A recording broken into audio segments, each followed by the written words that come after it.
Well, I'm away. I thought I would also tell you a little bit about the sponsor of this show, our first sponsor, Manscaped.com. Very kind of them to do so. They've also engineered the ultimate groin and body trimmer by focusing on intelligent functionality and an incredibly comfortable grooming experience. Their 4th-generation trimmer features a cutting-edge ceramic blade to reduce grooming accidents, thanks to their advanced skin-safe technology. I now feel confident shaving my boys. This upgraded trimmer includes a multi-function on and off switch that can engage a travel lock. It also gives you the ability to turn the 4000K LED spotlight on and off when needed for a more precise shave. The Lawnmower 4.0 even allows you to customize your trim through additional guard lengths through sizes 1 through 4. Did I mention wireless charging? The wireless charging system uses electromagnetic induction, which can help battery length last longer. Men, if you've been shaving with the same nut trimmer on your face, you've been doing it wrong. No person wants to end up with pubes in their mouth.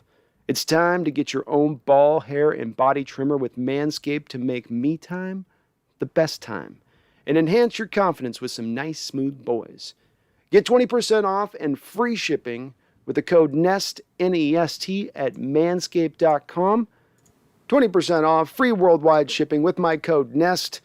Help yourself, help your boys, help the show. It's appreciated very much, and thank you to Manscaped for sponsoring the show.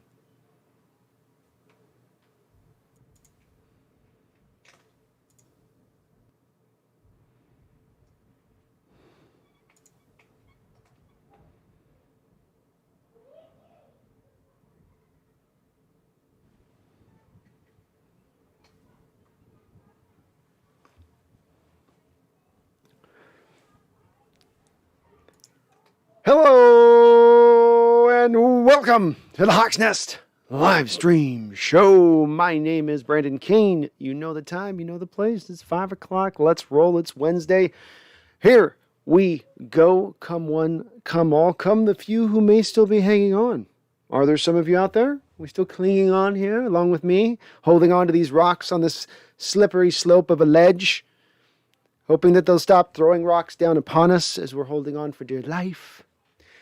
We've got a lot to discuss today, despite the fact that we are still in the midst of deep turmoil on this team, on this season, on our expectations, on our hopes, just on all of it together. Just wrap it all up into one. And sitting at the head today, we are going to definitely discuss a little bit of this matchup with the Lions. I think we can basically face it at this point. The chances of playoffs are long gone. Hopes for a winning season are long gone. You're going to end up bad this year. It's just, how stinky is it really going to get? That's really the question at this point. In my opinion, you should still be able to beat the Lions, but in my opinion, you should have still have beaten the Bears last week. That loss has not felt any better in retrospect or any easier to swallow in a season full of losses. Just a lot like that one, sort of just completely putrid when you look at it back in retrospect, a game you should have had. That's what I mean by putrid. First off the gate, though, let's discuss a little bit of recent comments by Coach Carroll in his press conference, in some of his 710 interview that he does on Monday mornings.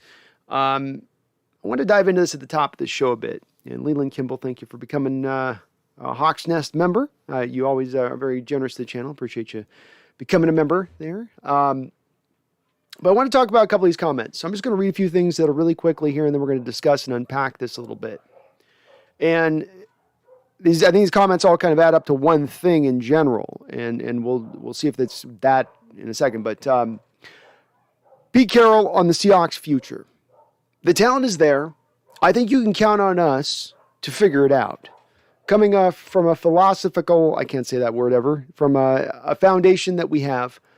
So he's saying, wait, we can do this. We've got a philosophy in place. It's foundations in place. We think we can fix it. Carroll also said Jody Allen and he have stayed in agreement on vision and franchise direction throughout.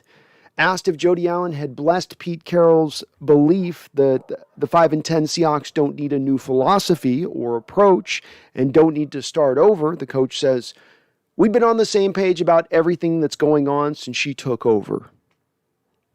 Okay. Asked if Jody Allen had blessed Pete Carroll's belief and the 5-10 Seahawks don't need a new philosophy. Hey, she's been riding with us since the start. I think you can count on us to figure it out. So let's unpack this just a little bit. Now, we all know Positive Pete is Positive Pete. He's going to shine and gleam and put a little bit of wax finish on whatever is going on. And most especially, you could say at times, in even the most negative of circumstances. He will tend to find a silver lining in Dante's eighth level of hell. And maybe some of that is what's going on here. But for those of you out there who a couple of weeks ago were hoping that with Jody Allen saying that she was going to, big changes were coming, and you got the feeling that she was really going to insert herself into the situation here, his comments don't seem to strike me as one that he's going to be fired soon. And as I've always thought with this situation, it's really going to be, at the end of the day, in my opinion, I've been predicting this, it's Coach Carroll's decision to make at the end of the day. Does he want to do the rebuild or not? Is Wilson staying or not? It'll lie more in his decision-making, I think, more than anything else. I don't believe that Allen was really ever going to come in here and push him out the door. These comments don't seem to indicate that. Now, there may be some of you who say, well, she could still come in and fire him then. She's not going to let him know he's not going to do it. She's not. I would admit to you that there are maybe a few times here in NFL history where coaches have been blindsided by their firing, not given any kind of advance warning, and just sort of all of a sudden one day woke up and they got a pink slip. But do you do that to the most important, to the most successful coach in the history of your franchise? If you are going to fire a guy like that, are you not going to do it with kid gloves? Softly, featherily.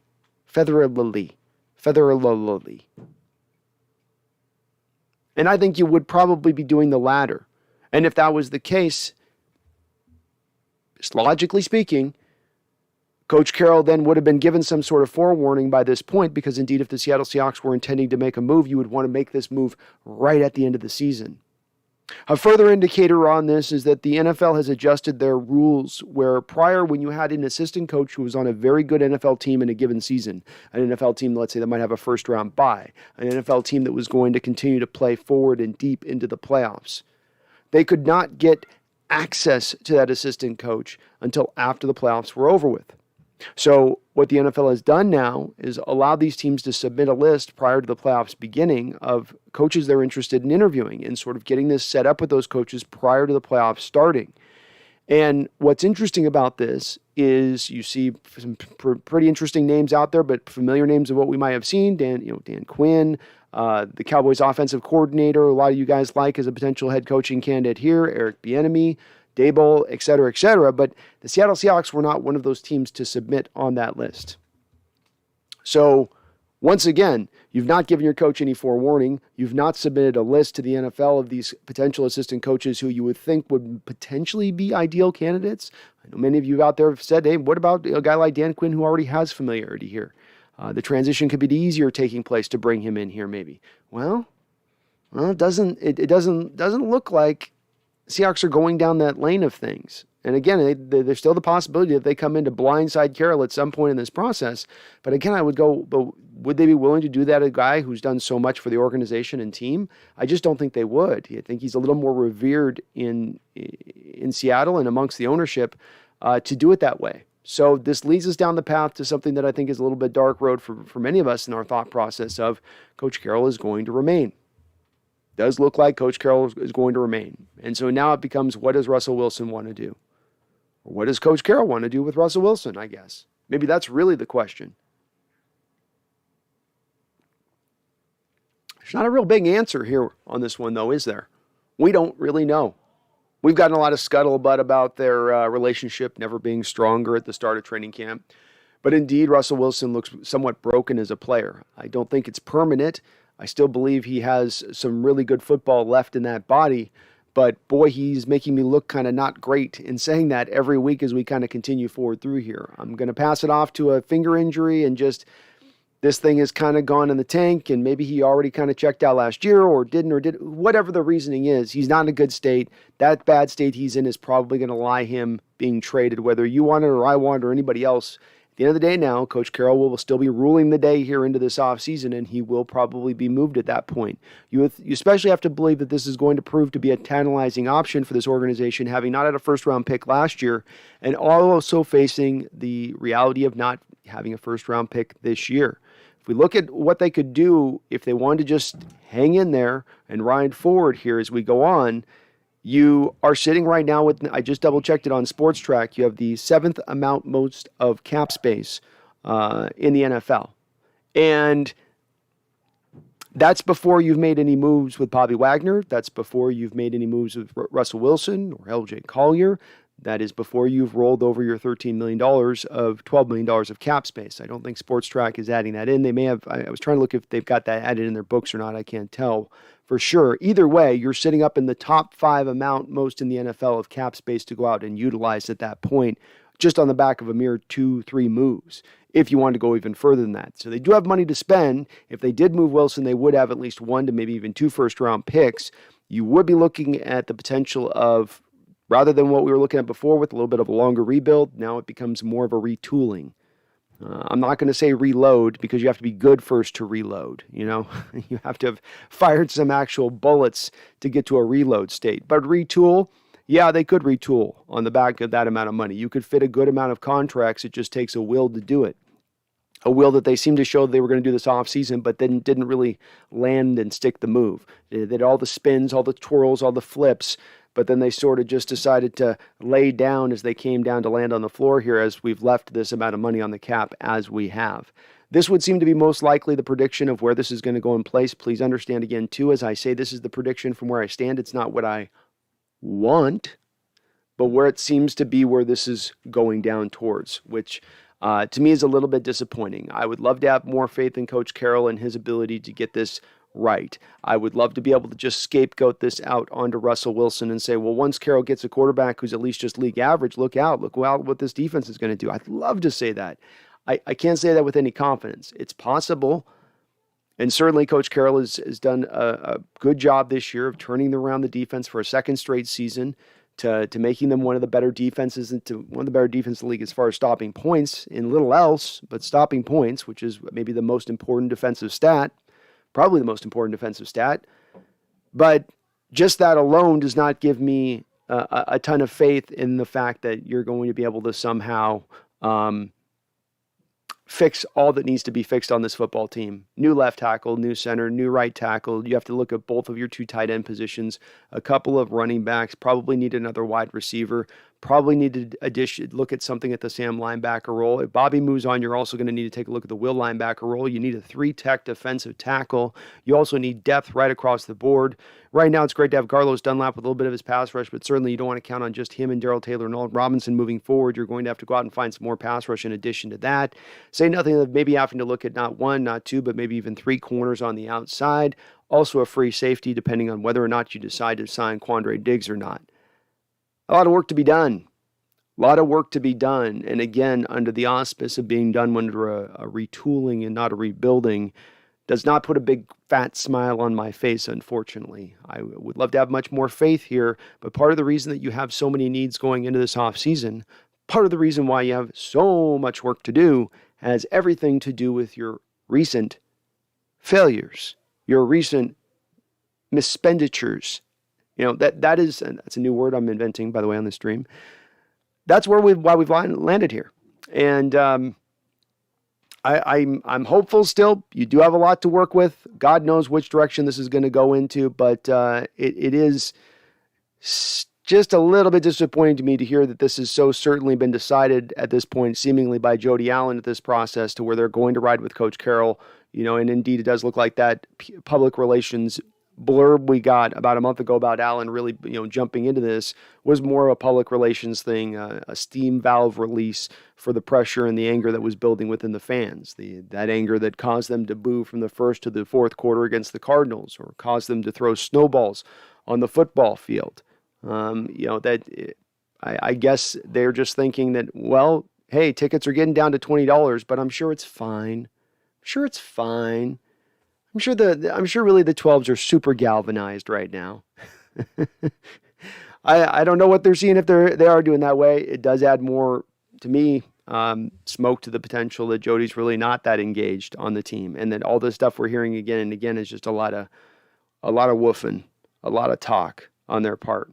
Little action, a lot of talk. All right, well, let's look a little bit forward here into this Lions game. I'm not going to dwell on this too long. It's an interesting game to watch, I think, from the standpoint of we get to see if maybe Rashad Penny can continue to stack up some of these really nice performances. Kind of interesting, this guy now. Looking at him in even Seahawks history, Sean Alexander has the record in Seahawks history for most 30-yard runs in his career with 9. Rashad Penny has actually 4, and he's in second place in Seahawks history with that amount, which I thought was kind of interesting. From him. It just kind of shows his, as we've sometimes compared him a little bit to Sean, that sort of Sean ability being a little bit of boom and bust. But man, he's looked really fantastic here over the last couple of weeks. I'm starting to land more and more and liking the thought process of trying to find him back in on a low end deal if you can somehow talk him into it. I don't know if there might not be a team out there that's a little bit smart analytically that understands, again, that the Seahawks, even now with him having the production he's having right now, it's all being mainly done from within the inside of the running scheme. You know, if Kyle Shanahan got his hands on Rashad Penny, watch out. Watch out. Watch out, and don't think that doesn't happen a lot, where you see teams within the division pluck, and many of you guys out who have been out there and said, I hate Penny. I don't like Penny at all. Oh, it's horrible, Penny. Watch what he does in the outside zone scheme of the 49ers or the Rams, because you'll start sitting there lamenting that much more about the fact that the Seahawks did not utilize him right throughout his time, even now, as he's having the success. You can watch me on my play-by-play live stream. It's become almost a little bit of a meme. Hand off to Rashad Penny. Where? Inside. Why? Because that's what you do with him. I say that on purpose. I say that to drive that home when I'm doing that on the live stream. I'm not just saying that to repeat myself because I don't have something else to say. I'm saying it because it's infuriating me in the bottom of my soul when they do that over and over again. And that's the only way I can get that out. That little titch of a moment. So we're going to see more of Rashad Penny this week. The Detroit Lions defensively don't have a lot to throw at you. They went after a couple of the Akuara brothers, Julian and Romeo, a couple years ago out of Notre Dame. Those guys aren't providing them a whole lot. They had the big free agent signing there with Trey Flowers a couple of years ago. That's really not gone much of anywhere. Hell, even their Levi Unaruriki from the University of Washington this past year, a really talented 3-tech, who I thought would be a lot better this year than he necessarily has, at least in the production department. Still hasn't gotten much done. They've done a lot of investing, I guess is what I'm saying, in the defensive line and not gotten a lot of returns out of it. They've got a really good corner on the outside with six interceptions this year, though he's really a boomer bust type corner, so you can still pick on him a little bit, but he's got great ball skills to pair with it. They don't offer a whole lot at you with the safety position, in my opinion. Offensively, Goff is having a Goff year. He's throwing for 3,000 yards. He'll end up throwing for like 3,700 yards or something this year. 21 touchdowns and 9 interceptions. He's having a Goffy year. It's very Goffican. It's Gofka-esque. That kind of year he's having. They don't have much at running back. DeAndre Swift, Jamal Williams. Swift was looked at as a guy coming out of Georgia. A lot of people tried to even make comparisons to, Barry Sanders, which, man, I hate watching that comparison get thrown out. Clyde Edwards-Helaire a couple years ago got it. This guy got it. Put that one away. There's not going to be another Barry. And when there is one, if there is one, you're going to know it when you see it.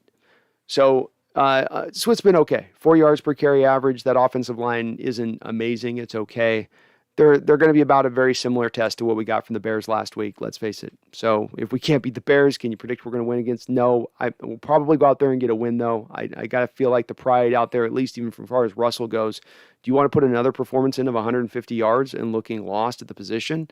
I mean, if you think you're going to put that in, just put Geno out there at that point. My God, if this team trots him out there these next 2 games for him to put out that same type of situation, I'm going to look at this in retrospect and go, see, this is why I didn't like Carroll here. Because while Russell has not played as good, he's fought through the injury, he wasn't 100% when he came back, I've maintained some of this goes back to the ownership. Or not the ownership, but the coaching. Because it's the coach who determines who the starting quarterback is. It's the coach who watches practice throughout the week and goes, doesn't got it right now. Doesn't quite have it. And let me acknowledge, we've got a couple donations on the chat here. I know I'm blathering away here, so I just want to get a couple of donations because we just had a massive donation. My goodness. Melanie, you're killing it. Oh, my goodness. It says, hey, Brandon, thank you for your thoughtful analysis every stream. Looking forward to your content into the offseason as well. Go Hawks. Melanie, thank you for starting off this stream with a couple of our other folks here. Hot and just bang. You're very kind for doing so. I am looking forward to this offseason, kind of come what may. Come what may. I don't care. I'm ready to see an offseason to get excited about. Melanie, I've got a lot of cool little ideas planned for the channel to give us a little bit of a difference of content, especially kind of geared a little bit more to the humor side of things. I'm going to be doing a couple little bits here and there. So thank you for the donation. I'm actually going to put it to some of the, I'm going to get wardrobe items and stuff. So I'm going to go kind of whole hog on this. I've got a couple of ideas for the channel here. Again, to know we're going into after a tough year, a tough off season. Let's spice it up a little bit. Let's throw a few things out that make this a little easier for us to get through, and so we can get back to the place of hopefulness, back to the place of can our team get it done? Can this year be the year? You know, has this team got enough to get it done? David Martzall with a $5 donation says, hey, Brandon, good to see you. Love seeing my name first on your opening. Laughing out loud. Sad season, but ready for next year. Well, thank you, Devin, for all your continued support on the channel. Not just this, but as I say, my patrons and my members, we've been growing big with this part of the channel. And I love you guys for joining up and being a part of that. And as I was saying before, we're going to get more and more content to each side of this, to the members, to the patrons, and as well as the subscribers on the channel. So, hey, if you're not subscribed, get subscribed. We're almost there at 6,000, by the way. So I want to see if we can get to a nice clean 6 Gs by the end of the season. That would be awesome. But thank you, Devin Martzall and Leland Kimball. Thank you for becoming a Ring of Honor member into the channel. And Melanie, just once again, you are amazing for the donation. I mean, just awesome. And I'm going to be at this all year. We're going to at least two to three streams a week, every other week with, of course, Brendan. We're going to keep doing our thing. And as I said, the plan here is just to kind of keep expanding slowly so that I don't overwhelm you guys, but that we also keep adding onto this channel, and it keeps allowing it to grow. Well, let me bounce. I've been talking about that Lions a little bit enough. Bottom line, we should beat this Lions team. Will we? I don't know. But look, Wilson's got to get himself right. He's got to get ready to go in this game. If he's going to throw for 150 yards, take a seat, let Geno ride. I know that hurts your pride and everything else, but all you're doing right now at this point by going out there on that football field and throwing like this is hurting your value and reducing the number of options that you could be traded to. You know, if you want all these teams I want maybe them or maybe them or maybe then, you got to play well to do that, or just rest up and you can blame it on your finger and everyone will be okay with that and go, yeah, it's probably his finger. They'll give you a pass. I mean, look at the New York Times. They like Russell on the front page. Let's go do the Russell. They put on the front page of the deal, and you go, oh my goodness, okay, okay. So we'll see what happens this week, but it should be a win. You're at home. I'm guessing it's not going to snow this week, so maybe that impacts the passing game a little bit less. Hopefully, it's not going to snow again. We're getting bombarded over here in Spokane. But we should get the win from it. This is not a good Lions team, though. I've got to give props to the coach Campbell. This is a guy a lot of people laughed their ass off when he got hired with Detroit, especially when he had his weird press conference talking about how his team was going to chew kneecaps off the opposition on a weekly basis. Say what you will for that. And they went a very long period of the season without even a win, but what they have done is stayed with it. They've continued to compete. The team has not given up on him. When the times I've watched a lot of the Lions, but the times I've watched the Lions, it does look like they are playing hard for the guy. And it's not necessarily his fault that he walks into Detroit with an empty cupboard. No quarterback, really good. And you're taking a backward step on your quarterback position. You're taking a backward step at the wide receiver position. You're taking a backward step probably defensively as well as you're coming on. He inherited a lot of that. A lot of work for them to do. And I don't know if he's going to have any sort of success long term there with that team. But hey, it's hard to get your players to play for you in Detroit, especially when you're in a losing season. He's kept them doing it. They're not just going to lay down for us this week. They're not just going to start purring and lay over like a kitty. You're gonna get their best swing still. So, let me acknowledge here the chat and thank you for everybody hanging on with me. If you do like what you're hearing too, please hit that like button for me. And again, like I said, subscribe if you're not already subscribed, because we're getting very close to 6,000, which is kind of the nice little mark to finish off the year on as we push into the off season. So, thank you for that. Nick says, moment. Nick, you are first. Trade Russ for Jared Goff. I can't do that. I don't want Jared. I can't take Jared Goff. No. He's got a Gumby face. I can't take Gumby face Goff. I can't do it. No. Leland, thank you again for your membership, Leland. What's good, Magnum Brando? Nothing. I'm doing awesome, man. Riding Cloud 9 now. I get to be with my peeps. I'm with my peeps now. I'm back in my real world here. Bashim, who would have thought the season would come to this? I did not predict it. It's pretty darn far. I think I predicted about as far from this landing as just about you could have predicted. This one has caught me completely off guard. I hit my apex point at that first Rams game where I really started. It took me that long to come to grips and peace with what is, and what was. We'll probably spend a lot of years kind of dissecting and unpacking this one, looking back in retrospect, because a lot of this is going to be viewed through the what if view of things, through the should have had more, should have been better. Why didn't we get more out of it?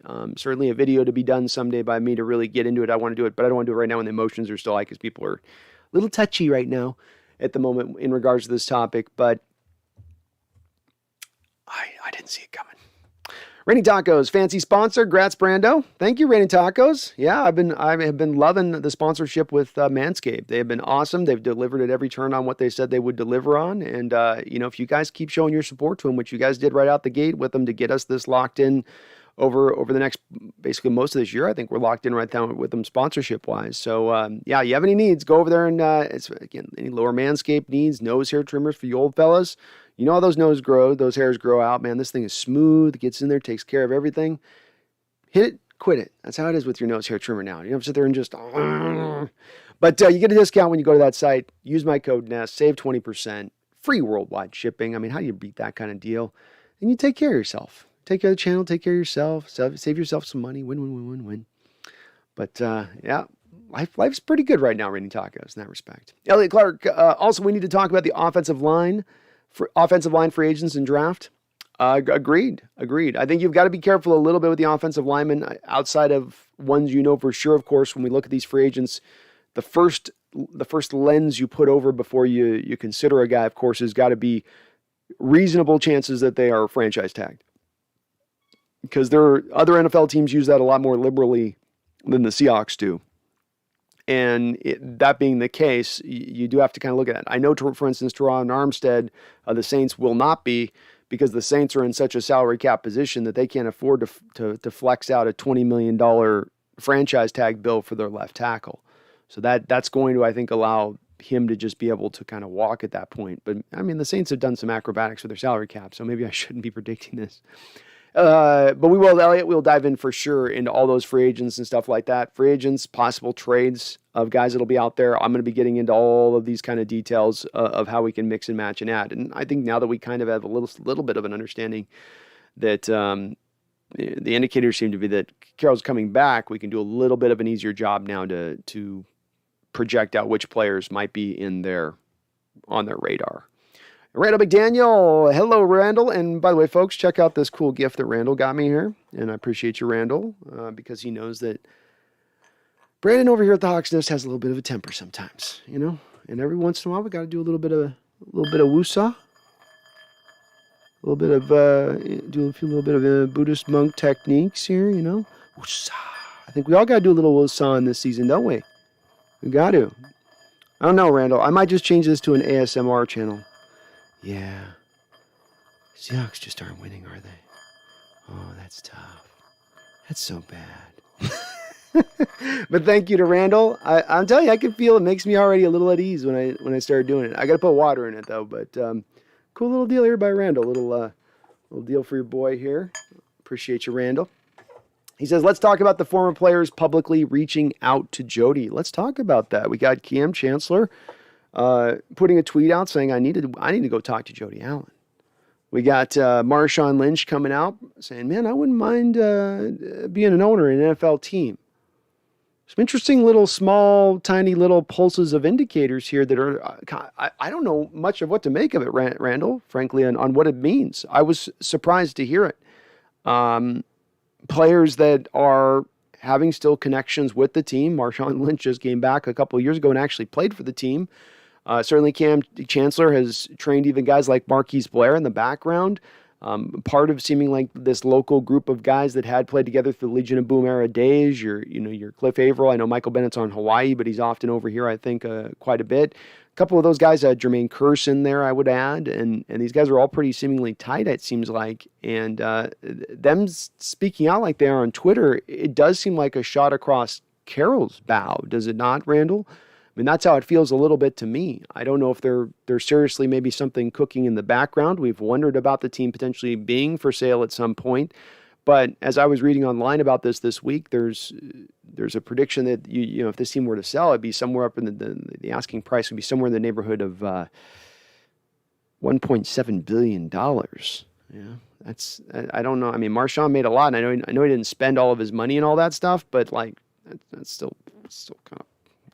I don't think his investments have made that much. I mean, Beast Mode shirts and stuff aren't selling for that much, I don't think. But maybe he's got a conglomerate of guys he puts together, and then you have the first former player-driven ownership group in the entire NFL.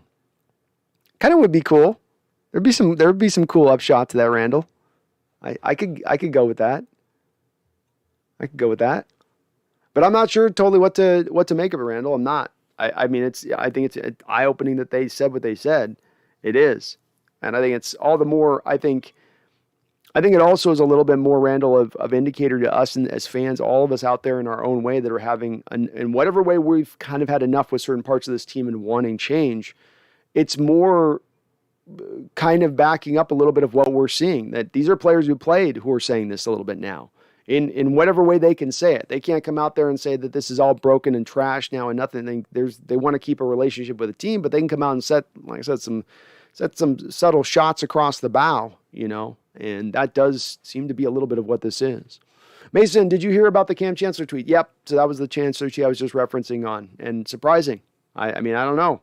Cam's not liking what he's seeing either, and maybe that we'll get more from this. It was a very, I mean, it's a pointed tweet, but I don't know what he's saying exactly within it. You know, I'd like to know what the nature of the conversation would be between him and Jody Allen that he said he would like to have. I guess that's what I'd like to see. Is it him going to Jody Allen saying, you know, Russ is the problem, get him out? Is it him going to Jody Allen saying, get Carroll out? Is it him going to Jody Allen saying, you need to just take this whole thing? And, you know, well, what is it? I'd like to know specifically what it is he would kind of be saying. Aaron Zong says Carroll to the Jags. We talked about it a couple weeks ago, Aaron, and I think it doesn't seem like a likelihood for me that would happen. Carroll's been a West Coast guy now, going back for over 20 years. Does he want to restart again over on the East Coast at his age? I don't know, but I mean, the Jags are going to have to do something. Dan Quinn just turned down the opportunity to even interview for the job. So if they're looking to make a splash here, they're going to have to go in a pretty heavy direction. But I don't know if Carroll would really want to go there and do that necessarily. But again, maybe they'd offer Carroll the sun, moon, and stars, and he'd like to have that control over somewhere else and get just a fresh start. I mean, it would be a little bit of replicating a bit of what happened with USC. So, I mean, if he's kind of done it before, but at the end of the day, I think I'm with them at 21 Gaming, or you don't buy Carroll's BS. I don't see it happen, Aaron, but I think, Aaron, I can see why you would think I see where the parts could come together for it. I wouldn't be blown out of the water if I were to learn that would be the way this was transitioning. And if I miss your comment, please just post it back in here. I get behind at the start, but you guys know I always catch up. Yeah, I do. Oh, yeah. Here we go. Charles Riley. Good to see you, my brother. How you doing? Hopefully well. This is Brando. I'm bummed with this assessment of Jody. Does not inspire hope. Shout out to Melanie NL going big in the early minutes. That's right. Shout out to Melanie going hard right now to begin things off. Starting the show off right. Starting this row. That's starting it off with the right tone, Melanie. Hopefully Melanie wants Mariner coverage as well. Seager retired. Shocking on Seager, man. Shocking on Seager. Did not like the friction that was there between a guy who is probably the best third baseman in Mariner history. Well, I mean, Jim Presley, maybe he's number one ahead of him, but I don't know. That's maybe just a personal preference on my part. But look, Seager, they certainly didn't do him right. It seems like there's a little bit of that friction that shouldn't have been there. A guy's been, to me, a pretty good soldier. Solid player throughout his career. Was he a star? No. But always struck me with him as he came out with Dustin Ackley, and Ackley was always supposed to be the guy that was the big dog. You picked him like top 10 in the draft, MLB draft, and Ackley came up and just, outside of a quick flash, couldn't do nothing. And Seager outperformed him. Two guys that played at the same college, actually. One guy you pick in the 5th, 6th round, one guy you pick in the 1st round. Just shows you how much of sometimes a crapshoot the Major League draft can be, even now in the analytic age. But again, yeah, Melanie, you came great with it today. So thank you so much. And Charles, you always come great with it. So appreciate you, brother. And I'm bummed with you on the assessment of Jody as well. This is not my. I'm going to dress up a little bit of it because I'm always going to have a little bit of hopefulness inside me, despite the appearances of the time. I'm always pouring the water out of my glass. I do indeed look at it and say it's half full most of the time. 30% of the time, I say it's half full. 100% of the time. So I'm trying to do that here a little bit, but when we heard so much bluster a few weeks ago about all of what was going to come down the track, when we saw the Portland Trail Blazers, who Jody also owns and inherited from Paul, snip their coach, snip their general manager, and do so fairly prematurely in both of those two guys' contracts, you go, okay, I got some hope here. Something's coming down to the track, something new, something different. But I just care, Coach Carroll's. I know, Emmett, you said you think it's BS, and I hope you're right, it's BS. Randall, I was having a talk with him off stream about this, and he likewise felt like it was just Coach Carroll just kind of doing his Coach Carroll thing. I hope you guys are right on that. But I do just come back to the fact of if you're going to fire a coach like this, you're going to very softly do it, in the most soft, in the most, prestigious fashion if it can be done, as opposed to doing the Dr. Evil, I'm going to hit a button on my chair and the floor's opening and we're going to drop him into a vat of fire and flames. That I think that I don't think they'll take that track with Coach Carroll. And if he was getting that pink slip, he would have, I think, been told it by this point, because I feel like they probably should have made their determination about what they're going to do. You are what you are at this point. The next couple of games isn't going to determine anything else one way or another. But thank you again, Charles. You're awesome. Always awesome. You and Megan, too, of course. Megan Gok Roger with a $8 donation. Thank you, Megan, our lady from Dananda. How you doing, Megan? It's very good to see you. She says, greetings all. Not sure if I'll be around on Monday. Helping my mother move out. Should not be as happy as I am about that. Has it been a while with mom in the house? Sometimes the parents can wear you out a little bit. You love them, but they can wear you out a little bit. It happens. It can happen after prolonged stays. But thank you so much, Megan. And cool. Is it a Monday night game? And this shows you how much I've checked out on the season so far. I didn't even know this was a Monday night game. They're not going to put us on Monday night, are they? Oh my gosh, that's crazy talk. The Lions and Seahawks. Primetime Monday Night Football. Oh, no, it's Sunday. Yeah, it's Sunday, Megan. I was going to say, am I that out of it? I know I've been a little out of it lately, but I don't think I'm that out of it with it. No, so, yeah. Yeah, so we're good, Megan. It's a Sunday. It's a Sunday on the, whoops. What's going on here? Save these changes. ADL Williams says Jody and Pete are banging. Well, he's always competing. And if always compete means he needs to bang to keep the job, I mean, that's what always compete means. It doesn't mean always compete unless I got to bang. It means always compete. And sometimes that means you got to bang, even as a married man, Pete Carroll. So hey, that's when we create a granite-like mantra like that, you have to apply it in all cases, don't you, ADL? I mean, he's applying away. Noah Melky, does Nelson join later? No, I do that tomorrow. So we're on my channel tomorrow, Noah, at 3 o'clock Pacific Standard Time. Me and Brendan will be unpacking this lunch. The bread's gotten moldy. You know what I mean? We got some yogurt, but it's expired. Some cheese, but it also has some mold on it. But we're going to unpack it. You better believe we're going to unpack it. We're going to keep doing that, Noah. But yeah, we do Thursdays. Thursdays, 3 o'clock. We alternate between each other's channel. Adrian D, is it a fair argument for me to say when is the last time the team made it past the divisional when people try to defend Pete by bringing up his 10 of 11 winning seasons? No, Adrian, and it is the debate that is raging amongst Seahawks fandom right now. I can see it everywhere, not just having do this show and see it a lot within the channel and the back and forth that exists there, but I see it all across the board, message boards, Seahawks Reddit, Twitter. You just see the the different sides each fan base sits on, that one side wants to see change, one side saying you don't appreciate what we had, and we've been winners in 10 of 11 seasons. Here's really my counter to it at this point, Adrian, with the 10 of 11 winning seasons. And this is the place where you can always go to me in this debate, to where maybe you don't win the debate. That's not for you to decide. That's for other people to decide. But this is what, to me, kind of decides it. I can bring up a multitude of reasons of why change is in order. A multitude of reasons. From the schematics to the personnel decisions, to the not getting the most out of players, to the moving players to different positions, to the misspent money. I can go down a damn list as long as my arm. But those folks who sit on the other side and say, "Oh, be careful what you wish for. Be careful what you wish for. You just might get it." Those folks who sit on the other side and say, "Coach Carroll, the greatest coach who's ever walked on water and turned water into wine. You're going to let him go? You're going to be what you were before? You're going to go to the dark ages again? Is that what you want to do? Careful what you wish for," they say. Oh, operate in that fear-based decision-making paradigm. It's always the best one to operate in, isn't it? Whenever you want to make a decision, isn't the best thing to first do is to rile yourself up into a ton of fear? Isn't that where you're really then opening up your mind and really thinking it all through? That's all they got is my point, Adrian. It's all that side of it gets. I respect that side of it.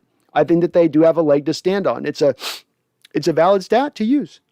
It's a valid stat to say, see, even my sinuses don't agree with it.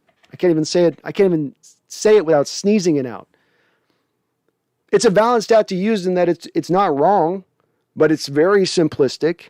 It takes all of the nuance out of it instantaneously. And to your point, what you're trying to do and saying, okay, how many times have we been to the divisional round? How many times have we been to the conference championship? Because what you're trying to do at that point and making your argument on that side, Adrian, and rightfully so, you're going down the right path here, buddy. You don't need my advice. You're doing the right thing in how you're arguing this, I believe. And that is, if we're going to say consistent winner, what does that mean, consistent winner? Does that mean I'm a little bit better in wins than I am losses? Does that mean I'm good in the playoffs? Does that mean I'm one of the elite football teams in the entire NFL? Let's really drive down on our definitions here, because you'll find, Adrian, they want to keep it vague. Do not let them stay in the land of being vague. Let's get specific. Let's get detail driven. What does consistent winning mean? Yeah, 10 of 11 seasons, you've had more wins than you've had losses. But does that tell us everything about the state of the team? I could have a 9-7 team for 10 straight years. Does that make it a consistent winning football team? What does that mean? And what you're trying to do, Adrian, is what you should do there is, have you gotten to the divisional round, say nothing in the conference round in the last 4 years? No. Okay, so how is that a consistent winning team, especially now coming off the worst season in your 10-year run? You're on the right path, Adrian. It's the place you need to press them on. And then you ask them to expand out.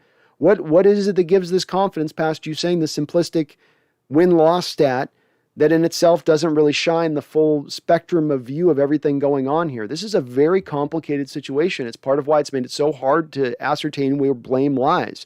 Is it all on Carroll? Is it mostly on Carroll, but some on Wilson, but then some on Schneider? Is it majority equal all on Carroll and Schneider, and Wilson's just been riding this train like a kid who was too small to get on it, but now he's on it and he's still now having to hold on as the train's going up and down because he just bypassed the sign, and they're taking him along the tracks up and down and spinning him around, and it's on them. What is it? It's made it very hard for everybody looking at this, even people that look at this like me or Brendan or anybody else who really look at this in depth and try to understand the details, getting in between the lines.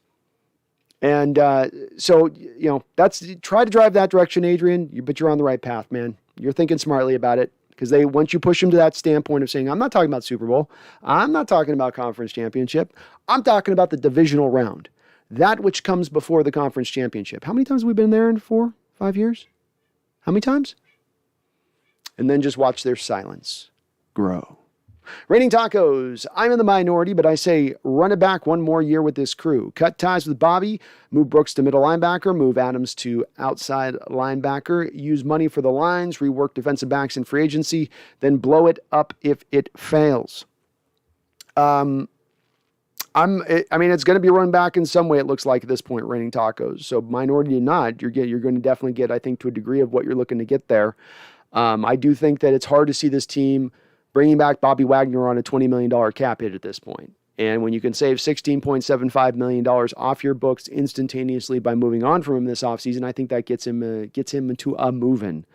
Adams to the outside linebacker, you're not alone. There's been a lot of people that have mentioned this as a possibility. I just don't buy it. The guy's having a lot of shoulder issues and injuries that are propping up back-to-back seasons now. He had it happen in high school. Okay, so you have a guy that is having these shoulder injuries, a multitude of them, and now you're going to move him to a linebacker spot where he's going to get an increase in collisions with his shoulder and have to take on much bigger players and offensive linemen in those collisions. To me, that just opens the door that much wider for him to then re-injure the shoulders again. You can't move off from this offseason. I think you want to try to avoid getting him re-injured again if you can do anything within your power to control that. I think you probably just have to find a different will linebacker at that point. Either go draft one or go find one in free agency. I don't think it's going to be that hard to do. Look at KJ Wright coming off the season he did last year. It took him all the way deep into training camp before he got signed with the Raiders. And didn't have a lot of people lining up at his door. So I think you can find other will linebackers out there without having to necessarily move Adams. As well as we don't necessarily have a strong safety in position yet. Ryan Neal's going to be a free agent. You have Marquise Blair coming back off a ligament injury. Don't really know where that position is going to be at. So, you kind of need him to be your starter, especially when you're probably already going to go need to find a free safety as well. Emmett21 says, Jody doesn't like Pete. I'm pretty sure that's the case. Also, re-sign Diggs. Rating Tacos was saying re-sign Diggs. Again, Rating, you're not alone. There's a lot of people saying re-sign Diggs. Got to pay this man. Got to pay this man. I think I saw it even from Corbin Smith here in a tweet today. Somebody's gonna have to walk me through the sign Diggs thing. We're gonna pay at that point $30 million almost to our safety position in a league that's devaluing safeties for a defense that's not special. I've loved Diggs' play, and this is one of those things where it's like you meet this. I know you guys love my relationship comparisons. You meet a woman in life. You got all this or you're a woman who meets a man. Either way, and you meet somebody and you got this electricity between you, and there's chemistry, and you're making each other laugh, and there's something you're feeling there. But then one or both of you, maybe you're in a relationship, or maybe you're just passing and meeting up on a plane. And you're going to go your separate ways to your separate states and never meet again, right? Things are just sometimes just bad timing. It's not that it's not the right fit, but the timing just isn't right. Quandre Diggs is the right fit for this defense, but the timing just isn't right. He's heading into his 30s. You can't put $30 million into your safety position. No team in the NFL is paying both of their safeties top of the money. You got that, and I know it's easy enough to say, yeah, well, they don't have Quandre Diggs, Jamal. I get it, yeah. The reasons for it go beyond that they don't have Quandre Diggs and Jamal Adams. It goes beyond that. It goes back to the fact that there's other places on the football field you need to put the onus on building from as far as your draft capital and your monetary wise, and safety position isn't it. There were two safeties last year in the offseason who absolutely earned new deals. They should have been paid new deals, but who had to play out this year on a franchise tag. Marcus May and the Williams guy with New Orleans. We saw with Jamal Adams, he didn't even get his money until basically the 25th hour to finally getting paid, though he did get paid well. It's hard for these guys to make money. So when you invest into that position and you're going to pay that much money into those two positions, don't forget when you pay Quandre Diggs, you're minusing off from somewhere else on the football team. Quandre Diggs, one left guard, one less left guard, one above average left guard you can't go out and sign now. You can't get Joe Thuney so that you put Quandre Diggs back in the secondary as he heads into his 30s. And if you're paying Quandre Diggs at this point, you're paying for past performance, not what you're getting in the future. Because he's not going to get better as he goes forward. Don't forget those facts. And I mean, if you guys can kind of, there's plenty of people that are saying this. You're not alone. I just don't understand the paying the two safeties on a defense that's not all that good, really. They hold teams down as far as points, but, this isn't the Aaron Donald of free safeties out there, right? So, I don't know.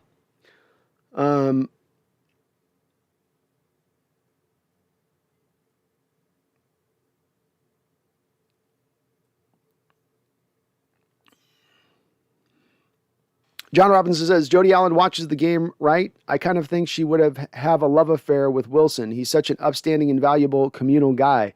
I think she would rather have Pete go. That's the way I thought this would potentially go down the track with John, but I don't think that they're going to blindside Pete. And Pete's was pretty. He was pretty. He didn't leave a lot of gray area, right, John? So even if he wasn't going to come out and say like, maybe come out and say, well, we're going to analyze what we need to do this offseason. We need to take some time and look what happened here. Unpack this, get through this, understand what happened so that we can drive forward and make the right decision. Like if you knew he was being fired, maybe say something like that. But just say, no, we don't see it as a rebuild. We don't see that. We've got a philosophy in place. We got the foundation of that in place. We believe we can operate from that and that you can have faith in us to fix from that. Me and Jody have been on the same page throughout this process, as though they've been communicating throughout this process. I mean, whether that's true or him blowing smoke, it certainly is indicative of a guy who feels like he's got his own, he kind of writes his own ticket on whether or not he comes back or not. And he seemingly indicates, I'm coming back. And again, I can buy into the whole blind side that they're going to come in 3 weeks from now and they're going to be like, out of here, we're done with you. We don't care what you said before. But this ain't Mora in 2007, right? This is a little bit of a different beast, a little bit of a different animal.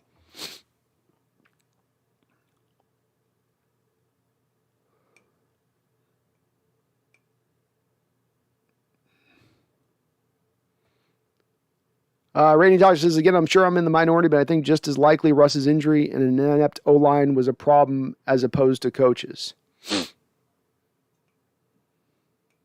Yeah, and this is a little like what I talk about sometimes. It's this situation's never as simple as just blaming one to thing here and one to thing there. Russell's finger has definitely impacted his play, certainly. Russell chose to also come back fast and play as though he could play through that injury and still play well. He hasn't. The coaching staff should not have let him play as well. So it's kind of, it's more on the coaching staff because they got to override the quarterback who's always going to say, I want to play, who's always going to say, I want to do it. That's more on them. But beyond the finger injury has been the decision making, and to blame that wholly on the finger injury or to blame that wholly on the offensive line. One of the biggest plays in this past game, and there's every one of these games, there's a play like this that just stands out. That's like, this is what we're talking about. That we've heard a ton of stuff on the background of this play post-game on this. He's on a 3-step drop, okay, near the end of the game. This is right before Jason Myers misses his field goal. And they're actually in easier range for him to make that field goal. If they actually kick the field goal from where they're snapping there prior to Russell taking that sack, that's probably a made field goal. Myers misses it late. It drifts left late on his kick. So Russell's on a 3-step drop, and the linemen know Russell Wilson's on a 3-step drop, meaning that the ball's supposed to be out of your hand on that 3rd step. Not you stand around and look around to your next target and do your next target and then your next target and then try to do your little pirouette move around. And you saw Dwayne Brown stomping mad on the field. And by the way, how many times have we seen Dwayne Brown stomping mad, and absolutely in regards to Russell Wilson, in holding the ball for too long this season? It's happened a couple of different times. He's been pretty boisterous with it. And this is a man losing money. Make no mistake about it. It's not Dwayne Brown doing that for craps and giggles. This is a man losing money every time there's a sack he's giving up because Russell Wilson's holding on to the ball too long here. And that 3-step drop, was that the offensive line playing bad? They're told that the quarterback's going to have it out in his 3-step drop. You need a block for 3 steps. You need to get your hands on the guy quickly, engage your block fast. Don't allow him to jump up, right? So you can't, as an offensive lineman, do your deep set on that play. You can't just drop up, mirror up, do a kick step, slide out deep, try to meet the guy at the edge. You've got to engage him quickly, because what the defensive ends will try to do there is jump up into the air, right? Which then at that point you need to be in a position to knock him over so he can't bat down the pass. So you have to engage him quick, which then upon that first engagement is going to open the door to the end of the arc for him to get back in around onto Russell. Russell knows all of this. He knows all of this. This is not something that has anything to do with his finger. This is not something that comes up out of the ether for the first time in his career. He is fully well aware of it, and he holds onto the ball nonetheless, and then takes a brutal sack nonetheless, and basically puts it into a lot harder of a field goal in the middle of the snow, in the middle of the wind. Where is the mentals? The mentals. That has nothing to do with finger, and that has nothing to do with offensive line. That is decision-making. Quite a lot like his continuous falling back into, I'm going to go to deep shot city after just barely doing a little bit of embracing the short and intermediate passing attack. It always falls back into like, yeah, let me just try to chuck it up again now. And this is the part where that has nothing to do again with finger or offensive line. In fact, to chuck it up deep To get that ball deep down the football field, he needs those long developing routes. He needs the pass protection to be reasonably good. If it isn't, it doesn't have enough play for Tyler or DK to get up that football field to throw it deep, or Eskridge or Freddie Swain who will throw to. So I don't know if I can blame it as just thoroughly on that. And while I wouldn't give this offensive line any gold star standards for pass protection this year, I don't think that if we look over the last 4 or 5 years, this year has been one of the most miserable as far as our pass protection goes. And it's been relatively decent throughout, I would say. Outside of maybe a game or two, there's been few games where they've just gotten completely mangled.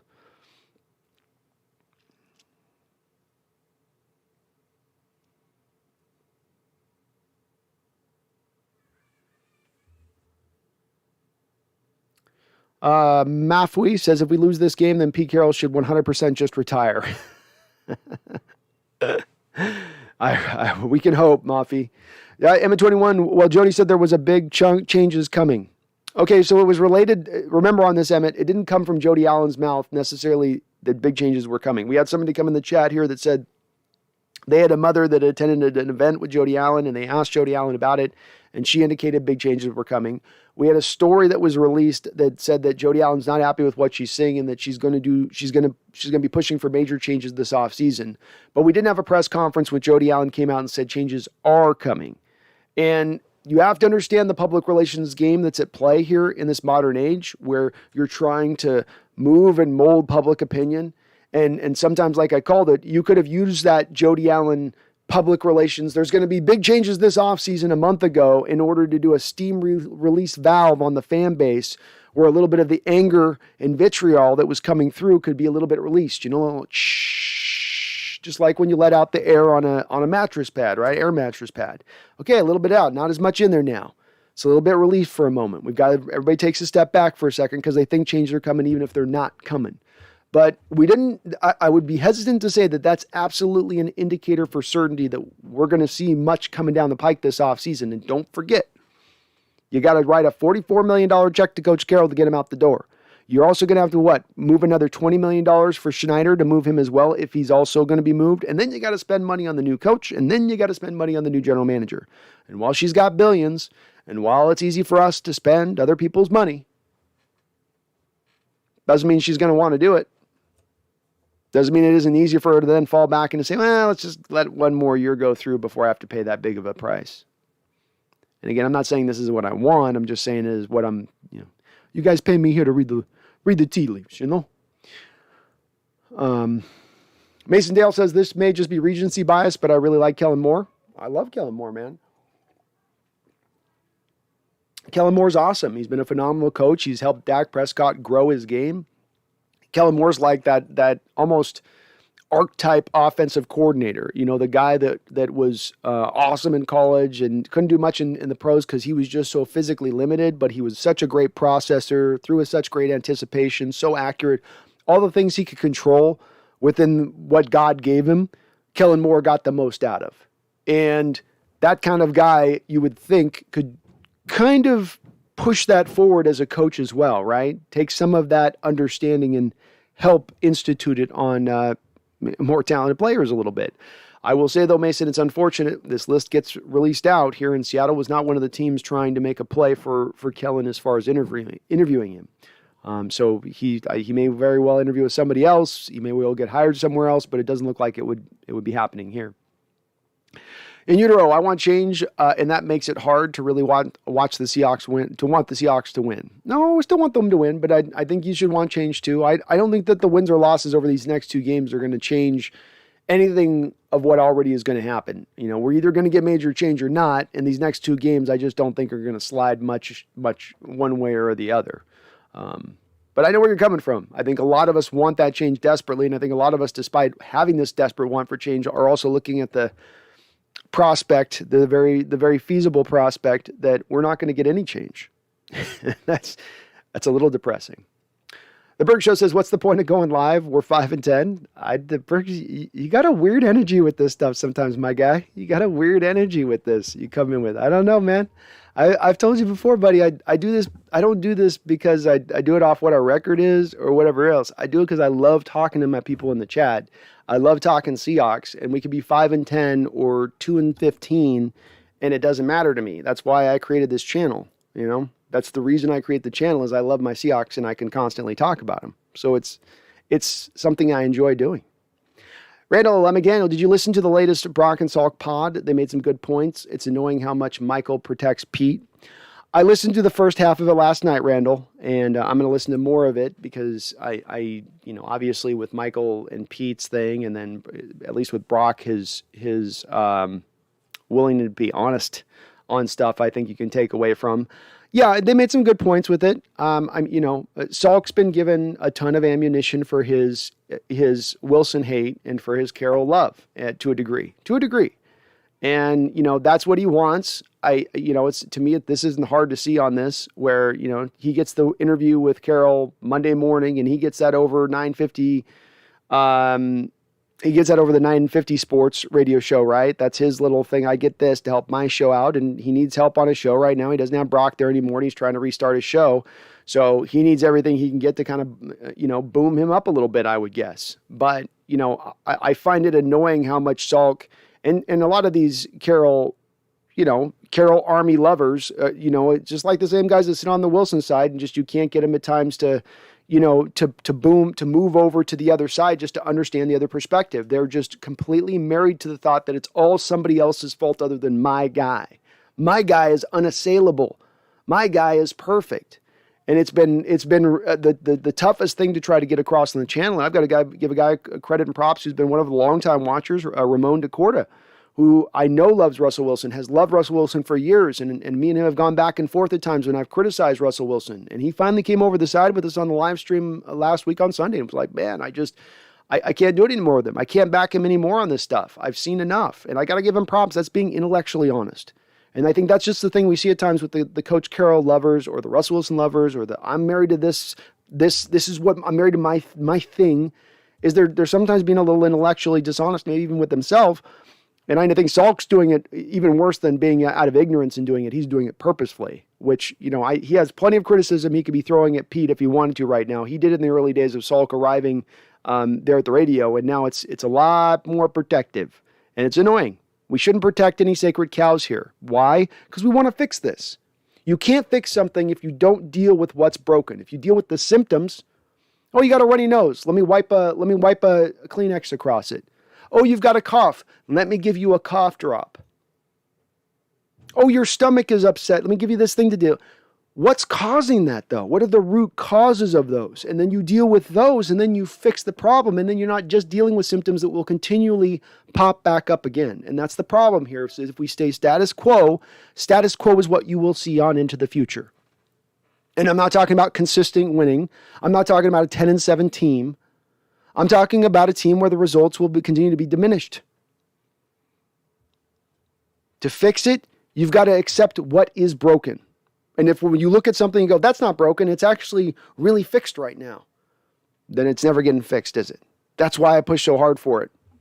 Bleed Blue and Green, what do you think? What do you think Cam was referring to in his tweet about needing to talk with Jody Allen about the future of the Seahawks? Anything? Well, it was kind of a vague tweet, wasn't it, Bleed Blue and Green? And I don't know. I could guess, but again, it could easily be, Russell Wilson's what's holding this back. It's not Coach Carroll. You can't fire Carroll at this point. It's actually Russ. I'm not saying that that's what Cam's saying, but it could be that, and it is Carroll and it's not Russ, or it could be it's both of them, or you need to blow this whole thing up, or it could, we don't know. And Cam didn't really indicate within that tweet what it was. So I'm just not too sure of what to make of it. I like the fact he spoke up. I like to see former players saying, I don't dig this. I'm not liking this. This ain't right. And that's good to see, because look, they've got connections with the team. They've got stuff on the line still here. They're not just ex-players with no skin in this game. there is skin. So love to see it, and that's why Cam was the leader of that Legion of Boom defense. Because a guy that wasn't afraid when he didn't always speak up, wasn't the loudest, wasn't the most brash, but when he spoke up, people listened. John, you can tell Russ wants out. He's not having fun anymore. I don't even have to see Pete, and I'm sick of him. We just need a fresh, clean slate. Plain and simple. Very well put, John. Very well put. And I'm at the same point at this point. I'm at the same point. Clean slate sounds the most nicest to me. Turning something over, go and start, fresh start. Let's stop trying to live in 2013 and 2012, 2014. Let's live in 2021, about to be 2022. Let's live in that era. Let's live in the now. And the now right now is that I don't think that we're at our best by living on past exploits. Andrew Tobias, Jody is a big mystery. Only rumors, gossip, I heard. Oh man, sorry Megan, I totally missed out on your couple of donations here. I just got on my whole thing here. Sorry guys, I missed your donos, my bad. Charles Riley with the $5 donation. Pete Carroll is my version of Megan's mother. Hopefully I can help him move out on Monday. Solid joke. Yeah, I'll run down, Charles. I'll go down to U-Haul and get the boxes. If you can get the truck locked down, and we'll just meet up at the VMAC, man. What do you say? If the vans could meet at the VMAC back in 95 to stop the move-out trucks from going, then we can move in with the move-out trucks to get beat. Randall McDaniel with a $20 donation. My God, Randall, I should be way more on my donos if you're going to put that big of a dono down, shouldn't I? But thank you, Randall, and again, thank you for your gift as well. We got to do it a couple times here. Because we're all in an angered state here, right? We're all in a little bit of an emotional state. So just woosah. Woosah. Can you feel it, guys? Open that third eye. I love it. But thank you for the $20 donation, Randall. Says, would you trade DK for Creed Humphrey and a 1 and a 3?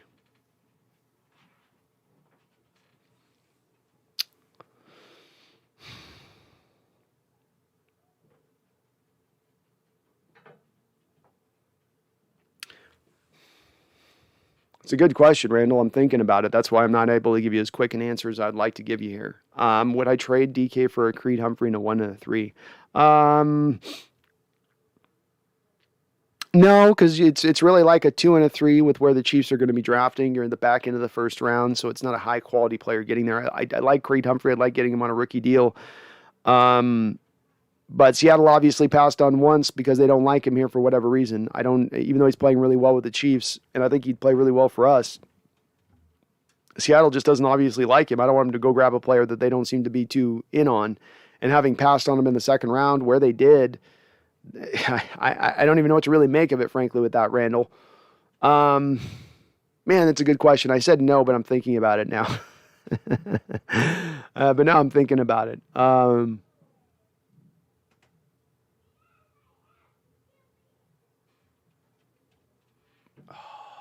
God, that's hard. Randall, you have to give me, is Wilson still here or is he gone? I guess, if Wilson's gone, then I'd probably be open to doing it. If Wilson remained, I think I'd want to stay with what we're riding with. But Randall, I'm going to go back and forth. Give me some time to answer that one. That's a really good question. So it's just not easy. I'm not sure. I don't like either of my answers so far. They haven't sounded right coming out of my mouth here on this. So, thank you for the donation, but I'm going to be on the fence on that one, Randall. I'm on the fence. I've got my love for Creed Humphrey, man. That one still stings. So that's still burning a little bit. Megan with a $3 donation. Thank you, Megan. Says, B, explain the free agency thing to me. Yeah, absolutely. So I believe it's, March 31st, something like that. The new league year turns over like a month or something after the year or something like that. And you're basically then the cap turns over at that time. So right now we have $12 million in cap space. You get into the offseason, Megan, you turn over into the next calendar year of the NFL at that point. I'm forgetting the date. Somebody in the chat will mention the exact date. But the cap turns over at that point, and when that does occur, now you're on your next year's cap. Prior year is all out. If you have any prior money from the previous season, it rolls over to the new cap. So we have $12 million from last year's cap This will roll into next year's cap, and next year's cap's at $208.8 million, somewhere in that neighborhood it's set for. So you would add that $12 million to the $208 million that you would then have to spend. With free agency, the way it works is that that's the first thing that comes up in the NFL offseason. So you have Super Bowl ends, you got your weird dead period, then you get into your free agent period. Once your free agent period ends, then you get to your draft. Your draft ends, then you get your mini camps, then you get your training camp. Then it's some time then to training camp. So when that calendar year turns over, everybody has their cap space. Free agencies then are released. The way free agency works in the NFL is that every NFL team has a franchise tag that they can use on a player that they want to keep and not let go to free agency who's due to go to free agency. But it does get complicated in this realm too, Megan, because you have guys that are on, like DK Metcalf, where he's past the third year of his rookie contract. He's eligible to be paid on a new contract, but he technically is still under club control for one more year on like $1.9 million that they can hold him to, or they can sign him to a new contract extension, but he's not technically into that free agent point. So there's a lot to it, into kind of the details of it. If you have a player that's released off of a team, they're under contract, they have more years remaining on their contract, and then they're released, and then you sign them during the free agent period, they're not technically considered free agents, even though they are free agents. And that goes back to some other stuff I'm not going to fill your head up with too much because it's a whole other reservoir of things, which is the compensatory system that you're trying to play in free agency, which is essentially losing more free agents than you take in order to be given draft capital by the NFL when they determine that you've lost more free agents than you've gained. It's the way that smart teams work the system a little bit in that respect. But free agency is the first thing that comes into the offseason, and it's those guys who have expiring contracts in the NFL are the guys to be due to be free agents. Hope I explained that right there, Megan, or what you're looking for in that.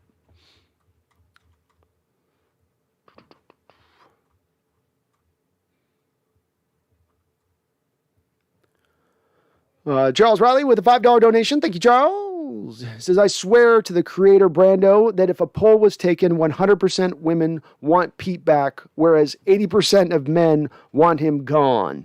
Jody is a woman. Well, maybe. You may be onto something there with that. I hadn't thought about that too much, but you may be onto that. I mean, I'll tell you, Charles, I see a lot of content creators. I know Brendan and me aren't in that stage of this, but I've seen a few even YouTube guys out there that are still, a few YouTube guys, but I've seen a couple of guys out there that are still on the Pete train. It may be at 80%. It might be. I don't know. It might be even a little bit lower than that, though. I've been sort of surprised a little bit about how many people are still like believing in Pete. A Pete believer, daydream believer, Pete believer. But I don't know. Could be. He's got that. He was probably a ladies' man back in his day. He's got a little bit of that sway to him, He is a recruiter in both mind and heart. Thank you, though. You're awesome, Charles. You're awesome, though. Jose Garcia. How you doing, Jose? Good to see you on in the chat. And thank you for the $5 donation. Jose says, what's up, Brandon? Hello. It was mentioned on the Pat McAfee show today that Jim Caldwell wants to coach again. Do you think he would be a good replacement? Very interesting question, Jose. Very smart of you in depth to pick that up there, because I think Jim is really a candidate who probably should be held in higher esteem as far as a candidate goes. When you look at the work that he did, for instance, in Detroit, and what was done prior to him, and what's been done what's been done post with him, and the coaches who have come through there, seems like he got the most out of the little bit that he had to work with, and that's that should be sort of a little bit of a star on your resume with it. And Caldwell's, he's got that. He just seems to be one of those guys that's steak and potatoes good coach. Is he exciting? Is he going to get the fans energized? Is it going to, have all of us just freaking out like a Sean Payton would? No. But is he a guy who, if you put him to coach your club, he's going to field a team that can get it done? And maybe, considering where he's been prior and not having a lot to work with prior, I think he was also for the Colts for a while too, wasn't he? I believe. I could be misremembering it, but I wouldn't want him as our replacement necessarily. With that said, we could go a lot more worse directions, Jose. You could go in a lot worse hires than to take Jim. And if it's between, honestly, if it was between Jim Caldwell and the former Eagles coach, I can't ever remember. God, I never can remember his name. But the guy that won the Super Bowl with the Eagles, I might take Caldwell over him. I might more favor Caldwell and think maybe Caldwell's got a little bit more potential there as a coach. A little less ego, a little bit more of that, kind of more battened down a bit in his approach to things too a bit. Jim, more buttoned up. Batten down and button up. But thank you, Jose, for the $5 donation. You're awesome, brother. I appreciate you. Elliot Clark with a $5 donation. Thank you, Elliot. He says, let's say Pete and Russ stay. Have you looked at the draft yet? Also, there are some good cornerbacks and offensive line in free agency. We have space to go shopping. We do indeed have space to go shopping, Elliot. We're standing according to Sports Track right now. I'm not sure if they're... I believe that they might have moved already the cap space over that we had rolled over into next year's cap at this point, I'm not sure of that because it hasn't finalized the season on the total cost yet. So I believe we still have the money to roll over. The nice thing with that, with not moving on from Russ at this point, is you're not eating $26 million of dead money this offseason on top. Now, you would save $11 million cumulatively on the deal by moving Russ, but you'd also still have to go find a quarterback. So that cap hit goes down now as his bonus money starts to eke out the back end of his contract a little bit. He still costs a little bit on us this next contract, but yeah, you'd have $50 million right now as it stands to spend. If you moved on from Bobby, that's going to give you another $17 million. So you're at $67 million to spend at that point. $67 million to spend. You got 2 fourth-round picks in this draft. First, but you got the second. You could go out there and get some things done with it. I have started to look at the draft a little bit here, Elliot. Yes, I have begun to kind of parse through it. I am working through this Abraham Lucas video that's taking me forever to get done, but that's going to be the next one that I post over on my Seahawks scouting channel, and I'm hopefully having that one up in the next week or so. But I've not gone through a ton of the corners yet. We've got the Seven Banks, I believe is his name. I'm probably mispronouncing it. The kid out of Ohio State. I've looked at a few of the other ones. Let me take a look. But I've been mainly sticking to offensive linemen in my starting point here to begin things. But offensive linemen, and I was looking at a lot of quarterbacks because I just wasn't sure with where that's the one I want to make sure that I'm on top of above all else, is to make sure I know what the quarterbacks look like just in case we do get a Russell Wilson trade, so I'm not completely hit by a curveball in that one. A couple of guys I've taken a look at that are just some other random names out there. Jerome Ford of Cincy, he's a running back for them, a guy that would be very much a Seahawk runner, very smooth looking guy out in the open field. Zion Johnson, who's a really talented left guard out of Boston College, be a very interesting fit if you were to think about sliding Damian Lewis back to right guard and picking him up. So I'm kind of getting in there. Kenyon Green, another guy is going to be picked really, really probably pretty high.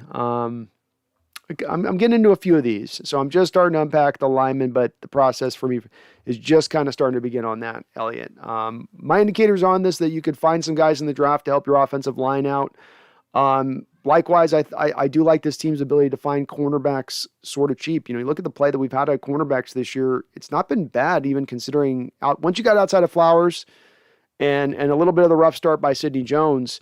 Your guys that weren't paying a lot with the cornerback or investing a lot in. Trey Brown, a late 4th round pick.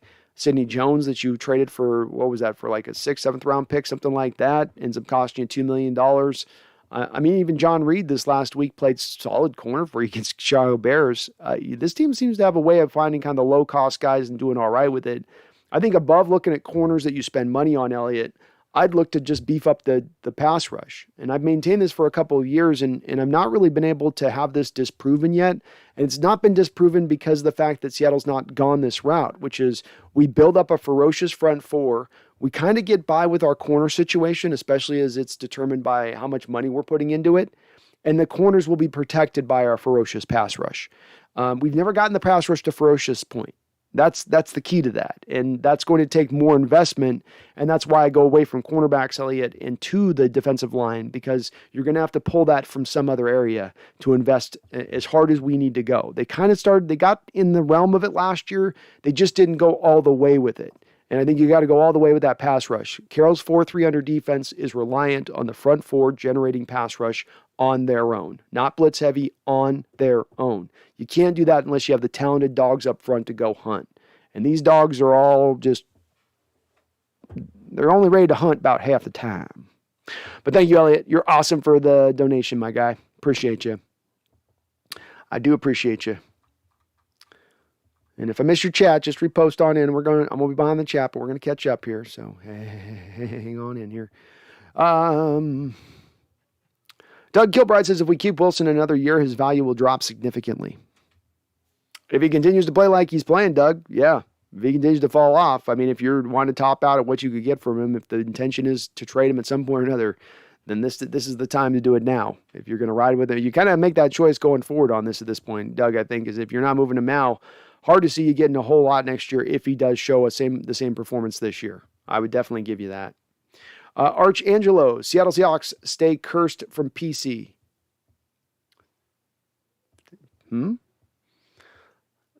Nagasa, can't build a team without the quality draft picks. Last 8 years show that.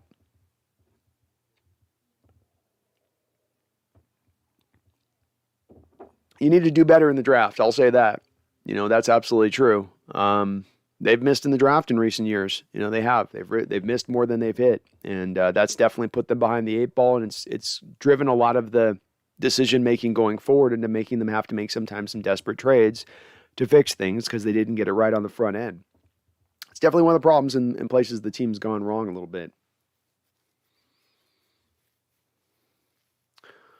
Ethan Deckwell, Brandon Nelson made a video today going over how much a season like this has been built up to be. We haven't had success of what our fan base should be accepting of. We aren't the Browns or the Lions. No, we're not. And another straw man argument that gets built on the side of the folks that want to say, don't do anything, keep doing what we're doing right now, just stay in this lane, don't move off of this, be careful what you wish for. It's going to be the dark ages once again if you go. And the thing that they always then follow up with is, do you want to be the Lions? Do you want to be the Bengals? They go to the most extreme case in the NFL of the most shit show franchise they can possibly go and find and say, there's your example of what we're going to be if Pete Carroll goes and moves on. Why? What is there in any indicator in our past that we're going to, if Carroll leaves, fall into a state of such disarray and disrepair that we're going to be in the Lions, the Bengals, the Texans area of things? This seems like a little bit of a silly thought.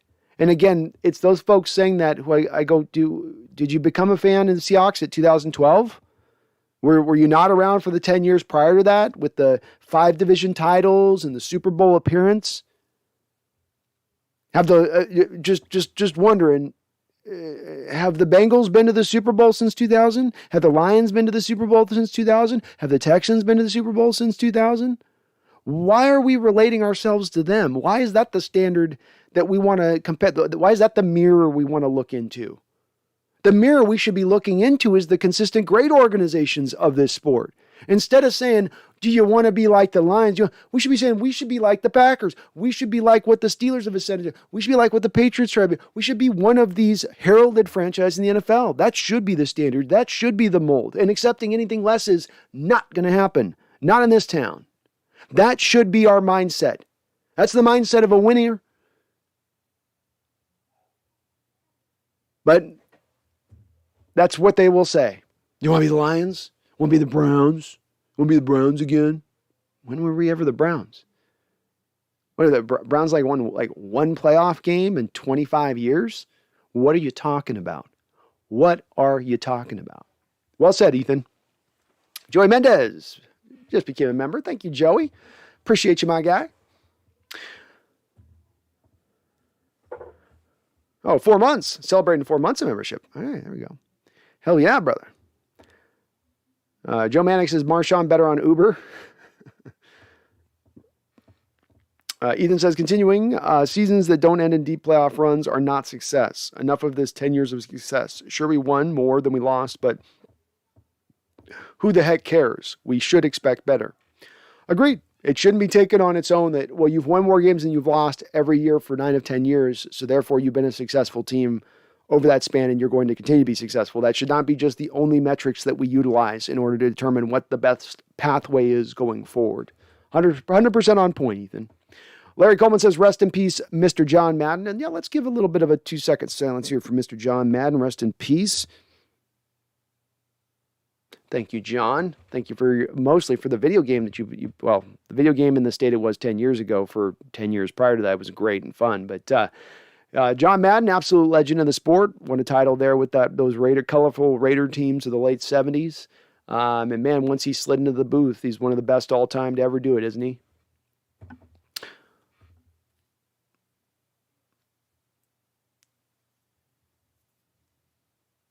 Archangelo says Seattle Seahawks will never recover from the 1 yard line, forever to be cursed. Why would we forever be cursed by that? Why? I don't understand. Charles, that would be dope if Lynch became a partial owner, get a voice at the table. I think it'd be cool too if you could get a kind of a conglomerate of former who had blood, sweat, and tears they had given for this franchise, who now owned it. It would be interesting to see if that could add some wrinkles in the ability of maybe recruiting players, or if it just, I don't know. I at least on the face of it, it seems like an interesting possibility. Randall says maybe Chris Hansen in on the Hawks. He wanted to buy the Sonics. That'd be cool. I hear he's a great guy, so that would be interesting. And yeah, he was doing everything he could to try to get the Sonics thing to work. Joe Mannix says long rebuild ahead. Well, not according to Coach Carroll, Joe. Not a coach to the man. He says it's just going to be they got a foundation, a philosophy foundation, and they're going to stick to it. Chris Snape says $2.7 billion is what the Seahawks are valued at. Ooh, I was underselling him, wasn't I? I was really underselling him. Cam Chancellor could help our defense through coaching. I think he could too.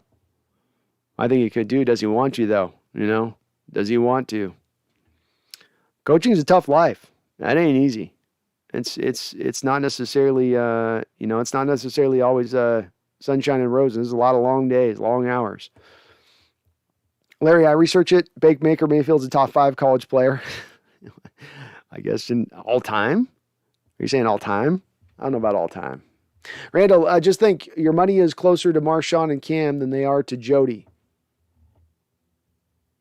Just think your money is closer to Marshawn and Cam than they are to Jody. Yeah. Eric Early says, let Russ cook. I don't think he's going to be doing much cooking this year. Even we have used our voice in the Cardinals game when we booed. The higher-ups know that a product like this is completely unacceptable, and they know they can't just stand still. I hope you're right, Ethan. I do hope you're right. If Pete runs Russ out of town, he will be remembered for that, the 2-yard line, and winning a Super Bowl in that order. Could play out that way. And that's likely the way it's going down the trek for in utero. Whether I like that or not, or whether I want that to happen or not, that is the path by which this is headed. There is no doubting that. And it's going to be disappointing to see if it goes down that path. It is. Brian Myers, Larry's been in here for the past day. He was in here on the last stream hitting the Baker Mayfield hard. I can't tell if he's quite trolling or he just loves himself, Baker. Adrian D. If Pete was to be shipped off somewhere, the most likely place would be the Jags. Think about it, Florida, the place of retirement. Maybe, go back to the warm weather. It's, I'll tell you what, as I'm getting older, the cold weather does not suit me. So, I could see it. I don't think he wants to do it, though. I think at his age, to restart a franchise up like that and build it from scratch again, just an exhaustive process. I don't know if he really wants to go down that path.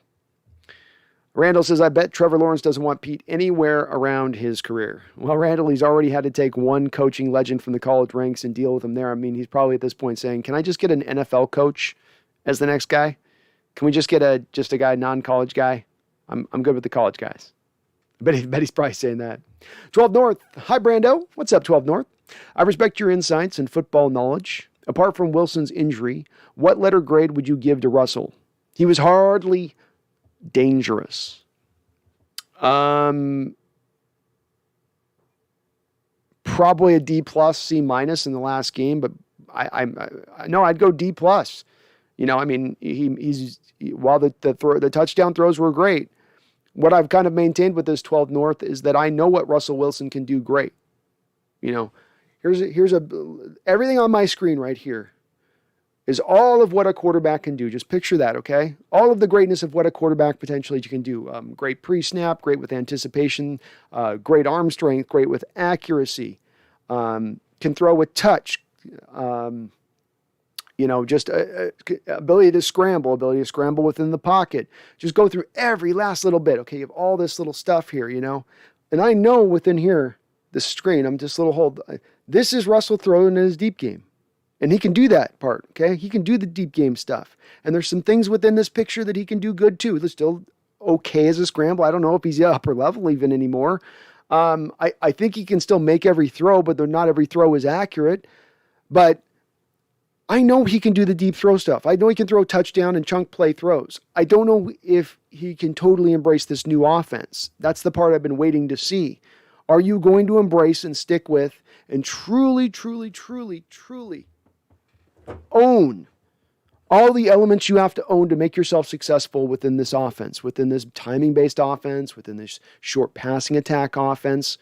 That's the part that has, again and again, through every game he's played this year, we'll see little blips of it where, he's starting to take it on. The first half of the Chicago game, he's taking it on. He's staying within himself. He's taking what they're giving him. Yeah, there's the deep throw to DK, but there wasn't deep throw after deep throw after deep throw after deep throw. And for the one shot he hits, there's 4 or 5 other misses. Oh, it's 3rd and 1. Let me take a 50-yard bomb down the football field. No, it was a lot of just taking what the defense was giving him. And then in second half, just like we've seen in all these other games, starts to slide back into those old bad habits. Let me just keep taking deep shots. Let me hold on to the ball too long. Let me take a 3-step drop and sit there and patty cake the ball for another 5 seconds. This is what's got to change in his game. And it's not whether it's here in Seattle or whether it's moving on somewhere else. It's got to change in Russell Wilson's game. He is no longer going to be what he was before and able to do it what he was before because he's no longer as mobile. And that was what a lot of that was relying on, is that upper level mobility in the pocket to get free and clear. It's not there anymore. And he may even have at this point starting to lose a titch of arm strength just a degree. It happens when you turn 33. So he's got to fall back and get better at some of the things that have been deficiencies within his game, but that has been so slow to come along in those items. But thank you, 12 North. Very kind of you to say. Eric Early, I'm a Cowboys fan, but I always liked Russell. I wonder why the Seahawks never got him a solid O-line. I'll give you the explanation for this on this, Eric. You can kind of look at this between what the Packers and the Seattle Seahawks did as two different approaches and how they both looked at their Hall of Fame quarterback, yet how there was flaws in each kind of way. I think both of them have gone about it. The Packers, at one point or another, when they got Aaron Rodgers signing these big contracts, said, okay, we're paying this guy top 5 money, top 3 money in the sport. Let's get him an offensive lineman and offensive linemen and protect our most vital asset in real-time protection. The Seattle Seahawks looked at the situation and said, we have a guy now that we're going to be paying upper-level money. So when we won our Super Bowl, we're paying like 0.05% of our cap to Wilson. Now we're going to be paying like 13, 14%. So, Russell, what you're going to need to do is with your upward mobility, we're going to go cheap on the offensive line, and you're going to need to overcome that bad offensive line, but we are going to give you good skill position players. We will give you Percy Harvins. We will give you Jimmy Grahams. We'll pay money to Doug Baldwin. We'll draft Tyler Lockett in the second round. We'll draft Paul Richardson in the second round. Whereas the Packers said, we'll give you one receiver. And then we'll just get a bunch of guys and you make do in that respect. And so 2 different approaches, Eric. 2 different approaches that I think have flaws, being that they're not doing what essentially the Chiefs are doing. You've got a Hall of Fame quarterback. You got a Hall of Fame quarterback in his prime. Build the team around them. Don't kind of build the team around them. Don't sort of build the team around them. Build around them. Yeah, that's going to make you probably build more of a super offense and you're going to go light on defense. But it's a model that works. It's a model that works. And your Cowboy team right now, Eric, is doing well. They knew this with Dak. This is why Dak has been successful from the start of his career and continues to be successful now. They didn't just stop at Frederick and Zach and Tyron Smith, right? He went out in there and still got Lel Collins, luckily, because of that weird murder charge situation. You drafted Tyler Bidas out of the University of Wisconsin. You continued to stack on the line even once it was a strength, which is the requirement in order to build an offensive line into a strength. Brian Meyer says, you need to punch that like button for Brandon. Thank you, Brian. You're awesome for mentioning that. Please do hit that like button if you like what you're listening to for me, folks. It is a small little thing, I know, but it's a thing that helps me out tremendously. It makes me show up on all these other Seahawks fans looking for good content, looking for us to come up in the search field. So I do appreciate it if you could do that for me, please. Orlando Roca, if Mike Blowers went on record and said Seager is the best third baseman in M's history, I trust his opinion.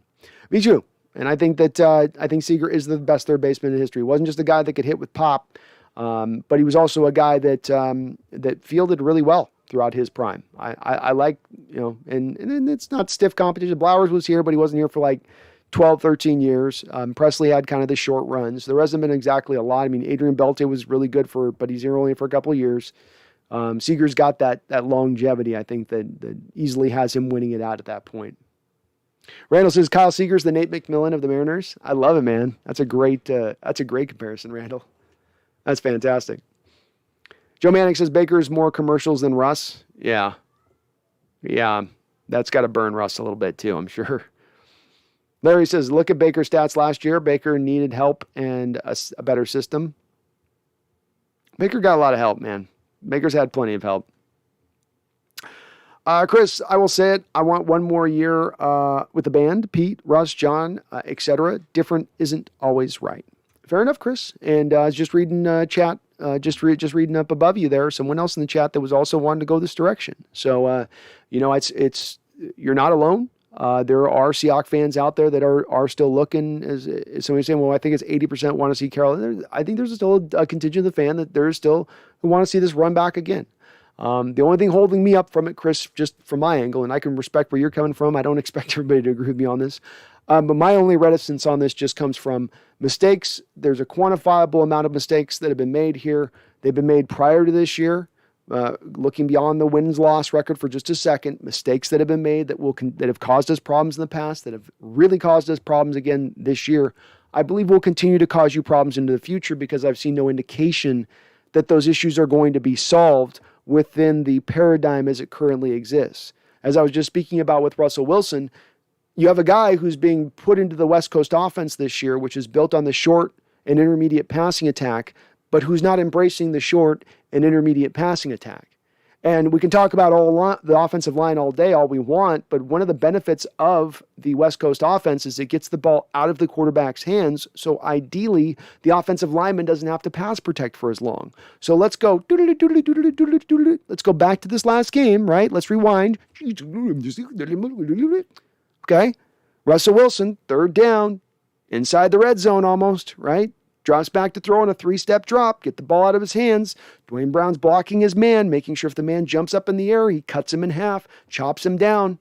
Make the leapers pay. That's what they say, right? But then Russ holds the ball for too long. So where are the indications? I'm just picking on Russ here, but this also can apply to a couple of other things with Coach Carroll. Constantly moving players out of their natural position and failing at doing so, right? Misspending your money in free agents on secondhand players, going dollar store shopping rather than paying real market prices for real talent. There's a variety, I could go down the list on it, but there's a variety of things that have been done wrong and have been done wrong this year. And I think will continue to be done wrong. So we can run the band back together, but don't be the least bit surprised then when we get bit in the butt by the same issues that have reared their head over the last few years.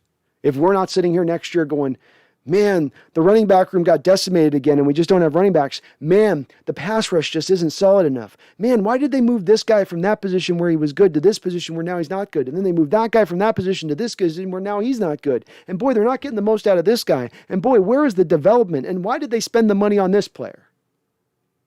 That's where my lack of just confidence. So that's why I disagree, Chris, but I understand where you're coming from. These are guys with a lot of success, a lot of wins, with Super Bowl titles to their resume. So I can get where people still come from who might disagree with me on this. And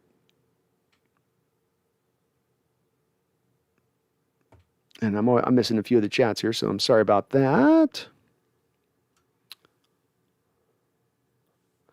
Joey Mendez has been celebrating his membership for 4 months here on the channel. Thank you, Joey, for doing that. You're awesome, man. And I'm going to have a new article out here in the next day or so up on the channel for my channel members over there. So please do keep an eye on that, Joey. He says, if Pete Carroll and Russ stay, you commit the $56 million in cap space to beefing up the D and O line.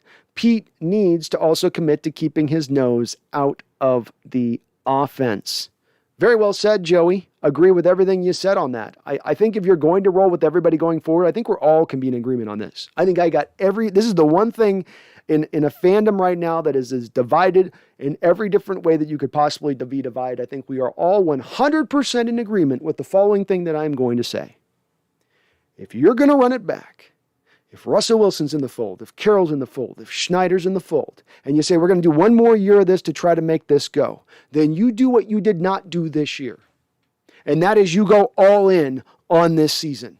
All in on this next season, if that's what you're going to do. If you're just not going to rebuild, you're absolutely just that. We can't do it. We can't bring ourselves to do it. We think we can fix this. Fine.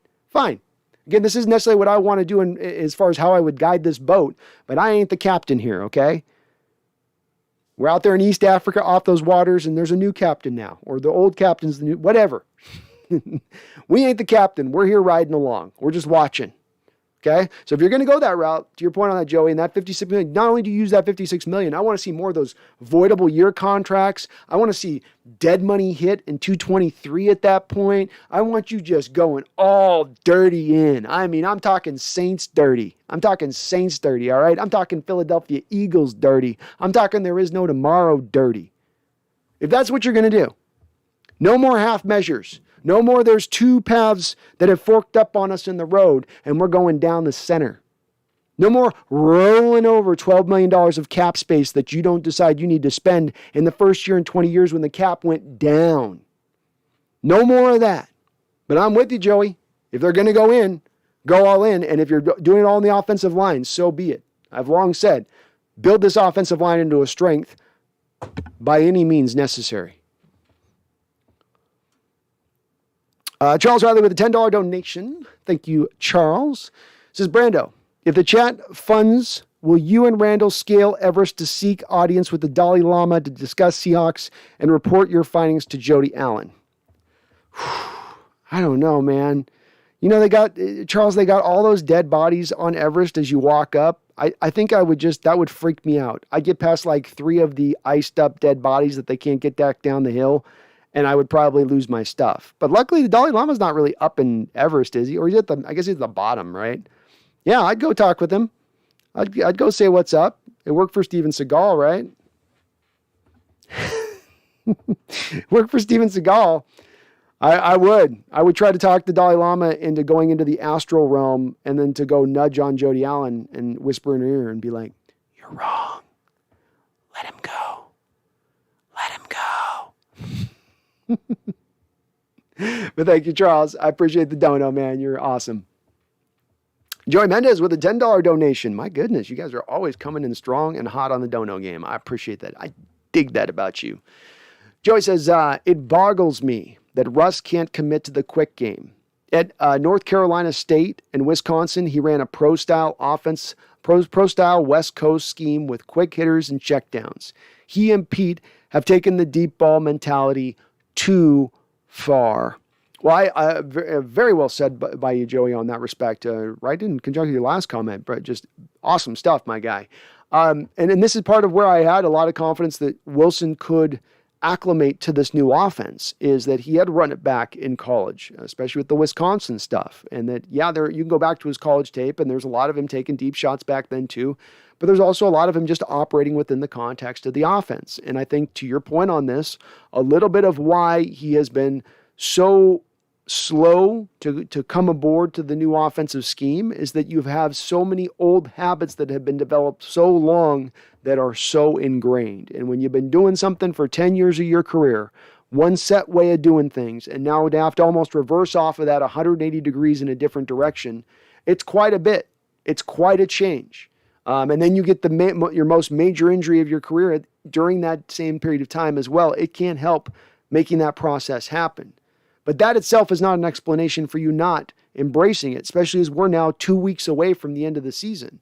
You know, it's not us watching Russ throw game after game where he's throwing 35 passes and he's trying to take the short and intermediate stuff. It's so inaccurate on every throw. His finger just can't accurately get the ball there. There's been some throws where he's thrown it in the ground or it hasn't looked good on the short stuff. but there's not been that commitment to you just got to keep staying with it, Russ. You're going to grow within your understanding of this. You're going to grow this element of your game. You're going to get better at it the more you embrace it. But if you never really embrace it, you won't get good at it. It's kind of like going to my point on how you fix mistakes. You don't fix mistakes by, oh, that broke, us doing it that certain way. Let's going to do it that same certain way again now. Oh, broke again. Okay, now we're going to do it that same certain way a third time. Oh, broke. Okay, fourth time, now we're going to do it exactly the same certain way. That's exactly what's happening with Russell Wilson. It's breaking in the same path. So you got to fix it. And the only way to fix it is a commitment. And it's going to be painful. And it takes retraining your instincts and your mentality on things. But at the end of the day, I've always maintained, Joey, it's for Russ's betterment. Whether it's here in Seattle or wherever he goes, it's what he is going to have to bring into his game if he truly wants to play another 10 years in the sport. Become a master at pre-snap. Become better in throws of anticipation. Control at the line of scrimmage, right? Short and intermediate passing game, accuracy and timing based and rhythm based, all that, less holding the ball. I mean, all these things, he's got a lot of pluses to his game. So don't let me sound like I don't think Russ still hasn't got, like I said, a lot of great football still left in his body. But to get to that next level of greatness that he wants to ascend to, he's got to build those elements into his game or he will never ascend to it. Thank you, Joey, though. You're awesome for the donation. Elliot Clark with a $5 donation. Thank you, Elliot. You as well are awesome, my friend. I salute you, sir. Gentleman and a scholar. Elliot said, Bobby just said, obviously there's going to be some changes, and whether or not I'm a part of those changes, I don't know. Thoughts? I hate tooting my own horn on stuff. I really do, because I think it's so cringy when it comes off. But when Jordan Brooks was drafted on the night he was drafted, I said that this signals one thing and one thing in particular. It signals that Bobby Wagner has 2 more years with the Seattle Seahawks, and then he's moving on. And if you guys want proof of this, you can go see my draft reaction to Jordan Brooks on the night it happening when I said exactly that. And the reason I said that is because I knew this offseason he was going to arrive at a point where you were going to save $17 million by moving off of him. But in addition to that, Jordan Brooks is at his best playing middle linebacker. That's where he was at his best in college. He is a natural middle linebacker. He is playing out of position at the will. And we were talking about saving $17 million and moving a player in who's going to maybe give you exactly the same, if not better play than Bobby, most likely better play than Bobby at this point in his career. It's a very easy decision for a franchise to make, even for a player with Bobby's pedigree. I love Bobby Wagner. He's been a phenomenal player, but you just can't pay this amount of money for a middle linebacker. Especially a guy who, look, he's got a lot of tackles this year, but so does Jordan Brooks. And a lot of that has to do with your defense doesn't get off the football field. And he's got a lot to do with why that defense as well doesn't come off the football field. It's not all on him. It's not his fault Trey Flowers couldn't cover through the first half of the season, or that there's been some other issues propping up, like a lack of pass rush. But he's not at his best year. He's coming off one of his worst graded games of the season here against the Bears. And it just looks like to me that prediction is going to come more and more to fruition. I would probably say Bobby will end up going somewhere else, but that the Seattle Seahawks will probably at the end of the day end up releasing him to give him the right essentially to choose where he wants to go moving forward. So not surprising to me, Elliot. I saw this coming down the pack 2 years ago, and it's funny if it does come down. It's how many people were calling me crazy that night for saying that Bobby would be gone within 2 years, but this is how the NFL goes with this type of stuff, and you're not going to be sitting on an heir apparent playing him out of position for 3 straight years. That's just not the way it works in the NFL. You're going to get him into his natural spot.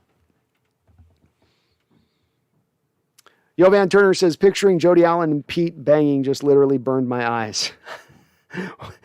You can't let that mental image take over you, my guy. You go to a dark place. Keldon, I can just listen to this freaking Seahawks guy while playing video games. Hell yeah, Keldon. Hope you're killing it, man. Hope you're killing it. Paul Third says, Jared Goff factor is worrisome. He doesn't make a lot of mistakes. He doesn't beat himself. We saw this in the playoff game last year with the pin in his finger. He is a guy who's willing to take what you're going to give him, and that's always a scary proposition for our defense. He doesn't have much as far as playmakers, but shout out to Amon St. Brown, Amon-Ra St. Brown, the family with those crazy names. I thought in the draft he was going to be better than his brother Equanimous St. Brown, who's played for the Packers, and he's proven to be that. The kid's really come on. I really liked his college tape, I think, coming out of USC, I believe. He's been their number one receiver since they lost Kenny Golladay and Marvin Jones. That receiving core got really light, but he's really filled in well for them. He's a fun receiver to watch this week. But yeah, Jared Goff is look, third stringer Nick Foles took you down last week, right? I think Jared's probably at least better than him, so it's a threat. Megan says Monday here, Sunday in Seattle. Oh, my bad, Megan. Forget about that. You're in the future. Eric Early, Russ has always had to scramble for his life and make plays. He has, Eric, and certainly I will give you this. They've never given him a good upper-level pass-protecting offensive line at any time in his career. Every time and at every juncture when they look at an offensive lineman, and it'll sound simplistic in me putting it this way, but this is how it's been, can the guy run block? Yes. And then whatever he can do pass blocking is whatever. That's the way the coaching staff has viewed things. And it's led and opened the door to you having an offensive line that at time can have a lot of guys that are people movers and can get you some yards on the ground, but it's opened the door wide open to Russell Wilson getting hit way too many times. And it's part of the reason why, Eric, I've landed at almost on its own at times where I've landed the process of like, man, I sure would like to see Russ with an offensive-minded head coach who builds an offensive line around him that can pass protect first and foremost, gives him the player makers on the outside, trusts in his talent to make that happen. And they've never done that, Eric, and it would be a shame for us to move on from him never having really truly fully answered that question. Joe Manick says, just scrape the mold off. Sounds good. Underrated comment. In utero, Russ breaks the structure of the line on almost every play, causing confusion for linemen not knowing where he is, producing holds and sacks, and some touchdowns. Yeah, it's doing that, and it's doing more of the former than it is the latter. And to get one touchdown for the sacks that come between, the overthrow, the throwaways, and all that other stuff is not worth it versus playing more on time. And that's the offense you're adopting here. That's Waldron's scheme. Like I've said before, I don't think Waldron took all of what he had learned under McVay, this very specialized offense that does a very specific type of thing, and then come to Seattle and throw all that out the window in favor of doing what Seattle's done the past 10 years. I think it's more likely that the head coach and the quarterback have pushed him into that corner of kind of forcing that to happen.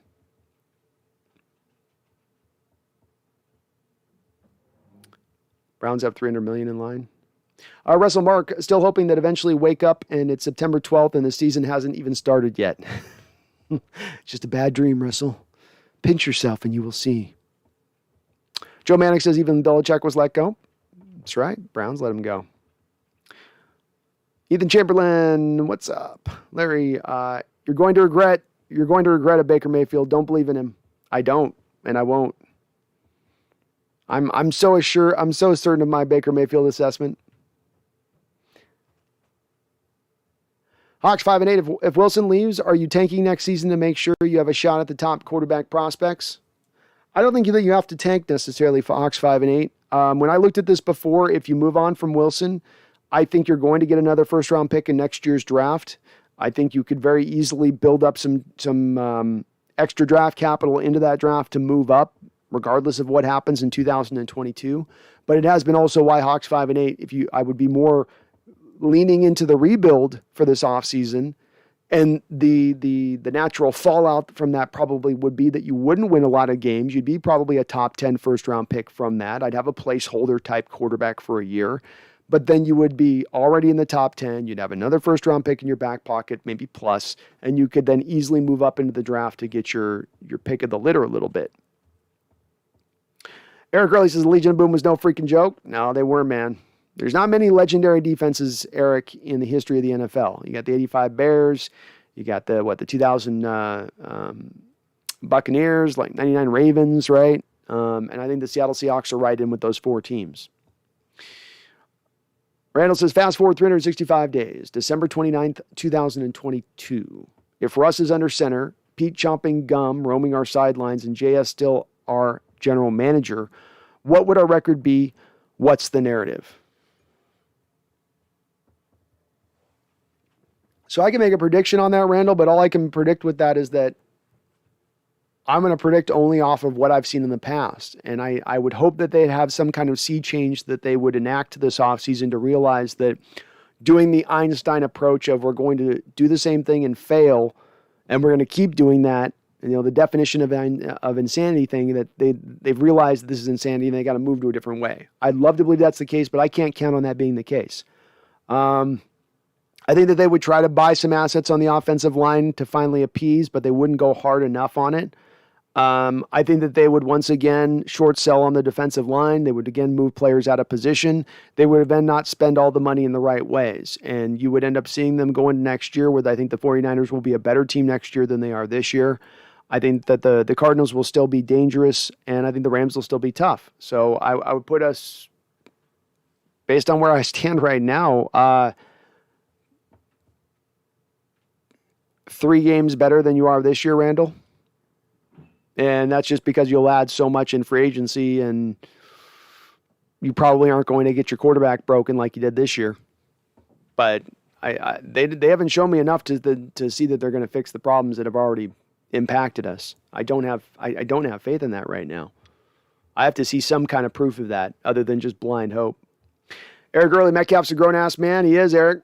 I fight this fight in here, though, against the fan base as far as trying to just talk people into signing him to a new contract. I see more people in here wanting to trade and move off of DK than I can almost count. And I wish I didn't. I wish we had more people saying, I want to keep this guy moving forward.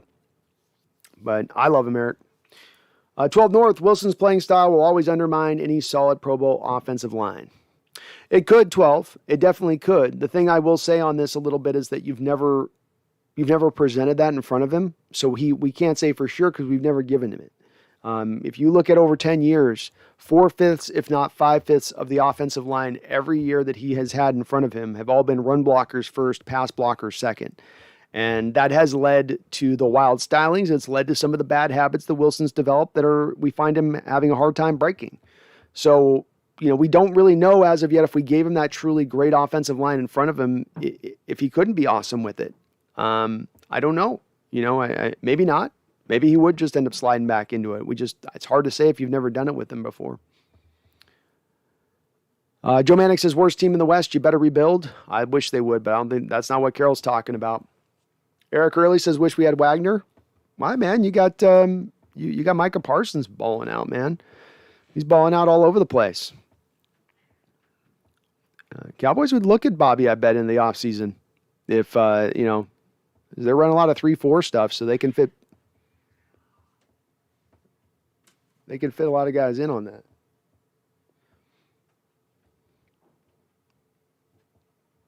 Doug Gilbride, difficult to rebuild when most draft picks are busts. It is difficult to build. Well, yeah, you rebuild with the same staff, the same people in place, then yeah, it's hard to have faith if they've been missing on picks prior. I think that's what you're meaning on that. Charles Rother, the $5 donation, says, I would be aghast if Randy, Brando, and the Dalai Lama and Steven Seagal brainstormed Baker Mayfield as the answer, vindicating Larry Coleman. Well, then Larry would become the prophet. He would become the prophet of the channel, Charles. But Steven Seagal's got an opinion on this. What's Steven got to say? What's Steven and his ponytail got to say? Oh, that's awesome. If Baker Mayfield came to the Seattle Seahawks, I may I don't know. You guys may see I may have to swallow some cyanide on live stream. I think that's what might happen if that were to occur. I cannot. There's a lot of quarterbacks I would struggle to be able to deal with on my team. Baker Mayfield might stand at the head of that list as far as my just general just annoys me. His essence annoys me, and his play on the field absolutely just drives me nuts. Those little baby hands. Joey Del Rosario. If Wilson does leave after the season, which team do you think he would end up playing for? I've long suspected I think the team that ends up being the one that makes the most sense, Joey, would be the New York Giants. New York Post just ran a story with Wilson on the front page like a week ago saying, let's go do the Russell. I think that there's been some momentum behind this building for a couple of years, quite frankly. I think it would interest both him and his wife as far as helping out both their careers. And I think New York is looking for a win, and that they're sitting on 2 first-round picks in this upcoming draft. They would be willing to offer us what we want to be offered. If not them, I think it would go Philadelphia. I think the Saints would be an interesting place. This is kind of my order, by the way, of possibility. And then beyond that, Raiders, maybe Miami taking as a like left field type team coming in. Larry says, Brandon, defense is good, just the offense can't produce. I don't know if I'd go to the point of saying the defense is good. It's a little bit like going to that simplistic stat where we say, okay, we've won more games than we've lost in 9 out of 10 years, so therefore we're a consistent winner. So the defense is top 6 in points allowed, so therefore they're a good defense. Well, what about time of possession? What about giving up a league worst amount of yardage in the air? What about your lack of ability to generate any pass rush? What about your low pass rush win rate? What about your low ability to generate any kind of turnovers whatsoever? Shouldn't that stuff factor in as well? ADL Williams says Kyler versus Russell equals Mexican midget wrestling. Joe Banks says Wilson's going into TV. TV or politics, man, one of the ways. Mike Thon says Russell Wilson's going to the Saints. Mike, there was a story that broke that was a possibility. I don't know that I think that they're on the outside looking in. I think they're interested, but I don't know that they've got what it takes to bring Wilson in. They're going to be sitting on a later first-round pick in this draft. They don't have anything to offer him a new contract. They're sitting in cap hell. They have a good offensive line, but they're about to lose one of their best players in Teron Armstead this offseason. They have no playmakers to throw to. They're going to have to move Michael Thomas. They have no wide receivers. Kamara's going to be getting older here. Does that really entice Wilson to go play there? Maybe. It's in a dome. It's going to allow for him to put up a prolific amount of yards. That's true. But that's the part I wonder about when you look at a team like the Giants has actually got a couple of first-round picks in this draft. They're high first-round picks in this draft. It comes down to a bit of a bidding war. It's not just where Russell Wilson wants to go. It's also going to be a little bit of what Seattle gets as far as the haul. Larry Coleman says the defense...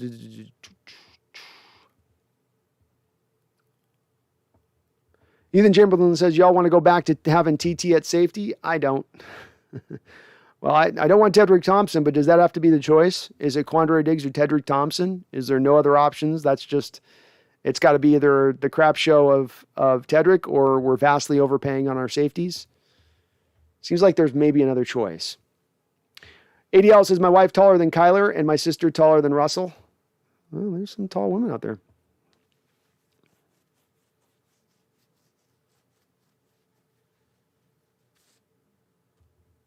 Eric Gurley says, yeah, we play Cardinals Sunday. Kyler going to eat his little words. Was Kyler talking trash? Was he talking trash about the Cowboys? I think he did once, didn't he? If I remember.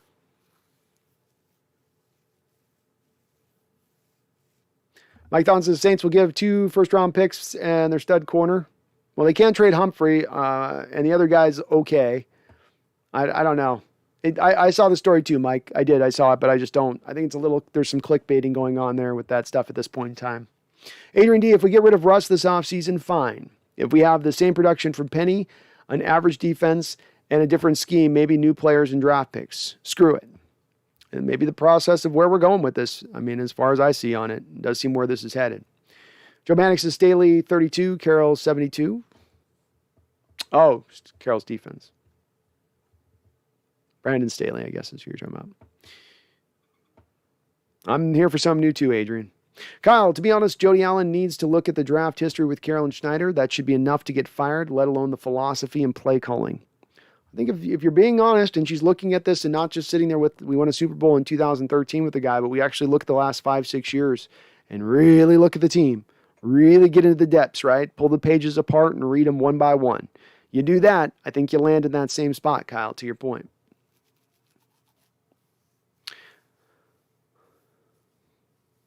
Larry says, I don't see a rebuild either. We need a quarterback and a better offensive line. The quarterback is mobile, not fat. Ethan, my opinion on what Carroll's comments is, why wouldn't he say that?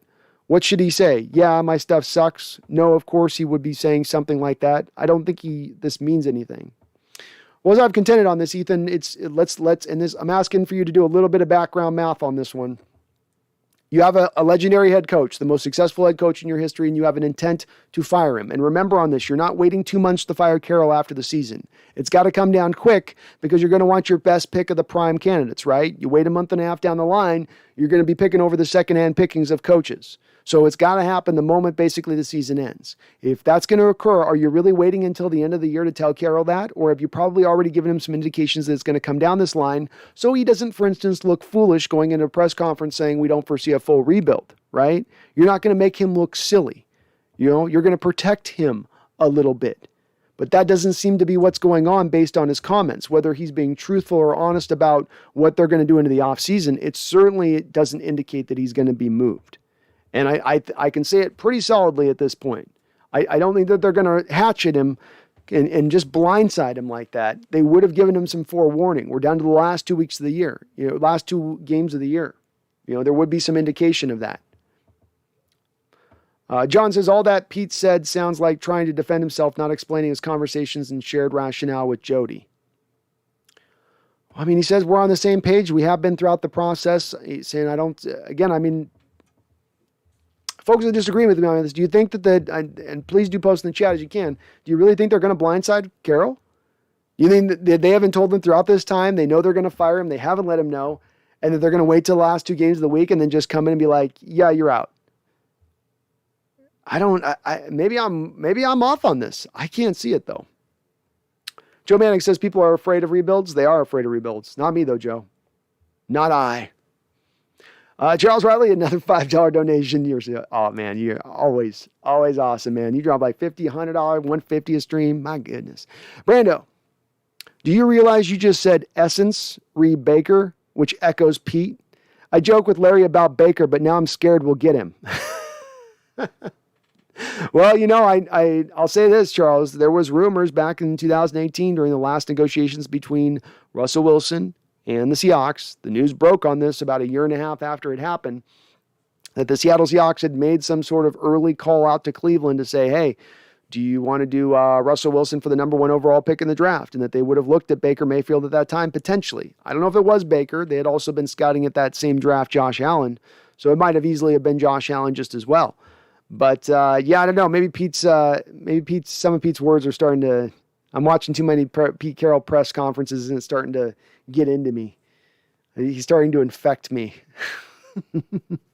It's probably what's happening, Charles. Thank you for the $5 donation. Mike Thon says DK is overrated. And Mike, you're giving me a good time here to be able to pull out just a tweet that I'd like to pull out. I want to just do a little tweet here that I got to pull out here. And because you're not alone, Mike. Mike, there's been a lot of folks coming to my chat that say DK is overrated. And I will give you that he's not perfect. I'll give you he's not one of the best in the league right now. I think he can still get there, I think. I do think as well, Mike, I get comments posted in my videos. We had another guy last week who went to the game in person and spoke over and over about watching in person of DK breaking open and Russell just not targeting him.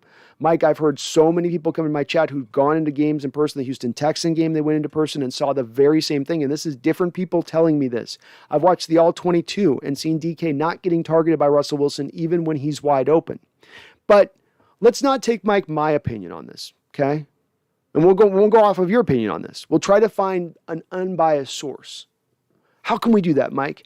How can we find an unbiased source on this situation? Well, I think the way we do that is let's look at who in the NFL at the wide receiver position has had the most designed double and help coverage in the entire NFL. Okay? Did you guys catch how I just said that? Who is the receiver out there? Who are a collection of receivers who have basically been double teamed the most in the entire NFL? Because indeed, we've seen that the Seahawks have been hit with cover 2 safety look as much as any team in the NFL. And that teams have basically piggybacked off that cover 2 to be able to then double team said wide receivers. So no shocker here, Davante Adams is double teamed 27.5% of the time. You guys want to know who the number 2 player is in the league?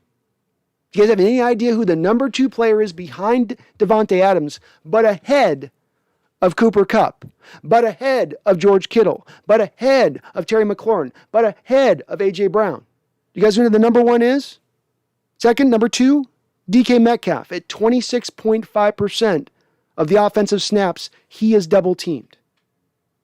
So I call this an unbiased source because this isn't an opinion. This is fact. The NFL defensive coordinators throughout the NFL are double teaming DK Metcalf at the second highest rate of any wide receiver in the entire NFL. Does that mean he's not striking fear in their heart? Does that not mean that he is a grave threat to them and what he can do on the football field? What further proof do you guys need to see that are these kind of folks that are out on DK to understand this guy's a force? He's a benefit to this team right now. And when you're looking at a team that is the equivalent of a dam with 30 punctured holes across it and daring to give way at any time, and he's one of the foundational pieces that actually helps you out, why you want to move on from that one or why that one's the problem, I don't get. To me, he's not the issue. But that stat is not my opinion on that. That's what the NFL defensive coordinators are telling you about the threat they think of him. We got to double team this guy at about the same rate we double team Davante Adams, who has literally no other help across from him. At least DK's got Tyler to take some theoretical attention away. But there's a 1% difference between him and Davante Adams. So are the defensive coordinators in the NFL wrong? Are they being dumb? Is it just that he is overrated and they're overrating him as well? I mean, maybe. But boy, I thought that stat was pretty startling. Ian Chamberlain, yeah, I'm down with trading DK. Wide receivers don't win championships. Oh, I don't know. I thought Tyreek Hill helped Kansas City win a championship a couple years ago. And it didn't hurt them. I don't know. I think you need to have a lot of different pieces to win championships. But I don't think you can win championships with the busted wide receiver crew either. Van Russell is an aggressive quarterback. That's his style. Can't teach an old dog new tricks. Well, as we were saying, Van, the one thing is with this is that he had these old tricks back at North Carolina State. He had these old bag of tricks back at Wisconsin. He learned this style throughout the 10 years of playing in the NFL, and maybe he can't unlearn it. You may be right on that. Maybe the train is too far down the tracks at this point. That very well could be the case. Larry Coleman, I'm not afraid of a rebuild. Get Baker. I'm telling you, 100% time is the answer. Mr. Fantasy Football, Baker sucks. He's shown his true colors of the Browns. Yeah.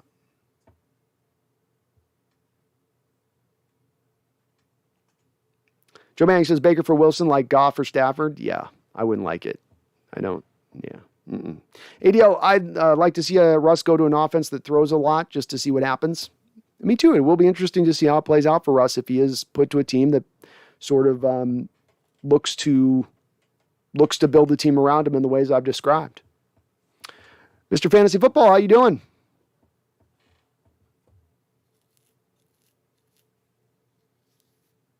Marcellus, why is Wilson so bad?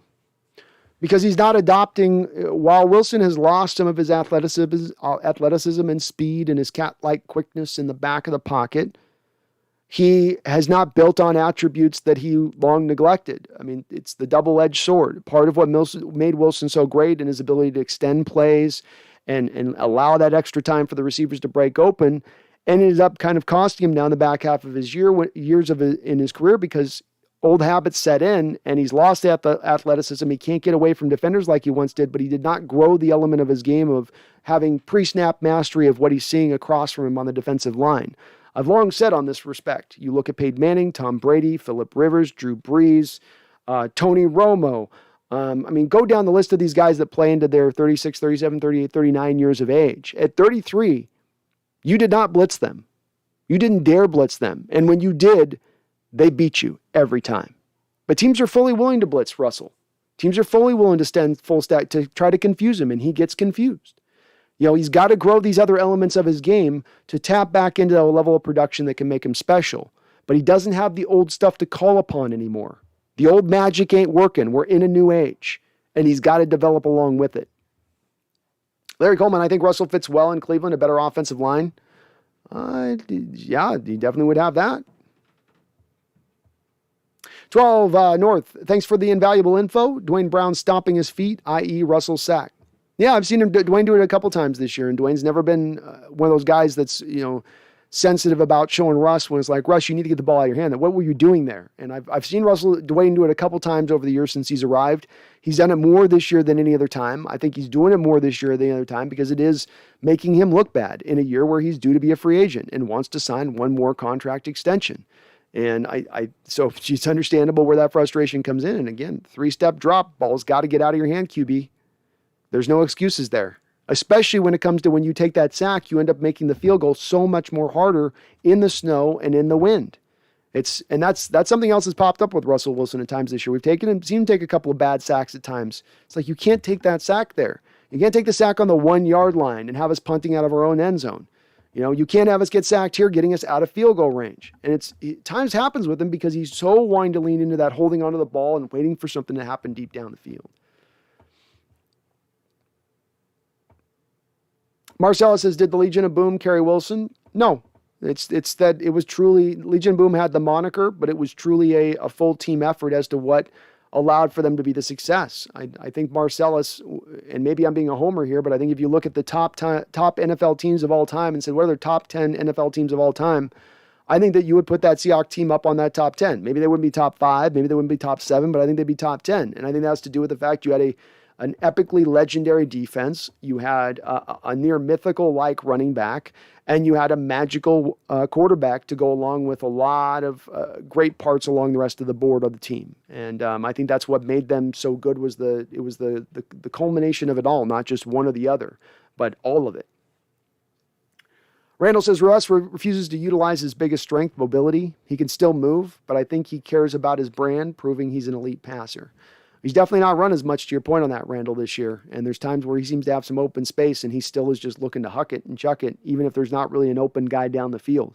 Sure would be nice to see him, and it would have been nice, a couple of weeks ago, especially when he's still fighting through this finger injury, to try to maybe lean back a little bit more on his legs at that point, because of the fact that his finger was going to kind of maybe stifle him a little bit in the passing attack.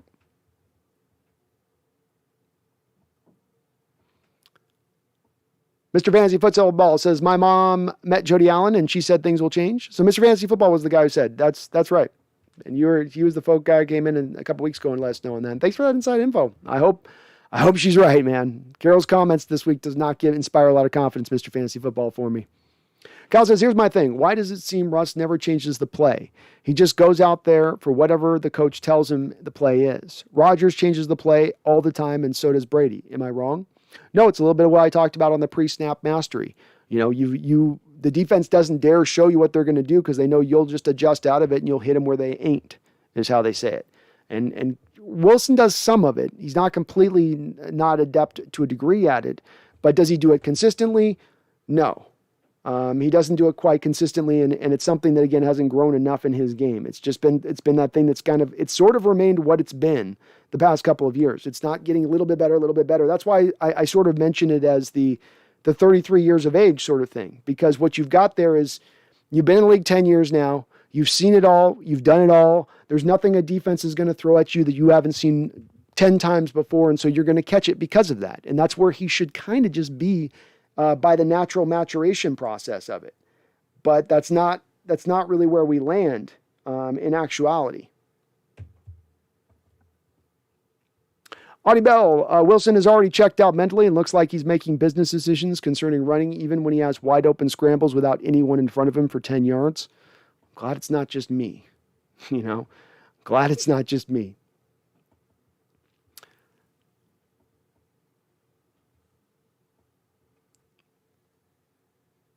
Ethan Chamberlain says, Kellen Moore bust. I doubt Jerry will let him go, though.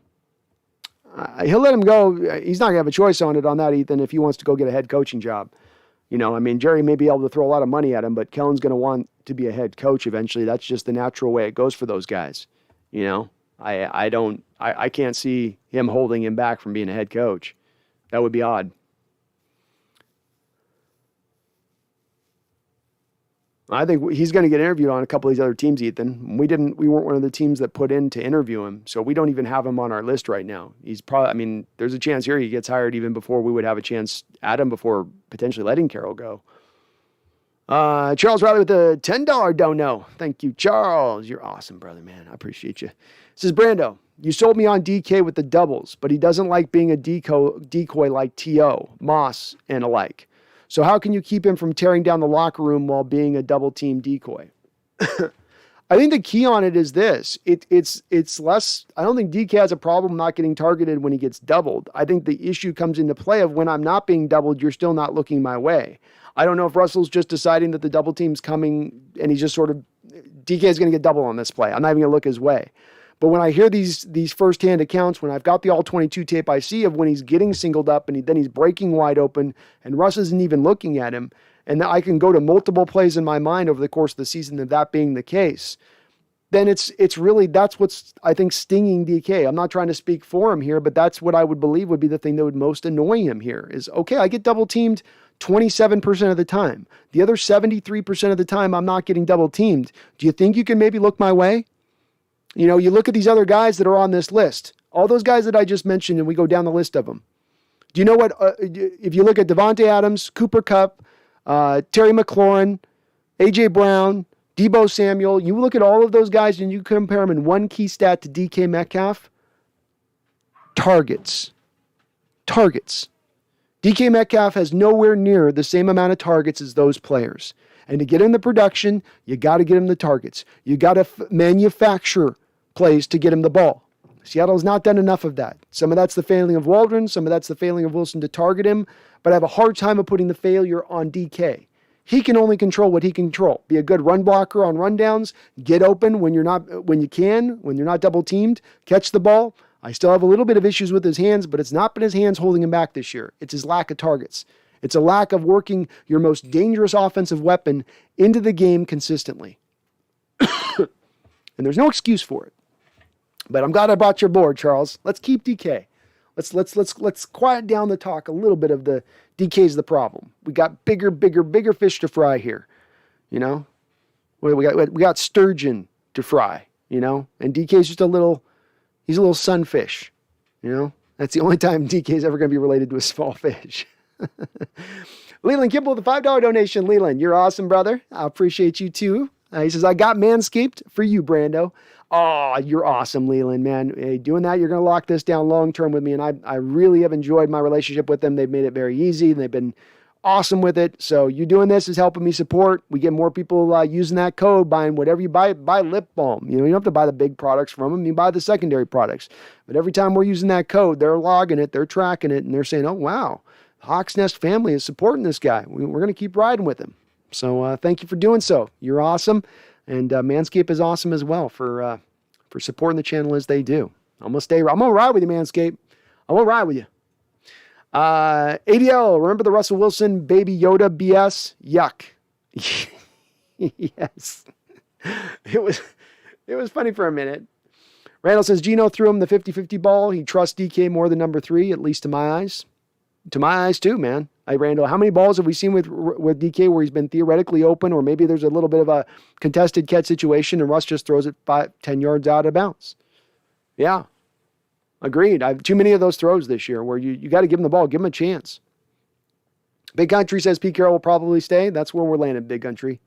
That's where we're kind of landed at this point. I think we can say that with a fair bit of certainty at this point. Randall says Kellen Moore is a coach's son. His dad was one of the best high school coaches in Washington State history. Oh, okay. I still love the tosser from Prosser as our head coach would be just amazing. To just keep being able to say that, that'd be awesome. He definitely has the local connections, and if we had him, Randall, I'd be pretty excited. He's a young guy, but he'd be doing what we'd want to be doing, which is bringing an offensive-minded head coach with some great ideas, and maybe a Seahawks fan growing up too, which would be kind of cool. Mr. Fantasy Football says Jody Allen already said there would be big changes, so she did say. I mean, and I can't speak to what she told your mom, Mr. Fantasy Football, and that's definitely, if that's happened, that's awesome and amazing.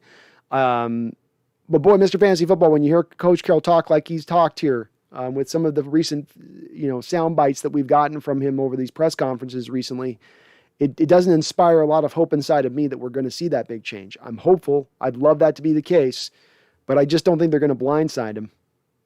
Ethan, Hawks for life, baby. Win or lose. That's right, Ethan. Win or lose, we're here. Audie Bell, if losing to the Lions would facilitate a rebuild, I would take it. If that's what it takes. If that's what it takes, boy, if they've just been holding the line up until this point, then okay, now you guys lost the Lions. Okay, now we're rebuilding. We're going to, if you beat the Lions, we're bringing everybody back. But you lose the Lions, you're all out. But hey, whatever it takes. Randall says, I've watched football since I was 6 or 7. I'm 41 now. Russ, my favorite player ever, but I think he's broken between the ears. I do think with Russ, even though he's lost a little bit of his athleticism and speed, at the end of the day, he is still a very talented quarterback. And I don't think, for instance, I think he can make basically every throw in the game. I think he still has good arm strength. I think his issues and problems, to your point on this, Randall, all lie shoulders up. Shoulders up is where I think really Russ's issues are at their most. Maybe it's a lack of confidence. Maybe it's a lack of developing certain aspects of his game, but whatever the case, that is where there is some issue at. And it'd be great to see him fix it, but it's been hard to watch it being broken now for a good bit of time. You go back to what you look at Russell Wilson's stats since mid-year through last year, that's a year and a half now of data. And I think he's like 26 out of 37 quarterbacks in his ranking and rating at that point. It's been not good. Dr. Von Viggles, if Russell gets a better O-line, won't he just always go deep?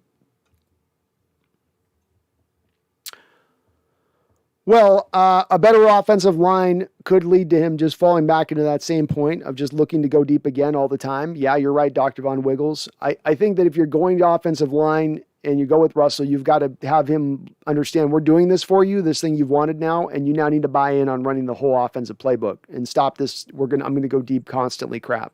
You've got to start to learn how to play this position differently as well. So it's a little of a tit for tat, Dr. Vaughn. We give you the offensive line. You stop with these old habits that aren't helping us. But it's possible, and that's the risk you would take, Dr. Vaughn, by bringing Russell Wilson back, is that he does not develop, that you give him that offensive line, and he does not take that next step in his growth, that he can't get to that level of production. The thing I will say with those, though, Dr. Vaughn, is that you've never done this for him before. So that's part of what makes this why I want to do it, is that you'll move on from Russell potentially this offseason and trading him, and having never given him a top flight offensive line since maybe his first 2 years, if you can call that a top flight offensive line. I mean, I don't know, Breno Giacomini, Paul McQuiston, James Carpenter left guard. I mean, it was okay. It was okay. But I don't know, It's hard to say. It's a valid point, Dr. Vaughn. It could fail if you went that route. I will say this, though, Dr. Vaughn. If you went with Russell, you built the offensive line around him. He has 2 years left remaining on his deal. You don't have to sign him to a contract extension right now. If it were to fail with Russell Wilson, and then you go into next year needing to move on from Russ and saying, okay, we're done with this experience. We're not giving you a contract extension. We're going to move you to a different team. You now have a great offensive line in place for the next quarterback to come in. It's just never a bad bet to build in the trenches. You know, it always brings about good no matter which way you go on skill position or quarterback or running back. Adi Bell says, Sulk is a liberal snowflake phony.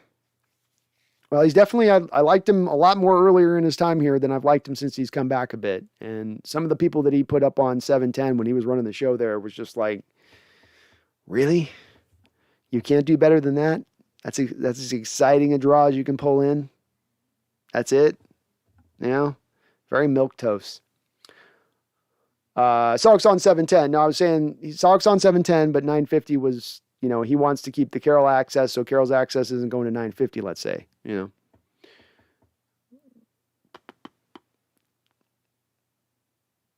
Calvin Dickerson says Pete Carroll doesn't have to sell to fans. Pete Carroll doesn't have to sell to fans. Russell Wilson has to sell to. Doesn't have to sell to fans. I don't quite know what you mean on that, Calvin. Pete Carroll doesn't have to sell to fans. If Russell Wilson, he has to sell to. I kind of think I know what you're saying there. But I'm not sure, Calvin. Doesn't have to sell to fans. Calvin, can you repost that? I think a word got left out that kind of kept it from making sense to me. Sorry, my guy. Doesn't have to sell to fans. Russ has to sell to. Oh, if Carroll has to sell it to fans, Yeah, well, look, Russell Wilson's got to own some of what's gone bad. He's got to stop making excuses. He's got to stop saying, okay, maybe I hold on to the ball for so long and I cause some sacks and cause some bad plays, but then there's a lot of good plays I get too. He's got to stop that. It's got to be just the first. I'm holding on to the ball too long. I got to stop that. Point. Stop. End sentence. Done. Right there. And now you correct it. We all get back to the same thing on this, Calvin, at the end of the day, be it Carroll or Wilson. You only fix your issues when you determine that there is first a problem. If you think everything is strawberry fields forever, then what is there to fix? This year was just some randomized kink in the matrix, I guess. And naturally, next year it'll just unkink itself on its own.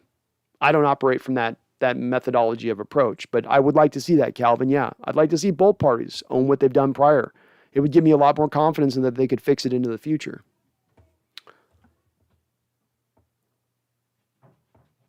I'm going to get some more coffee, folks, so I will be right back. Bear with me for 1 second.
All right, folks, thanks for hanging in there with me.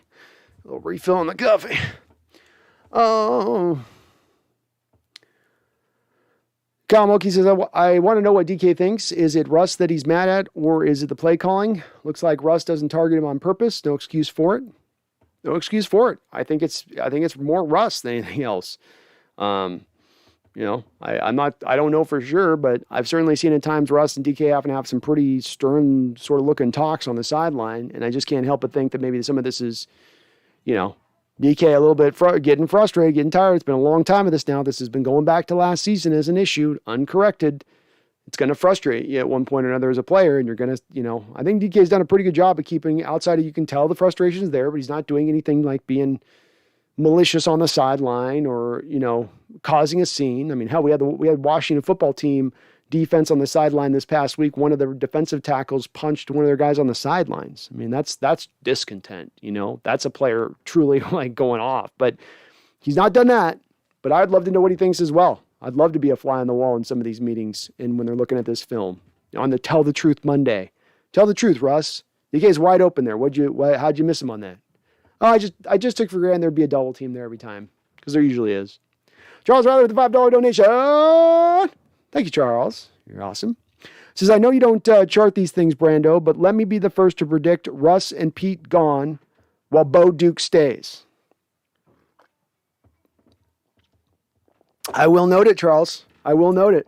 You better believe I'm going to give some props out to whoever is able to predict this one right, Charles, because this is like predicting a blind pool bet in your office or something, and everybody's just got to pick a random number as to what they're going to be, what their number is essentially. This feels a lot kind of like that to me, to a degree. So, yeah, I'm unsure as well on that in that respect of things, and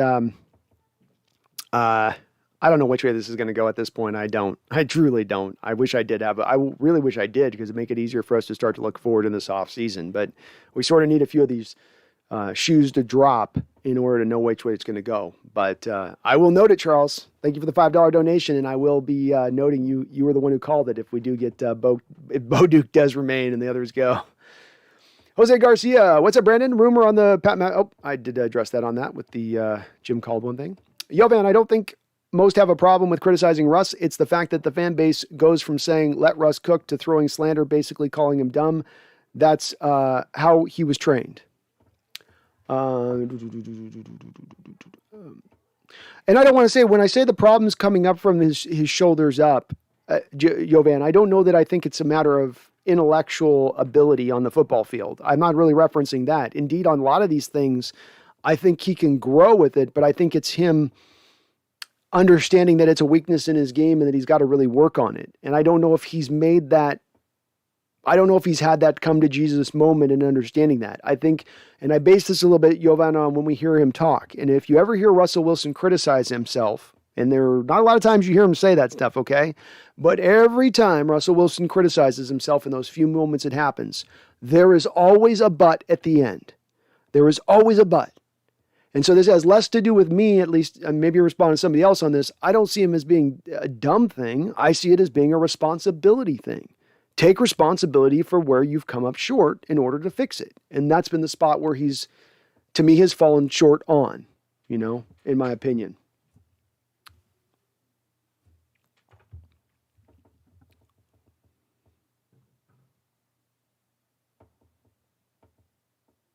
Matthew Galendez. Sorry, Matthew. I'm still advocating for Joe Burrow to replace Russell Wilson. I know it's not possible, but I can wish. Hey, man, you can wish. You know what I mean? Doesn't hurt to wish. So I'm good with it. I'm good with it. You know what I mean? Let's see here. Sorry, just checking something here. Got a quick...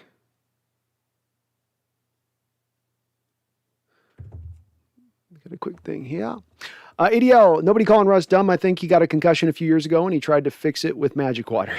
Well, thank you. I don't think anybody's calling necessarily. It's not aptitude. It's more effort than it's aptitude in this respect. 12 North, Wilson speaks too much during the press conference rather than doing the talking on the field. That would be good too.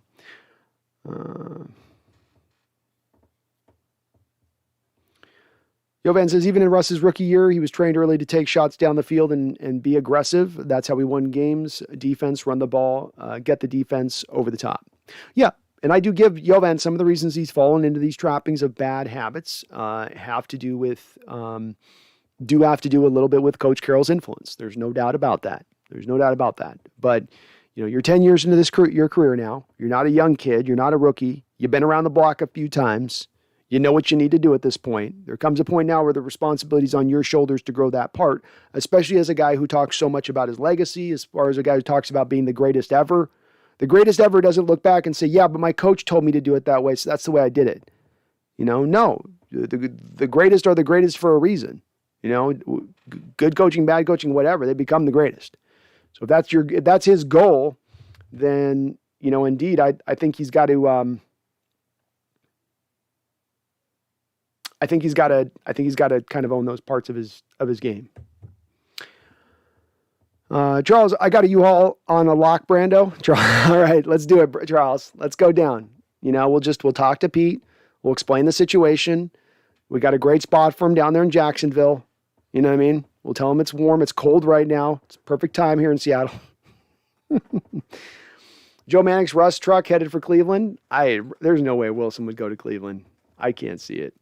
There's no way.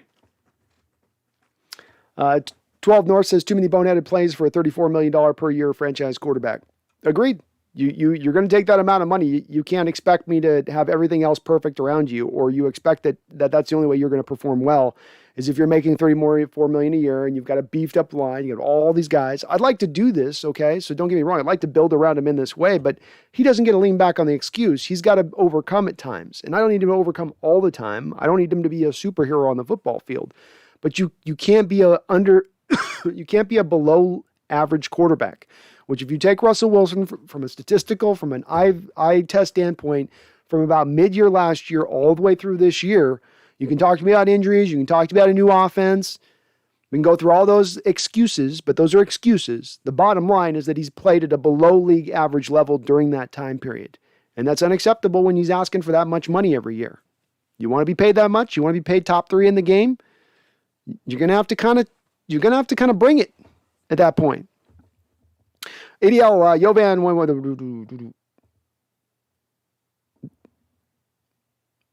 Random McDaniel says, on a scale of 1 to 10, how shocked will you be if Pete Carroll gets knocked on Black Friday? At this point, Randall, 9. Being highly shocked. So I would be highly shocked if Carroll is one of the Black Friday coaches cut. His comments are really sinking in with me in a way, Randall, and I don't think it's just bluster by Coach Carroll. I think that he's had these conversations with Jody and he's operating with a certain amount of confidence of knowing he's not going to be cut. Larry Coleman says that's a joke trade, DK. Yeah, it took, I just want to, Randall hit me in that soft Creed Humphrey underbelly that I have. So, you hit me in that spot.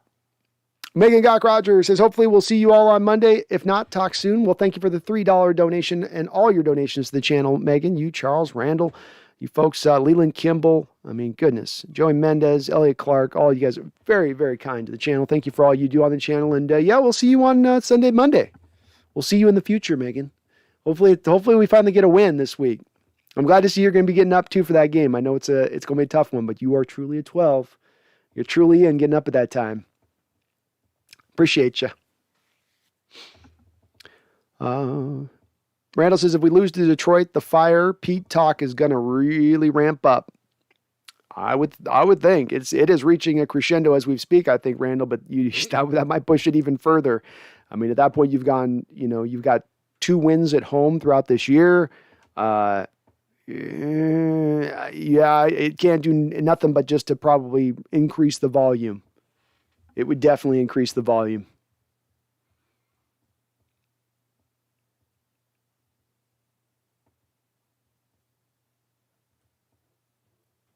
I'm behind in the chat, folks. Sorry, we will catch up on this.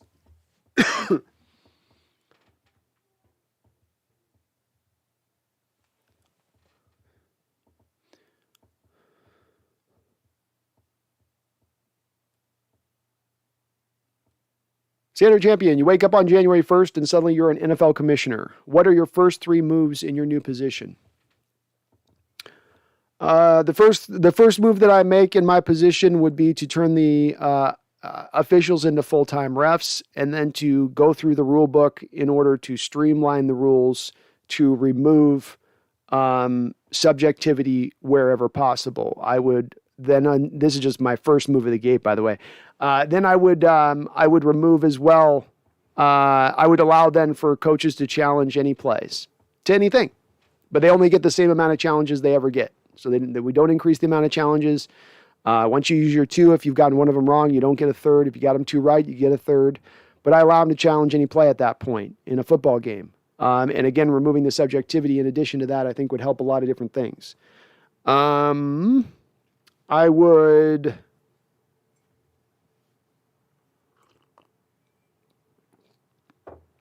I would go back to the Players Association and I would seek to renegotiate, even though we're within a CBA, I would seek to try to get them a few more percentage points in order for them to then be open back up in order to do more practicing and having more padded practices. And that I would give them, if it took a little bit of a substantial nugget, I would give them that because I think it hurts the product on the field how little they actually do practice anymore, especially the lack of ability to tackle anymore. It's removed an element of physicality and it's watered down the product, in my opinion, just a little bit by them not being able to practice like they once did. I don't think we'll ever get back to 2-a-days, but I would like to see more padded practices. I'd like to see more intensity in these practices. I think it would better prepare the players' bodies and actually end up helping the players more at the end of the day. So that would be where I would go with that. There was one other one I was going to have in my mind that just left my mind, so it'll come to me in just a second. But those would be my first couple of things, Standard Champion, right out the gate. I would probably also mandate league-wide that every NFL stadium that was outdoor has to go to grass. So I've looked at the data. It's like 35% higher amount of injuries to the lower leg on turf, and that those lower leg injuries tend to be more significant when they are sustained. That's startling data. This is a little bit hand in hand with wanting the players to practice more, and this be a little bit more about player safety at the end of the day. I would mandate that those clubs out there go to grass. So those are my 3 moves. Audie Bell, all of the bad from Pete has been masked by regular season wins and an engaged and full effort from Wilson. Now that Russ has checked out, the entire spectrum of Pete's failures are now on the jumbo screen. Very well said, Audie, and I agree. He's sort of been able to hide behind the wins and loss thing, and that being the thing that keeps him protected from criticism, and it will not any longer. Larry Coleman says, I was mad the Seahawks didn't get Stafford. That would have been, I don't know, Larry. Nope. I don't think the Seahawks fan base would have been in on that one. ADL says steroids mandatory, no penalties, and new cheerleaders would be his three new deals. I'm gonna add a fourth deal, and that is microphones on the field with a specialized stream with microphones on the field, so you can hear the whole telecast, but then you get the mics on the field as well, and you get to hear all the stuff the players say. I think that would be cool too. So there's my 4th thing that I would add as a commissioner. Herbicide says hearing about Madden was tough. Oh, 1 second, folks.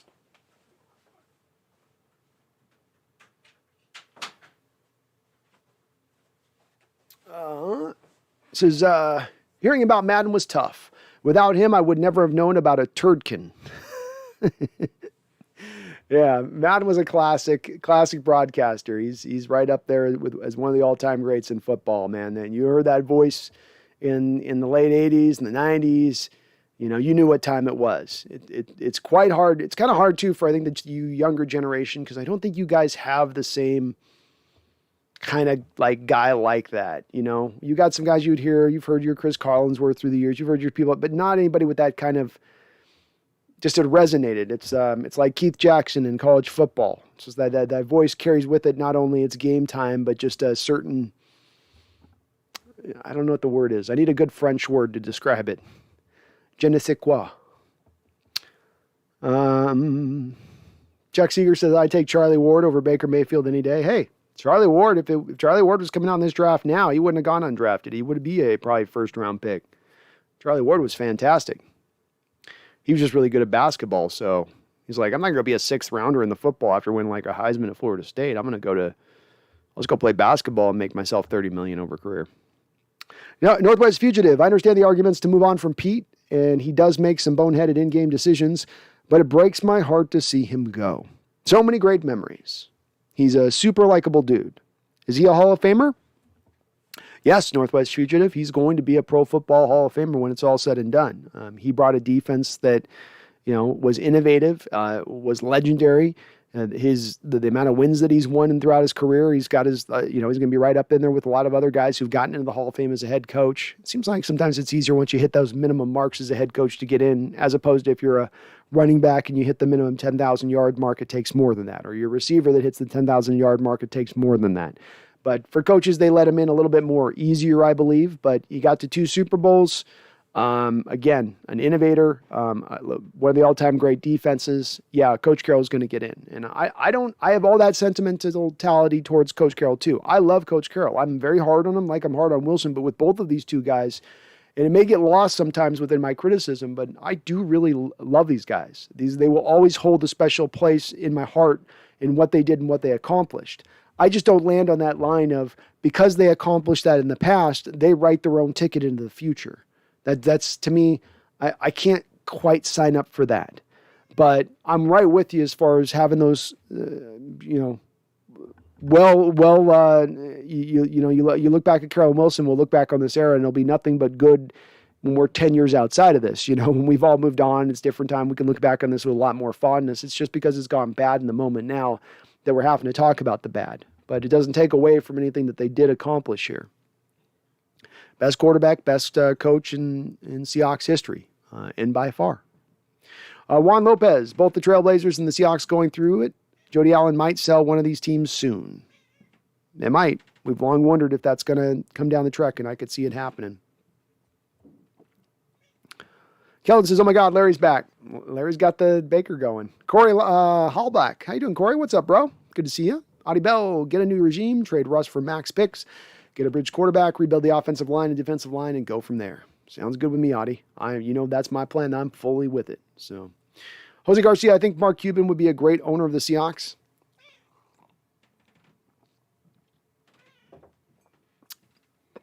he'd be good. He's got money. He's been a good owner for the Mavericks. Got them a championship in basketball, and it's not like the Mavericks are a perennial powerhouse in the NBA. So, he'd be all in. I'll give him that. That's all I want to have an owner. Be all in and don't move my football team. It's the only thing, two things I ask of you. All in, don't move the football team. Keldon says you should all go for Bevel again, Russell's top offensive coordinator. Nah, we topped out on that one, Keldon. It's not exactly like he's done yeoman's work with Trevor Lawrence in Jacksonville either. Nor did he do a whole lot with Detroit.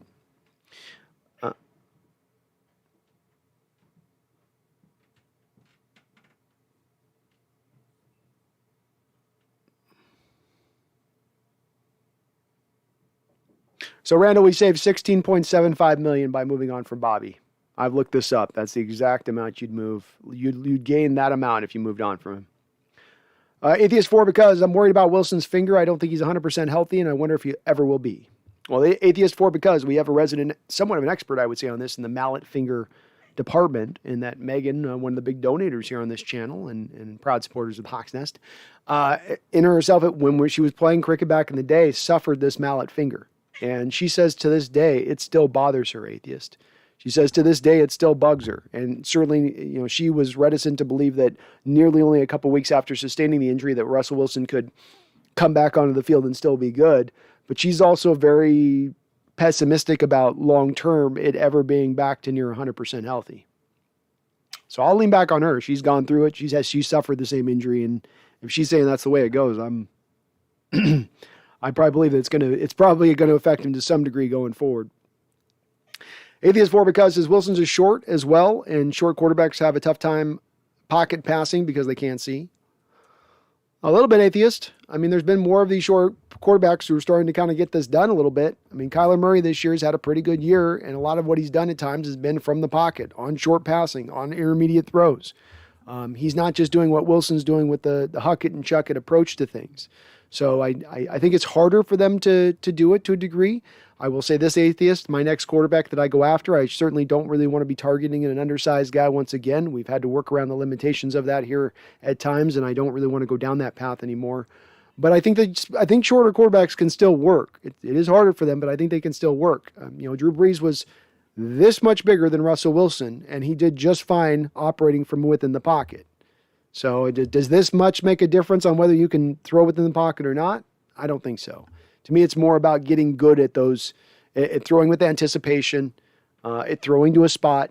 The story that I always go to in my mind with this Atheist 4 because is Steve Young. Steve Young was a guy who was maybe at the height, maybe 6'1", probably more of the 6-foot phase when it was all said and done. And they went to Steve Young after, when he's in the prime of his career, and they go, Steve, you're a smaller guy. You got bigger guys in front of you. How do you see on these throws that you're tossing these slant routes to Jerry Rice? How are you just hitting him right on point and seeing that? And Steve says, I didn't see him. I couldn't see him. I'm throwing on time, and I'm throwing to a spot. And Steve Young was a master pre-snap, an absolute master pre-snap. And that's the part you've got to own then, is that shorter quarterback. It's less about you seeing where you're throwing the ball and more about anticipating where you need to put the ball. Audie Bell says, Brandon, I think Russell's running is more mental than a physical decline. I think the running out of the pocket and getting yards when he leaves the pocket, yes, Audie. But I do think that the decline as far as quickness, lateral movement, that type of things, his ability to pirouette in the pocket and get out of danger, I think that stuff has gone back a little bit. Megan says he's not, and I can that as one who did the same injury. There we go, Megan. I think Russell's troubles are a symptom. The problem is Carroll. I don't think it's one or the other. I think that there's both some blame within that, Keldon. It's hard to put this all in just to one stack. Atheist 4, because Chiefs had a quarterback on a rookie contract too. Does it work if your quarterback is making their market value of $45 million per year? Are you talking about Mahomes and what he's making? Because even right now with Mahomes, he's still not making, I think, what you think he's making. That's what he signed, I think, for on average. But he's lowered down the cap hit of his contract a couple times over. Let me bring it up. I got it right here. So Patrick Mahomes' salary cap by percentage by season. Okay, In 2020, Patrick Mahomes this year or last year counted 2.4% against the cap. This year, he's counting 11.5% against the cap. And next year, he's due to count 13.8% against the cap. So always when you're looking at contract numbers, folks, don't take what the media throws at you with the average per year. Always look at what the cost is really in the first 3 years of the contract. So he's not really taking up a $45 million amount of the deal, Mahomes. He's actually taken a discount 2 different times over on back-to-back seasons. ADL says, we don't need to rebuild. Pete Carroll, mayor of Hiroshima, 1945.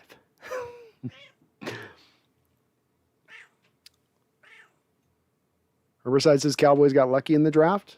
I don't know, man. They've been drafting pretty solidly in recent years. I've had my issues with times with the Joneses and how they've run the general managership there with the Cowboys.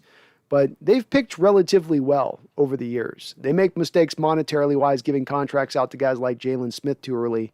Or what Dalton Schultz or whatever the tight end they paid. But they do tend to draft pretty well. They do tend to know what they're doing in that respect of things. You got to be quiet. You got to be quiet. They don't want to hear you. Keldon says, I figured it out. Larry's a Browns fan. He's trying to talk this into existence. It's one of the two. Randall says they call him Backfoot Baker for a reason. Oh, I hate the backfoot throwers. That's why I hate Mitchell Trubisky as much as I do. Yo, man, can anybody tell me who is behind the great Aaron Rodgers in all-time passer rating and touchdown to interception ratio? I know the answer. He's right here in Seattle. He is indeed. But that's, of course, a career stat, Yovan, and we're not trying to look at what a guy's done over the course of a 10-year career. We're looking at what he is now and what he's going to be going into the future.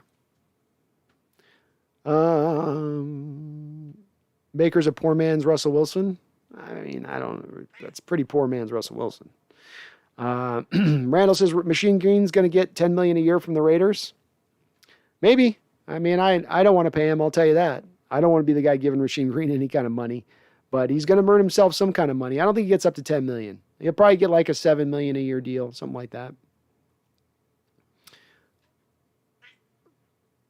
Megan says Larry's the reason why I don't go to church anymore.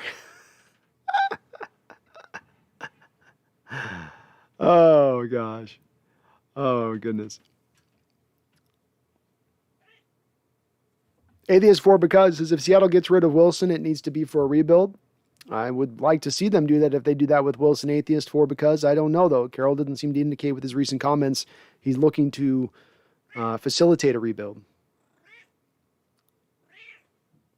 Doug Kilbride, keeping the same crew for another year as Wilson becomes another year older, drops in value along with probably another crappy draft class. Yeah, it doesn't seem the smart path to go for me either, Doug. Alexander Matthews, quit falling in love with Baker because he was a first-round pick and does commercials. That doesn't get us wins on the field. Alex, I'm not sure that Larry's not trolling a little bit here. I'm still not certain he's really. I know he said he's not trolling. But nobody is this much a backer of Baker Mayfield. I just can't. No.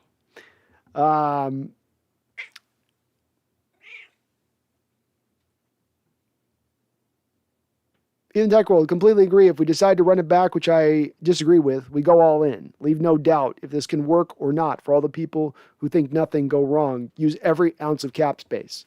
Yeah, I mean, again, you land, like you said, Ethan, it's not where we want to necessarily go, but if they're going to take that lane, if they're going to decide, no, we want to put the pedal down to the floor and want to hit the NOS button, fine. Then load the car up with gas, get your tanks in the back, and let's go.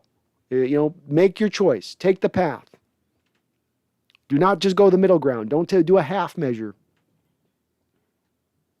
Jovan Turner says Russ threw a lot of deep balls with the Badgers too. That's his style. I've watched Russell Wilson games with the Wisconsin Badgers. He utilized a lot more of the short passing attack when he was with Wisconsin than he's had here with Seattle. He was running a pro-style West Coast offense with the University of Wisconsin. Same thing was basically true with the North Carolina State. Both places he had a lot of success. Yeah, he still threw his deep balls, but mixed in with the deep balls was the short stuff. ADL Williams says, I'm pissed about this MLB lockout. This is such a crucial offseason where Jerry is supposed to get his final pieces. Yeah, it's coming at a bad time for our Mariner team. This was where you really wanted to go into overdrive, and let's here we go. And it's definitely holding things back. But it'll probably be just one of those things where it'll unlock out. A lot of guys will end up signing late. The Mariners will be in on that as being one of those teams signing guys late because they got some money to spend, and there's still some pieces out there that are interesting. Charles Riley coming in with another $5 donation. Thank you, Charles. Appreciate you, brother. Says Randy brings up a good point with kickoff and punt returns. Basically, will they keep them considering the rate they're penalized? Any alternative? Well, they've been definitely legislating it out of the game for years now. And to be quite honest with you, I don't see much of a reason, especially with you're seeing a high preponderance of injuries on these type of plays. There's not really much reason to keep them anymore. We don't get very many punt returns that come back. The punters have gotten better about not only getting good distance on their kicks, but always getting a lot of hang time in addition, which is just making it that much harder for these punt returners to take it back. I think at the end of the day, if you're going to legislate already out of the game, why just have a wasted play that doesn't bring about much? To me, you're just as well as to say, if you punt the ball, you automatically get 45 yards, it'll automatically be 45 yards from where you're at. Or if you're inside the 50 on the opponent's line, it's going to be at the 10-yard line every time. Something like that. I mean, I'd be okay with an alternative like that. I don't like when you're kicking it now where it's been, like I said, it's basically just a waste play now. You don't see much of anything happening with it, especially the kickoffs where it's so easy to boot it into the back of the end zone. I'll check out Randall's comment here. I'm getting down the chat, so I'll click where he's talking on this, see what you mean on that. But I wouldn't mind getting rid of him. Larry Coleman says, who's the best quarterback for the Seahawks? The Alabama kid, 2023, Bryce Allen. How's that for specific?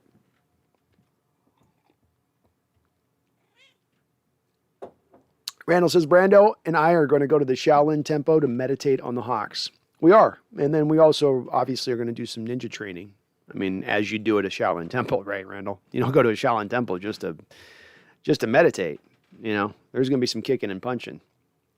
I'm going to get up on one of those staffs, like they can do, where they put the staff on the ground and then they balance on the staff sideways, showing off their foot strength.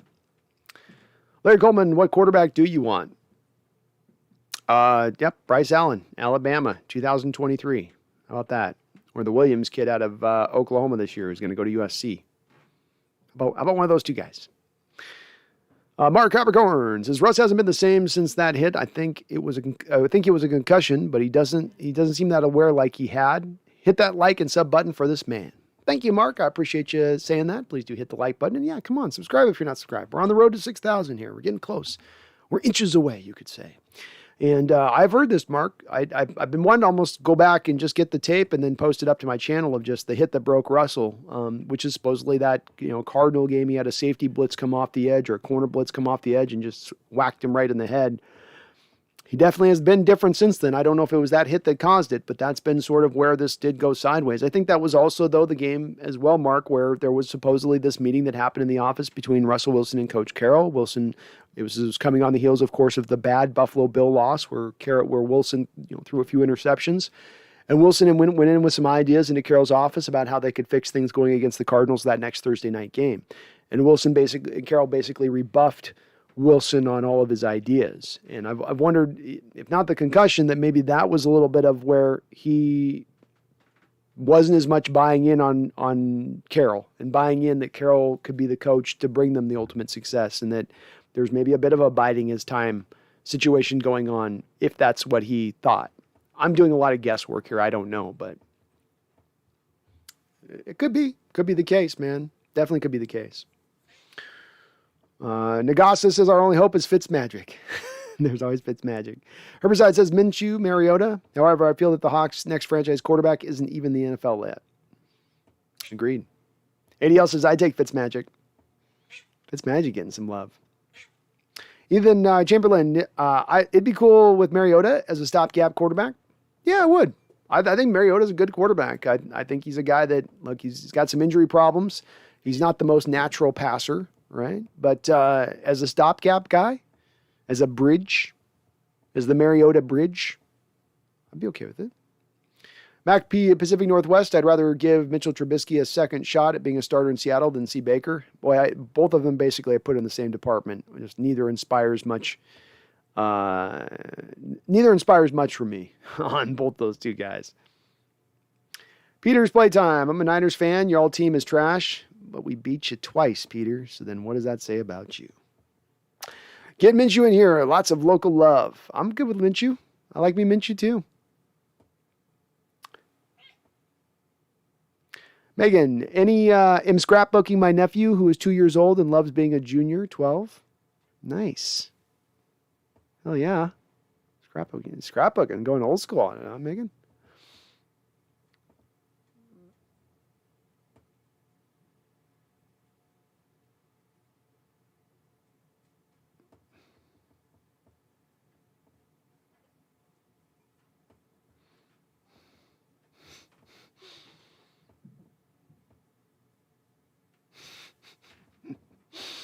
Peter Playtime coming in. Peter, me does think you protest too much.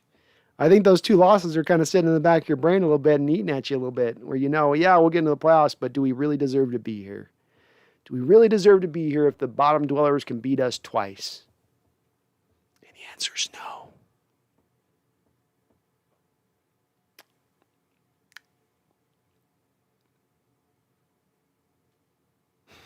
Charles Riley with another $5 donation. He says, Brando, when Randy and yourself are meditating in the temple, I want you all to focus your energy on what really happened to the David Carradine in Thailand.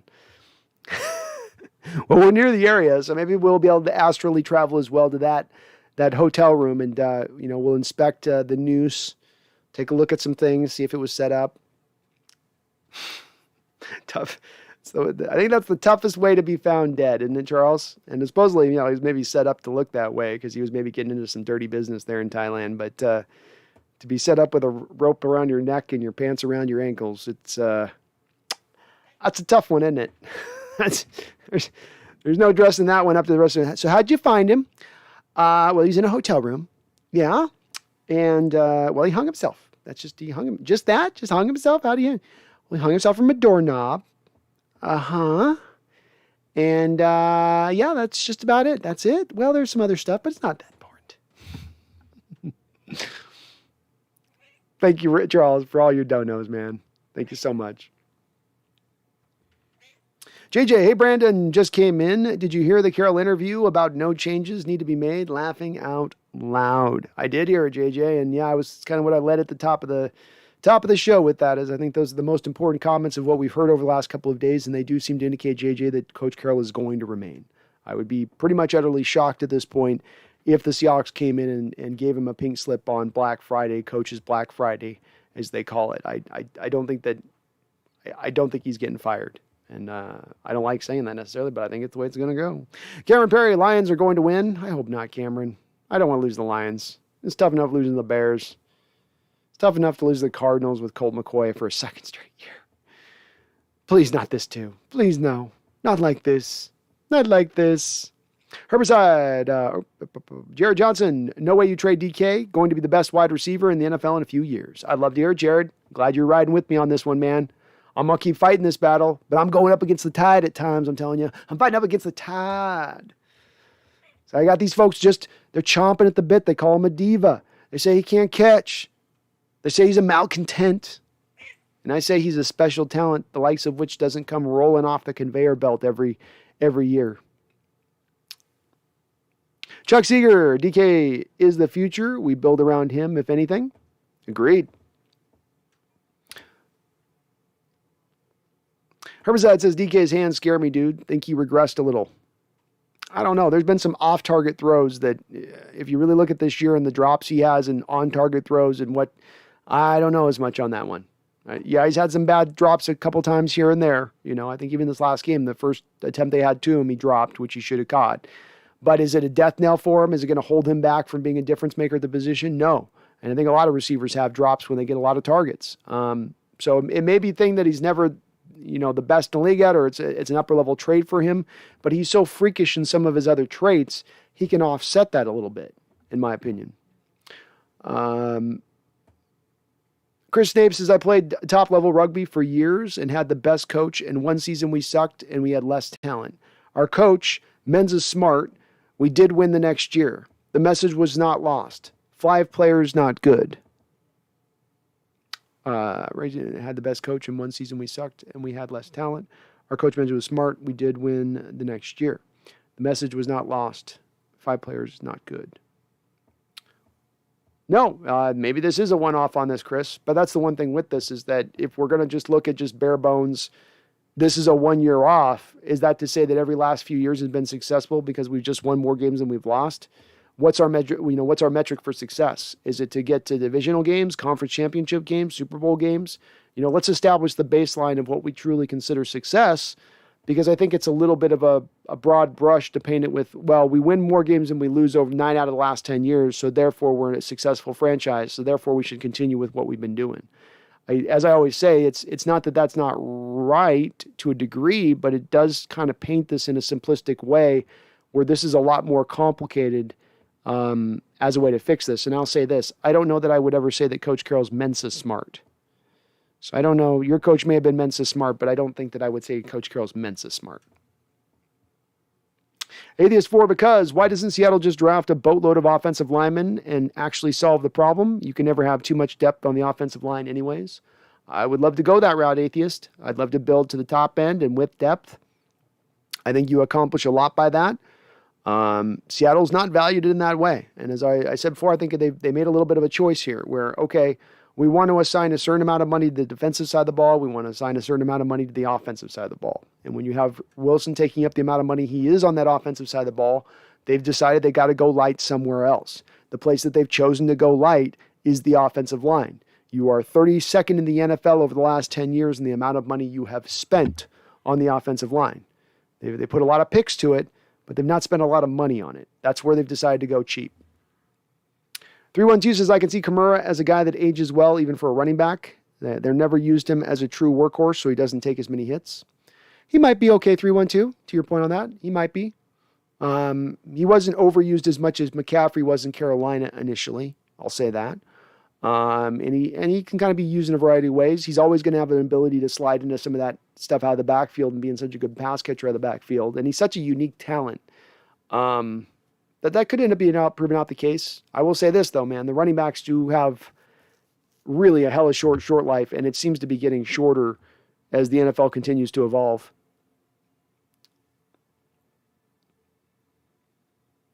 Randall McDaniel says, don't we usually see social media posts of Russ buying the X-Men's presents?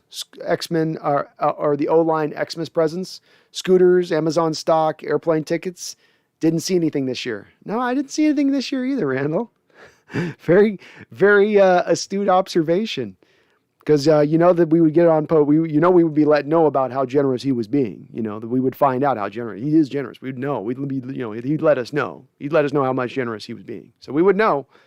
But we've not heard. That's true, Randall. Peter plays time. See if you're ignoring me on why you would be talking to me.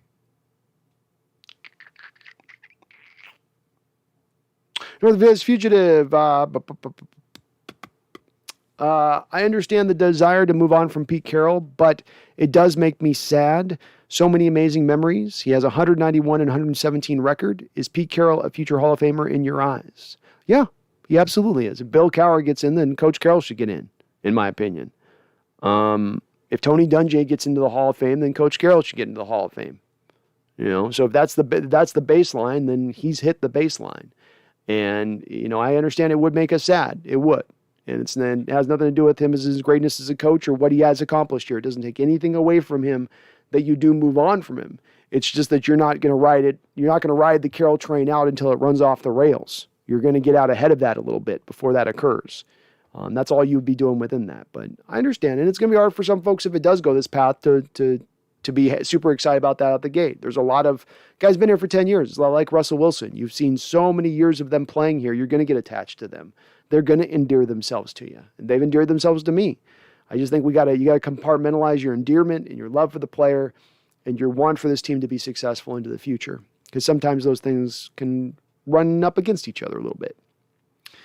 Kyle says, correct me if I'm wrong. More often than not, when a franchise gets rid of their franchise quarterback instead of the coach, this team sucks for years.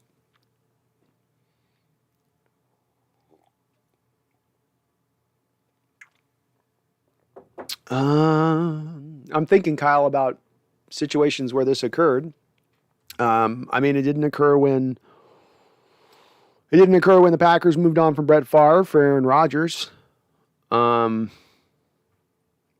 Patriots have gotten back to winning 1 year after Brady moved on. You think that would have put them back a couple years, but they've gotten themselves back around again.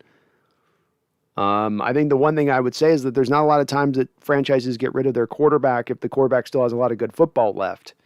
And that by the time you maybe are getting rid of the quarterback, you've ran that out as far as it can run, and now you have a roster that's built for that QB, and now you need to turn it over because the QB's gone. I need to think about a couple of examples, I guess, Kyle, of when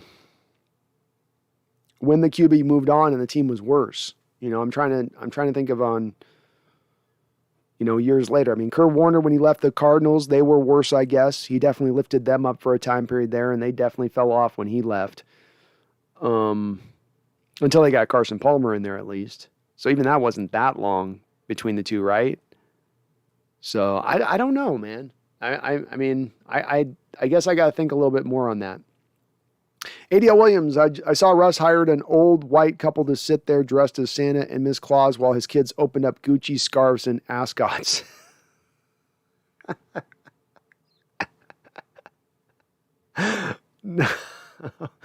No. Oh, no way. No. Oh, ascots. That's awesome. Anything for because you can interview 2 weeks before the season ends. So if Seattle is moving on, they should start interviews now. Agreed, Atheist. I think this is an indicator they're not moving on, is that those interviews aren't going on. Atheist 4, I don't think that they would blindside PC, but the Packers blindsided Mike McCarthy, so you never know. Yeah, I think it's two different things. I think with Mike McCarthy, it was a little bit of, at that point in time, he's worn out his welcome. You're hearing stories of him up getting massages, little rub and tugs rather than being down looking at film with Green Bay, that there had been a little bit of a checking out process as far as he was concerned that drove a little bit of that blindsiding. So I think that Carroll's held it a little bit higher regard here than McCarthy was in Green Bay, but it's still a possibility. I mean, maybe it comes down that they've got his replacement already knowing who they're going to go with, and therefore they don't need interview. I mean, it could be that too. Jovan Turner says, I don't know if we realized it or not, but we've been rebuilding for years since the Super Bowl run, literally. The only two left from the team is Russ and Bobby. But you have realized, I definitely have, Jovan. It's a little bit of why I've called for change at this point, is that you had basically a soft, full rebuild right around 2017, 2018. This is the point in time where you have the last of the Legion of Boom members out the door. Sherman gone, Clay Fayetteville retired, Cam Chancellor retired, their dead money coming off the books into 2018, right? You had a decision to make about what you wanted to do. You literally were moving on from a defensive coordinator. You moved on from your offensive coordinator. You could make a sea change decision. You could go a different direction from a ball club at that time. You could have rebuilt however you wanted to rebuild at that moment. And so Seattle's had this time of 3 and 4 years to rebuild to get to where we're landing now. We're getting to the point now we're calling for a rebuild because the failed rebuild of 2018 onward. And that's, again, why we land at the place of calling for change, is how can I trust you to do this rebuild right when you mucked up the 2018 rebuild on? Charles Riley with a $10 donation. Thank you, Charles. You were awesome. Says Brando, is The Last Jedi the worst Star Wars movie? IMO it is. The plot consisted of spaceships running out of fuel. I left the theater considering The Phantom Menace on par with Citizen Kane. Yeah, I'll say this about the recent Star Wars movies is that I wasn't a big prequel guy on the prequels, but they've made the prequels look so much better. In retrospect, like the prequels age great compared to the new Star Wars movies. It's a bill that we talked about last week with this, Charles. Yes, it is the worst Star Wars movie. I've watched only parts of it, as I was kind of talking about before. I was some of you younger guys can't kind of relate to this as much because maybe you could. Maybe you love Star Wars, even though you were born in the 90s or whatever. You love the old Star Wars. But For my generation, growing up at the time we did, a lot of us had the single-parent households, didn't have the dad around, so you could relate to Luke without his dad. And it's like what they've done with Neo here in The Matrix. It's basically take a character and now we're going to reinvent this thing, or we're going to give you another sequel to it, and we're basically going to crap all over a prized, loved character and reduce him down in what he once was. Disappointing, especially to do that to Luke. How dare you? Not to Luke. Not to Luke Skywalker, man. Come on. Anybody else, but not that. The one nice thing is, Charles, is that they did redeem themselves a little bit with the Mandalorian scene with Luke coming and saving the day with Baby Yoda. So that part was a cool scene. I can go back and watch that. That was at least awesome. But I can't believe how badly they all they had to do was basically just do fan service for these last 3 movies with Star Wars, and they would have knocked it out of the park. And instead, they just straight went at it with their own sort of. They had their own sort of. I don't know.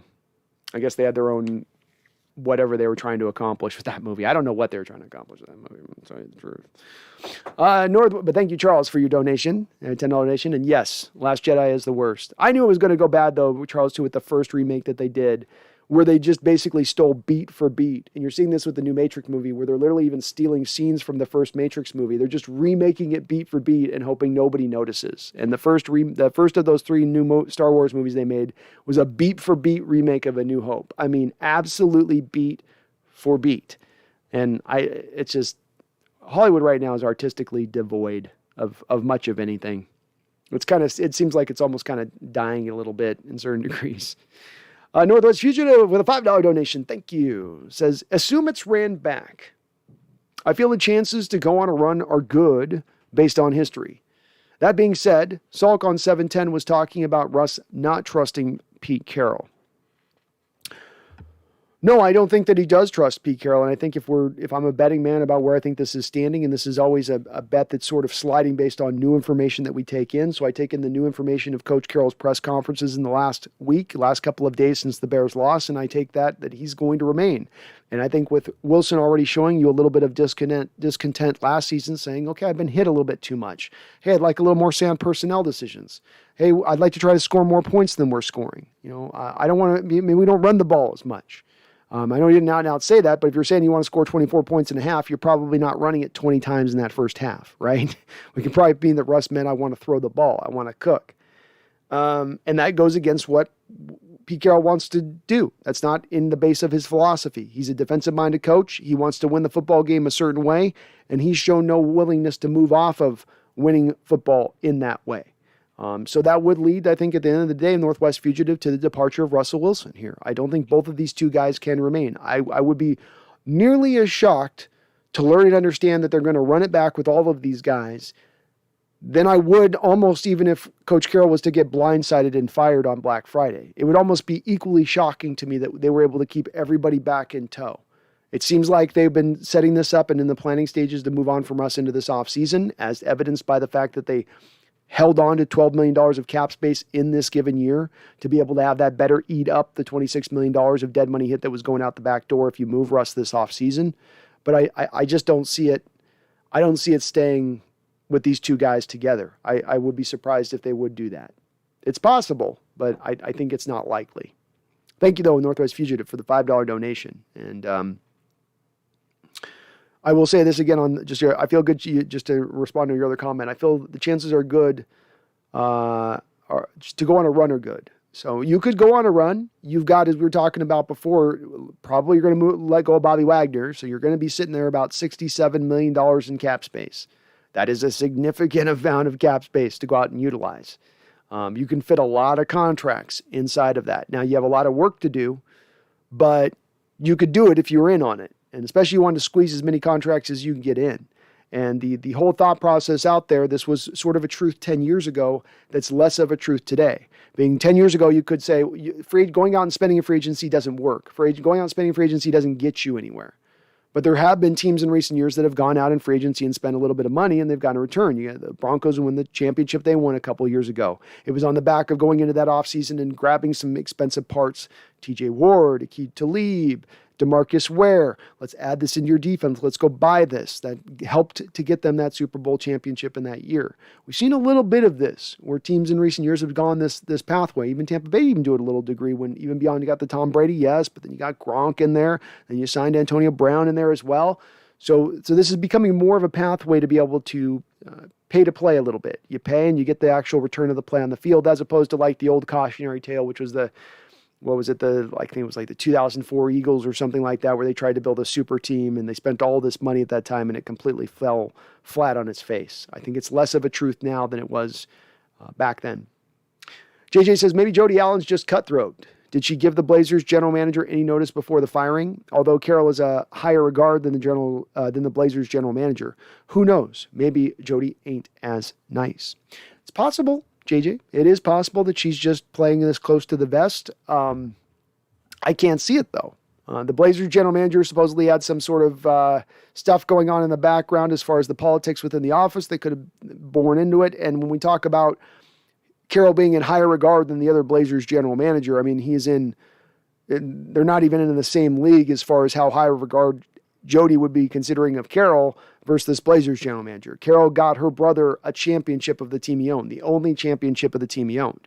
I don't think the Blazers have done jack diddly dandy in the playoffs whatsoever. So to say that he's held in higher regard, we can't just undersell that part. He's held in really high regard. And I don't think that she would be cutthroat with him. It's possible. I just don't think it's likely.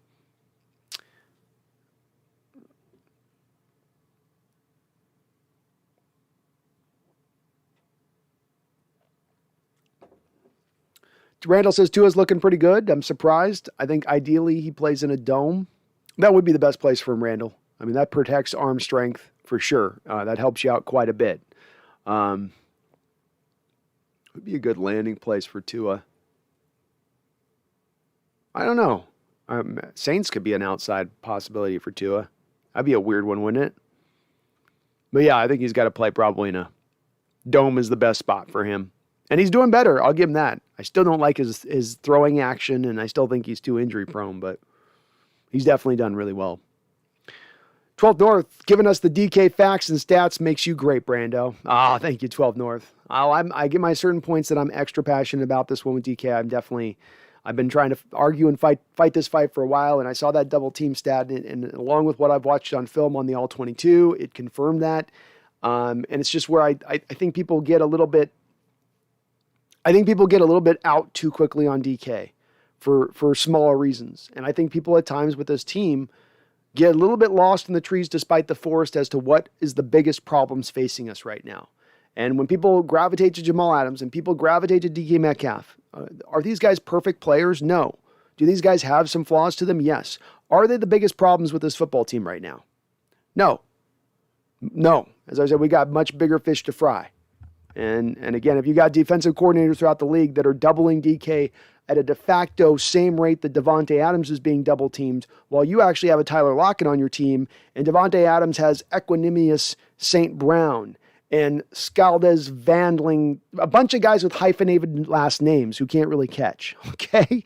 That's what he's got to go back to on the other side. And yet teams still double team DK at nearly that same rate of Adams. If anything, you would see it much more reduced because of Tyler Lockett's presence, but you don't. So, yep. I think that stat's pretty telling. Very telling about what the rest of the league thinks about DK. I'll tell you that. Adrian D, I saw that graphic as well. I'm not wrong. Lockett is like 2 spots down from DK, but why is there a difference in catches that both players get? Does Russ have Lockett in fantasy? I don't get it. Yes, Lockett is also on that list as having been double teamed a lot. And a little bit of the reason why you see the double teams as you do is because of a couple things. First off, you see more cover 2 shell high looks than anybody else. So if we think about this in basic logical fashion, right? You have your corners off in, let's say they're in a press look and you have your cover 2 shell over the top, which is how you tend to run cover 2, right? You create it where you've got the corner running a trail and then you have the safety over the top to lay the kill shot if the quarterback tries to throw a hole shot. But what that allows you to do too is that a lot of times you can de facto double both sides of the football field, which is then going to do what? Leave something wide open somewhere else. And if they're covering those two and it's a majority of them are deep routes, then what's opened up is underneath and the shorter stuff. Well, if you go watch the Russell tape, what is it that he ignores over and over and over again? Wide open guys in the flat right in front of him. 3 yards away right there, Russ, just dump it off. That's the part that he doesn't look to because the defense is going to take that other stuff away, but the defense can't take everything away.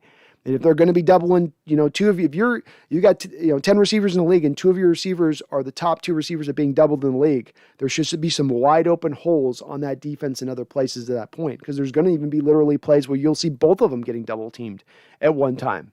Because again, the cover 2 shell just sort of allows for it naturally.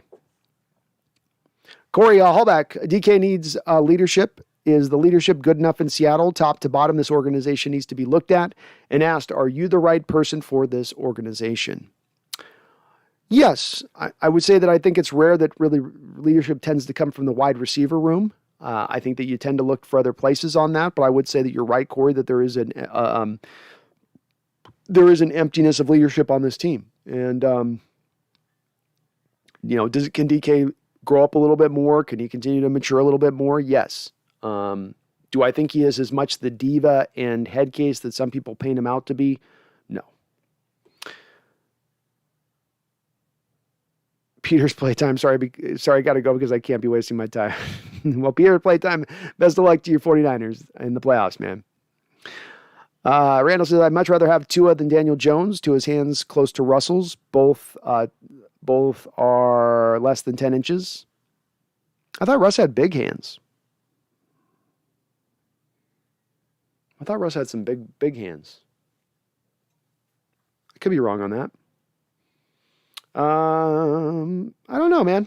I might lean to Daniel on that, Randall. I might be more likely to lean to Daniel on that. That'd be my...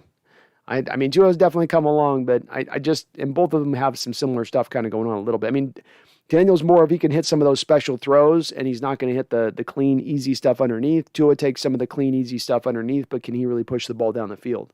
So they have 2 different kind of skills they bring to play at the quarterback position, but I sure do like Daniel with his size and some of the potential he's shown, especially if we're just talking about him as a bridge quarterback.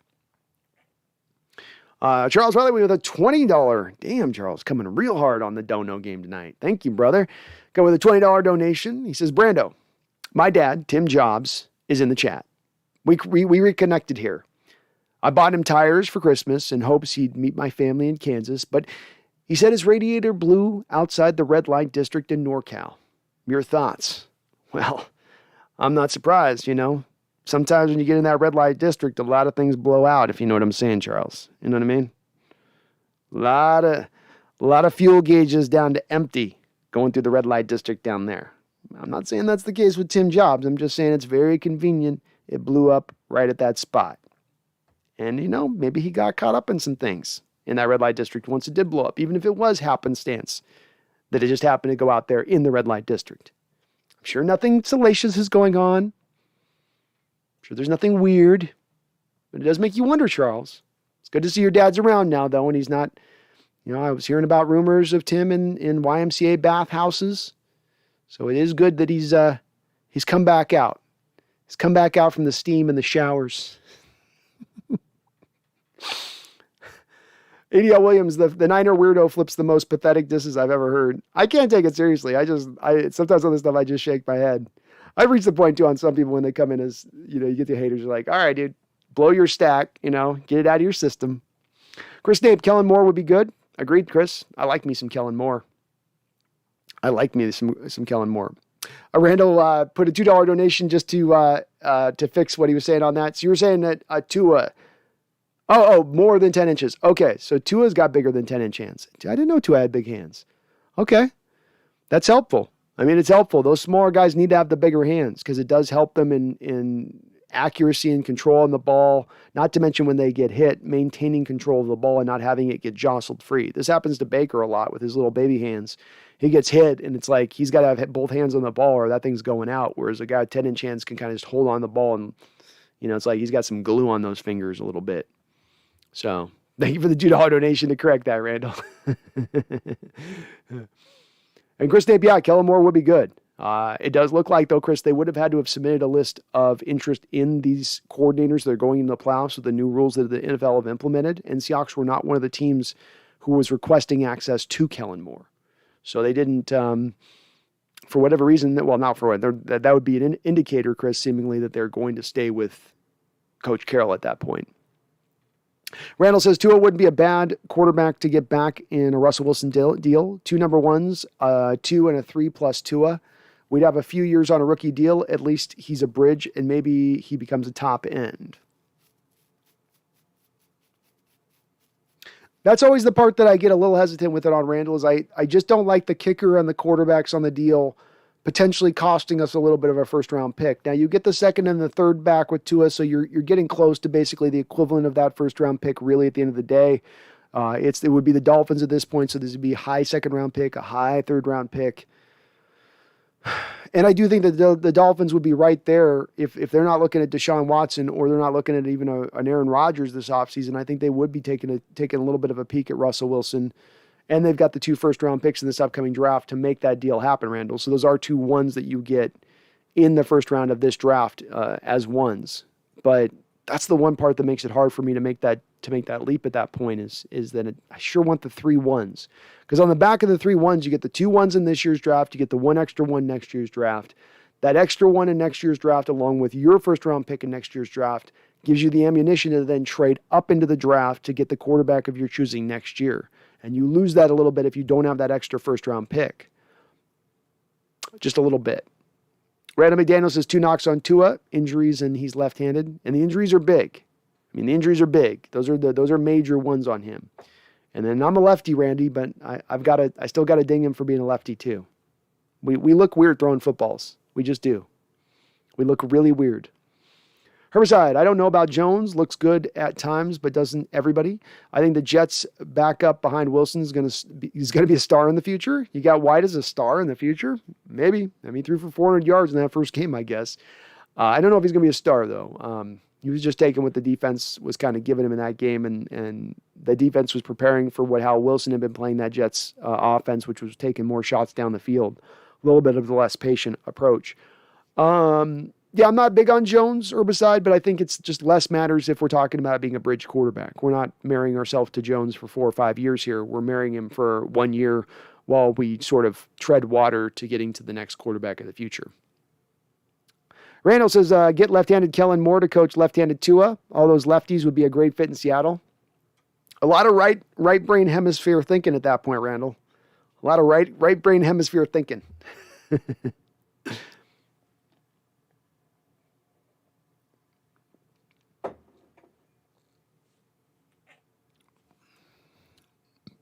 ADL Williams, Seattle's weird enough. We don't need tons of lefties. Well, it kind of fits for that reason, right? Seattle's weird and lefties fit within that weirdness.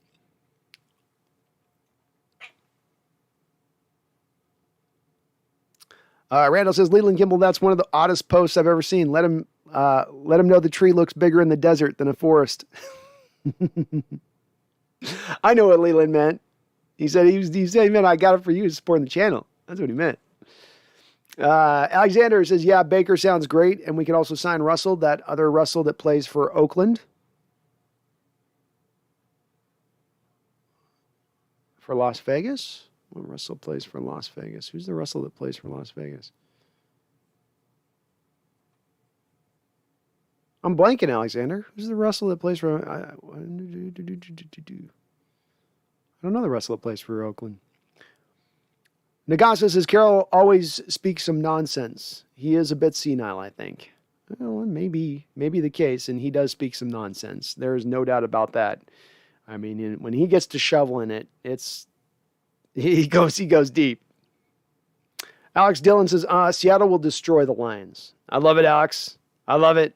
Let's do it this week. Let's just beat the doors off them. Let's take out our frustrations this week. Sounds good to me. Jose Garcia says, Pete Carroll seems to be going down the same path that Jeff Fisher went down.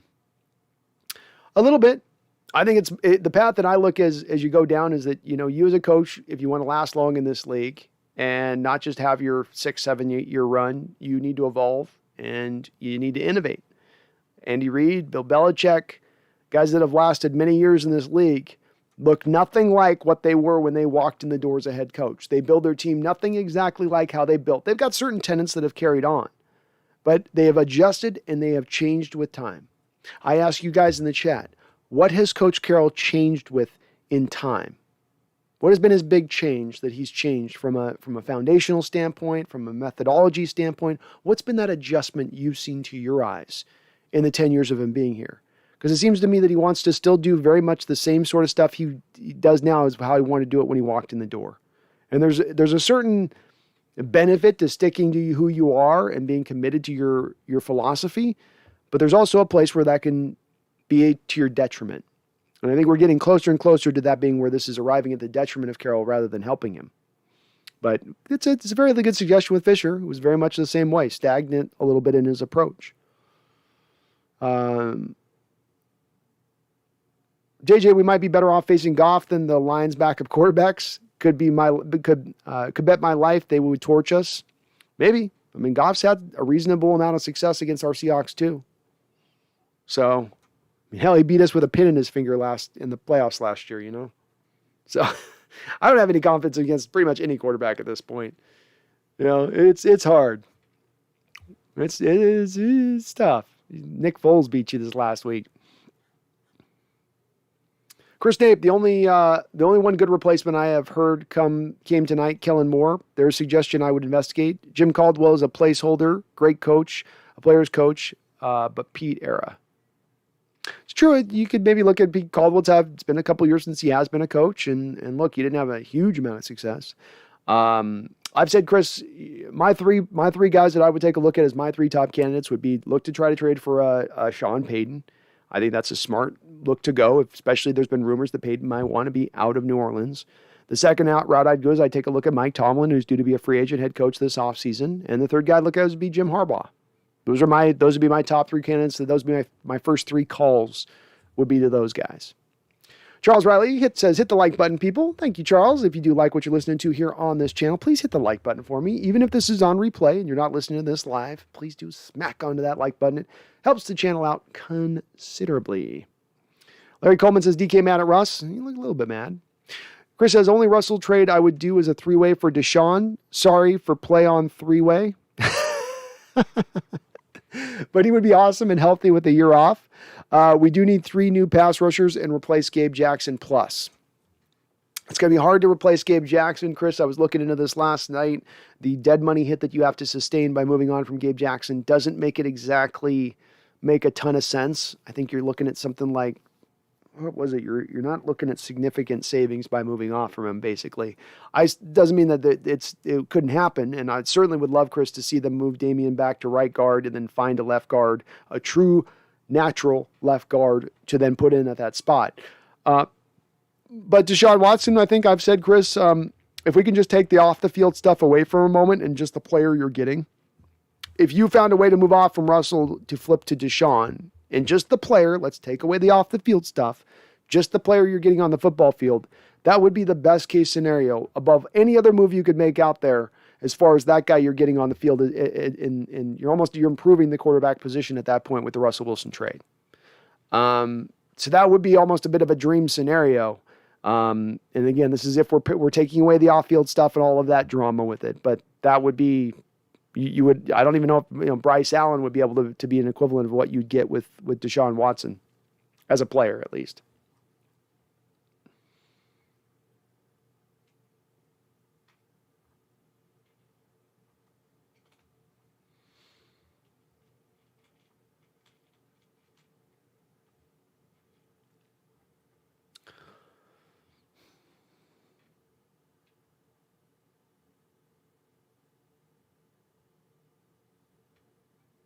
JJ, I just don't get it. Geno was able to get DK the ball easily and is a very subpar quarterback compared to Russ. Russ simply just ignores DK or sails passes past him. It kind of goes beyond explanation, doesn't JJ? I mean, how is it in the third year you guys are having a connection devolve? You guys should be getting on that psychic-like, same page in the way you guys are on the field, and you're just not seeing it. I don't have an easy explanation for it. I don't. It sort of is beyond explanation a little bit. And I don't know what the reasoning is, but absolutely, Geno did a better job of targeting DK, especially in that Jaguar game where you really saw him at times trusting DK on a few of those throws. You haven't seen similar passes coming from Russ in that same way. When he puts it up to where DK would be like a trust throw, to your point, he ends up sailing at 10 yards out of bounds. Bergshow says, personally, I would run it back next year and hope that Russ has a bounce back year, which will increase his trade value.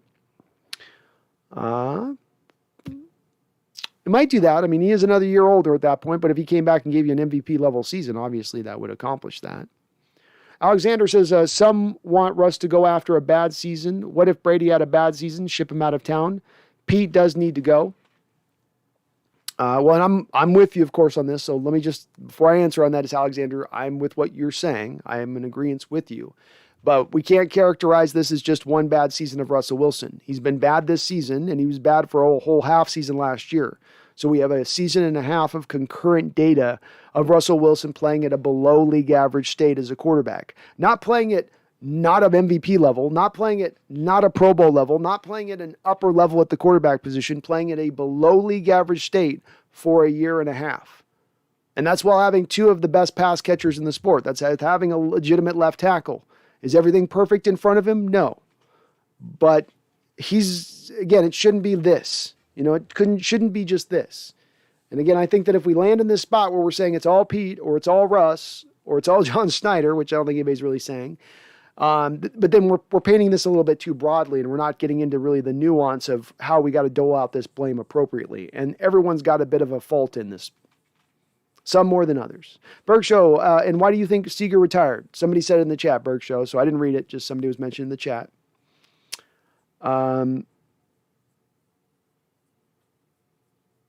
Alexander, this season is like an old grandpa playing Madden for the first time on hardest mode. Train wreck, all bad. Well stated. Go Oxo 5. We as fans have to put the pressure on Jody that we are fed up with Pete. Agreed, Go Oxo 5, and I think we've done that. I mean, when you got, as I said, I've watched Seahawks fandom for a lot of years. I've seen bad football. I've seen bad football with our fans in the stadium watching bad football. I've never seen our fans boo from the first quarter through the fourth quarter as they did 4 or 5 weeks ago when the Cardinals came to town. You had them throwing snowballs on the field last week.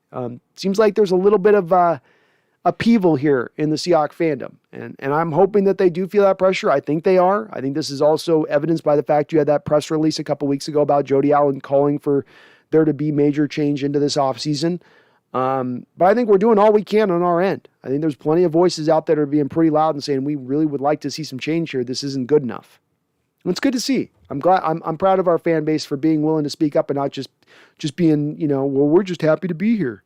I'm just happy to be here. No, we want to win. Let's win. Let's go do all we can. Let's not just sit on our hands. Let's not just be satisfied with what happened 8 years ago. Let's push forward. Charles, rather than another $5 donation. My God, Charles, coming in like $100 hot. Charles says, the more I want to blame Russ or Bo Duke, I realize Pete wrote a book titled Win Forever. What a cheese dick. Yeah, it's the win forever approach is a tough approach to apply into the modern NFL. It is. And I think you get a little bit of what they've got over these first 5 or 6 years is when your methodology is that you can consistently keep yourself at a winning more than you lose approach, but are you elite? It's not championships forever, right? That's not what his title is. It's win forever. And it's sort of, I don't know. It's more of a college mantra to me than anything else. But it's hard to do it in the NFL. You got more ups and downs at times. You need to be all in on certain seasons. Maybe try to go for it a given year when the parameters are right, when the conditions are set. But yeah, that's where I land, Charles, at the end of the day. I put the onus, as I said, you got to parse out this blame between the parties. Schneider earned some blame. Carroll earned some blame. Wilson earned some blame. Who has the vast majority of the blame? Coach Carroll. He is the one who runs this show. He is the man in charge. He is the superior of Russell Wilson. He is the superior of John Schneider. And if that's the case, then the majority of blame lands on his shoulders. You want all that control? You want to be in charge of everyone? You got to own the blame when it goes completely wrong. Randall says, I wonder what percentage of punt returns have a penalty thrown. Actual returns, not fair catches or touchbacks. It has to be close to 50%. Agreed. Yeah, it's been it seems to be that's the way it always is on that, where there's always a block in the back or just something. It just, between the kickoff returns and the punt returns, it's just not as much fun to watch as it once was. Bergshow says, if Russ comes back next year and cooks, will we resign him or trade him? I would think that we would resign him if he came back. So he would be with one more year remaining on his deal. The Seahawks tend to reward players going into the final year of their deal if they've basically performed their deal or outperformed their deal. He'll want to be paid at that point. They'll probably want to commit to him then going forward if he does have that bounce back year. Herbicide, I say we hang our 12 flags upside down and send her a pic.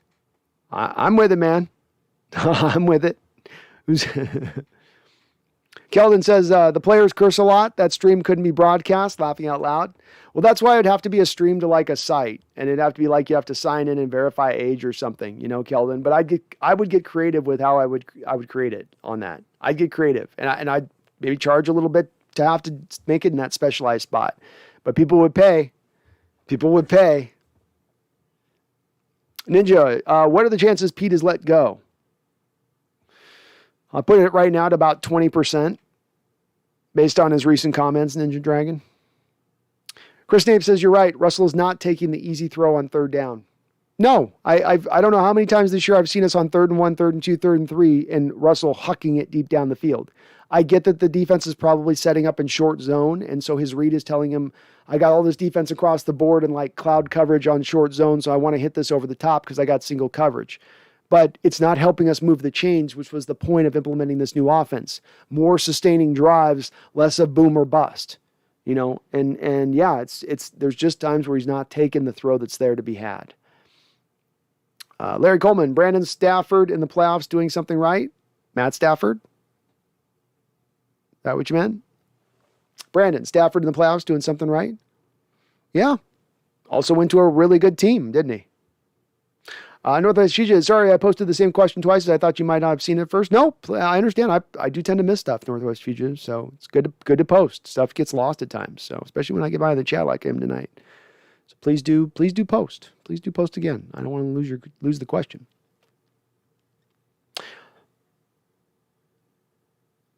ADL Williams, YouTube cricket losing teeth. YouTube cricket losing teeth. The teeth fly like in hockey. I am gonna Google that now that you said that, ADL. So I'm gonna look at that.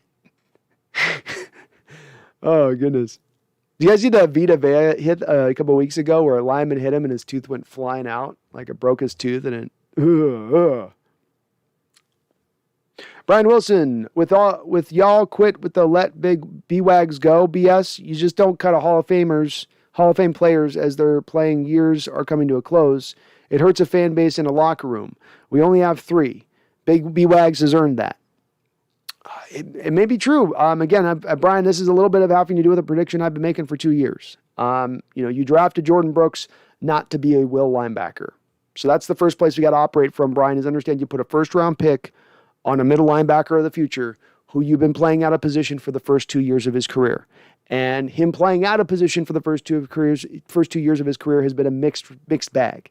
I know many people will look at Jordan Brooks' tackle numbers this year and then instantly go to, that makes it a successful year for Jordan Brooks. But it doesn't really. He's not necessarily been all that good at the will linebacker position. He's a good run defender. He's a good tackler. Is he good in coverage? Is he good in coverage where the will linebacker oftentimes is matched up against the tight end in space and it requires him to be a good person in coverage, which Brooks is really not, especially in zone? No, he's not. So the question comes back to you on this one, Brian. Do you think that they drafted their middle linebacker of the future to wait 3 years to then put him at the middle linebacker position?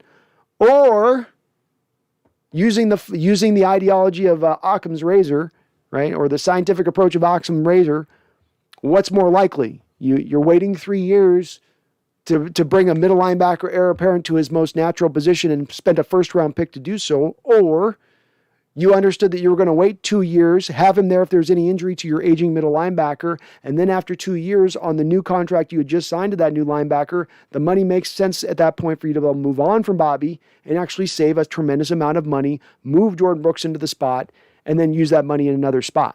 Use that money elsewhere. I think it's just much more likely the way that they've already showed their hand on this, Brian, that that's the way it's going to go. Hall of Fame players, not whether it's on our team or on other teams, it just goes this way.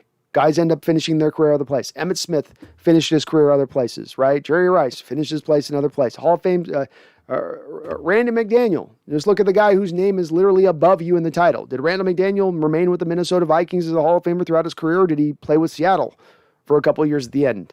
there. Did Reggie White stay with the Eagles or no? With the Packers. Even when he was with the Packers, did he remain with the Packers to the end? No, he ended up going to Carolina to finish his career. So it sounds good, Brian, in theory that you would honor a Hall of Famer in that way, and it does, but it doesn't really tend to the modern age to play out that way. And Randall asked a good question. How long has he earned it for? How long does Bobby get to earn you playing him? And especially you keeping him here playing him and paying him at $20 million a year to a middle linebacker. At what point does the play go down where you go, okay, Bobby, we got to let you go now, even though you want to keep playing, because we can't pay $20 million a year for, average linebacker play that stacks up a lot of tackles. Kyler Colson. What's up, Kyler? Do you think that Wilson will be traded at the end of the season? I do think that seems to be the likely case as to what will happen as we stand right now.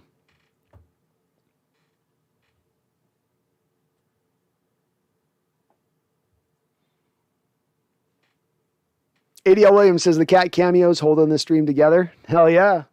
Well, I'll wait till I'm going to be doing my new studio setup. I'm going to get myself I'm going to get a couple cat trees here for the background. So hopefully we'll have them lounging in the background, licking, eating, playing around. Randall says, how many more years do you think Bobby Wagner should be paid at top of the market? I don't think he can be paid at $20 million a year. No team is going to pay him $20 million a year moving forward. I don't believe that. Can he sign a lower end deal? Yeah. Middle linebackers are a little bit like safeties, where it does tend to be a little bit hard to necessarily get paid. I know Fred Warner signed a pretty big contract, but it seems like once every 2 or 3 years, you get a middle linebacker actually signing a big deal. It's like CJ Mosley and then Fred Warner. And Mosley was a couple of years ago by the Jets. Bobby's still got probably a couple years he could eke out a play. He could still be a tackle machine and kind of hold on for dear life. I don't think he's going to be an impact player going forward. But I don't know that anybody's going to pay him going forward beyond this season, Randall, at maybe $10 million a year at the top of the mark, at the top of the mark. But I'm not even sure of that. Go Hawks Survive. I want Hassan Reddick. He's my number one defensive free agent target. He's been a good player this year. Hasn't he been playing with the Giants he went to this year? He's kind of been turned around. A guy that kind of came out of college is a guy without a position. He's sort of the jack of all trade, master of none. But he's kind of come along. He's come along in his career. Ethan says Wagner's 32 years old. What does he do now besides soaking up tackles on a defense that makes it incredibly easy to get tackles? I can't point to anything. He's no longer upper level in coverage. He's no longer a guy that's going to shoot the gap and get you tackle for losses. He's going to make his tackles, and he'll make them usually a couple yards down the field most of the time. Still very solid as a tackler, can show up occasionally in the blitz game, can show up occasionally in pass coverage, but when we're talking about paying $20 million a year for that, on a team that needs help in other places with his heir apparent waiting to take over, that's what will drive that decision, I think. As Ethan says, being a leader isn't worth $20 million a year. Randall McDaniel says, if there wasn't a salary cap, then I'd be okay with paying Bobby. At this point, he's vastly overpaid, in my opinion. Well paid. I'd be the same place. If there's no cap, I'd be perfectly happy of paying Bobby all the way out through and giving him that great send-off, that golden parachute on into retirement. But the NFL is called not for long, and it is for a reason, and you got to keep it moving. Got to keep it moving if you want to keep it a winning. Kyler says, who do you think that Lockett or Metcalf is a more valuable for receiver for Seattle? Metcalf is more valuable, in my opinion, Kyler. He draws more attention, even just a little bit. He is a younger guy, and he's got more upside and potential at this point. Lockett, I think, though, has firmly established himself as probably the second best all-time Seahawks receiver. So they're both very good. But, yeah, I would probably put that there. Charles Riley says, Brando, do you know anyone who's read Win Forever? If so, did you perceive them different after knowing that? I haven't run across anybody that I've personally read it. I've looked at the liner notes of it, but I'm not going to read it, because I kind of know what some of the gist within it is. And it's a lot of, I'm sure it's a lot of positive, and be positive, and don't negative, and don't curse. And you got to accentuate the positive. Yeah, probably a lot of that. Nope, I have not, though. Maybe I should, though. Probably give me some insights into Carroll. Bergshow says, why does Baker get all of these national commercials? He's not even that good.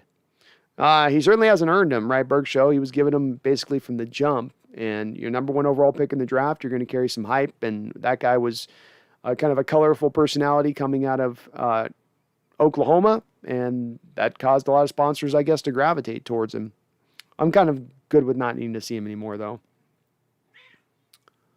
Brian Wilson says, y'all talking about money, laughing out loud. It's more than money. Sometimes it's more about respect. No Bobby, no Super Bowls, period. Yeah, that's incorrect. Sorry, Brian. We're just going to disagree. You're saying we don't beat the Broncos in that Super Bowl if we don't have Bobby Wagner, with as stacked as that team was? I don't know. I don't think that's the case. And look, I'm saying this is a guy who believes that Bobby Wagner is going to be a first ballot Hall of Famer, no doubt about it. But you fall into a bit of a trap here, Brian. You know, if you start running your roster and you start running your team based on what a player's done in the past, you're not going to be a winning team into the future. Football is very hard as far as the competition. Parity is close across the sport as you will find in any sport. You start putting two of your arms behind your back when you're making your decision-making like that and paying for past performance and paying for sentimentality, you're not going to create a winner going forward. And what's more important, Brian, honoring the players of the past or trying to get back to being a winning football club? I mean, what are we trying to accomplish here? Is it about the players or is it about the team? Alexander, keeping Wagner is tough. He's due a lot of money. I'd like to keep him, but we want to do what's best for the team, not what's best for just one player. Bobby's great. Don't get me wrong. No, it's well put, Alexander. That's where I fit. Bobby is great, and we've honored him. We paid him a ton of money. I believe he's made 2 big contracts here with this team. It's very hard to get a 3rd contract with the team, but Bobby's done it. He's been very well paid. So you have honored him. But this is about making the team right. Randall says Shaolin temples are great for ninja training and or listening to Wu-Tang and or doing both, Randall. Why pick one or the other? We could do both, man. Put a little bit of Cream in the background. Cream, get the money. Dollar bill, y'all. And we're up there just... And I will be making those noises with my mouth when I'm doing my karate moves. You can count on that. Randall says Young Ho, greatest name ever. No, Randall, come on. You're missing it, dude. Old Dirty Bastard, ODB is the best ever rap name. Old Dirty Bastard is great. Rest in peace, ODB. Rest in peace. In the tech world, Bobby's 32 years old. The Super Bowl was 7 years ago. What irreplaceable things has he done in, say, the last 4 years? Well, he's been a good player. He's been a Pro Bowl player. But again, it's all about what's the value of that in a 4-3 defense? What's the value of that as far as what you could replace it with a guy like Jordan Brooks for a significant lesser cost? Jordan Brooks comes in there and he makes, $2 million a year versus Bobby making $20 million a year. Is Jordan Brooks give you a vastly different performance than what Bobby Wagner does right now? And you do have, and Brian, you got to think about the money too, because there's a salary cap. We don't have an infinite amount of money to spend. So you have to factor that in. Alexander, 49er fans are our team's trash and come up with something new. You're like sleepy. Yeah, I need some better trolling off the 49er fans. Keldon, you got to get some better trolls in here for us from these 49er fans. Some of the I don't know. It's just they're not hitting quite as hard. For us being in the cellar dweller, I think they'd be able to come a little bit harder than, your team's like bad or something. In the tech world, Seahawks. In the tech world, Bobby's respect will forever stay in the Seahawks organization, as he will be for damn sure. He'll be a Hall of Famer and a member of our Ring of Honor. That's how you honor him. Ring of Honor, number retired. And Bobby will have his number retired along with being a Ring of Honor member. That's where you honor him. Not in just paying them for league average performance that you're overpaying at that point in their career. Brian Wilson says, y'all fantasy football Madden players seem to want to replace proven talent just because the age says so. So this is great, Brian, and I'm glad you posted this, and I'm sorry we disagree on this. I respect where you're coming from on it, so don't take this in the wrong way on this. This is a little bit of what you're doing in your argument here of what I point to time and time again that you see as a commonality in the disagreements we'll have in Seahawks fandom. One person has a thought process they're operating from that's refined, that's well thought out, where they have an itemized reason for why they want to do something they want to do. I want to trade Russell Wilson. I want to fire Coach Carroll. I want to move on from Bobby Wagner. I gave you a well-nuanced reason as to why this happened. The organization seems to indicate that they wanted to move on from Bobby Wagner 2 years ago, as evidenced by putting a first-round pick on Jordan Brooks, whose best position is the middle linebacker position. I point to you as far as a loss in his performance, which you yourself have not contended. I point to you the fact that he cost $20 million. Your answer to that is, y'all are fantasy football Madden players, want to replace proven talent just because the age says so. Sad, sad, sad.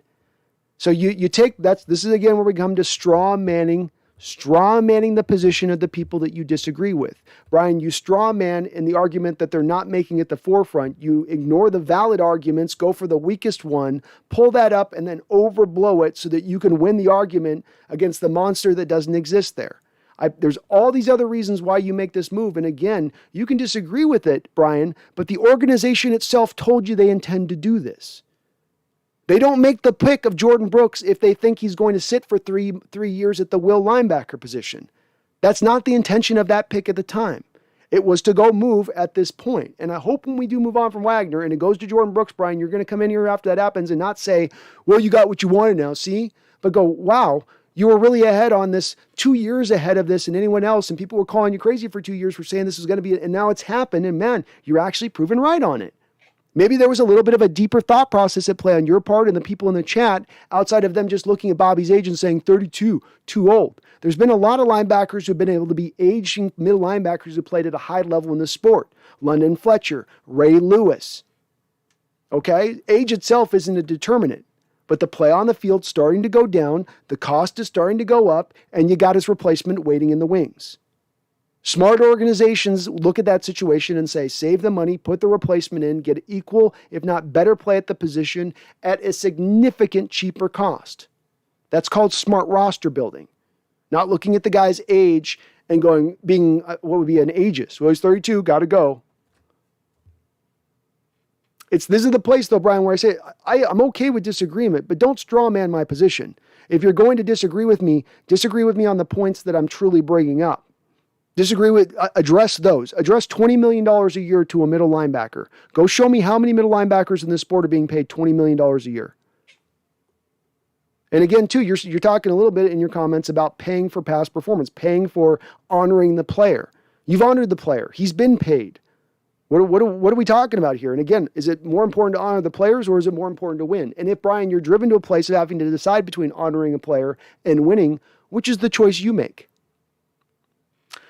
Gabe Sousa's Christmas tree. Lions fan here. Should be a good game. Should be a good game, Gabes. And I think you guys are going to give us a good, hard-fought game. This is not your typical 2-10-1 team that would be just laying down right at the start of this game. I think you guys are going to give us one hell of a fight. I truly do.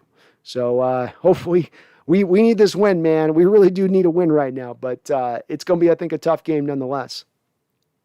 Random Down says, if Russ was playing better, DK would have had another 5 to 8 touchdowns.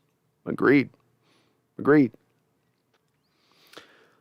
Deck World. Brian, that's ridiculous. Herbicide. Hey, Gabe, what's up, man? Do you know if... Tavares Jackson? Huh?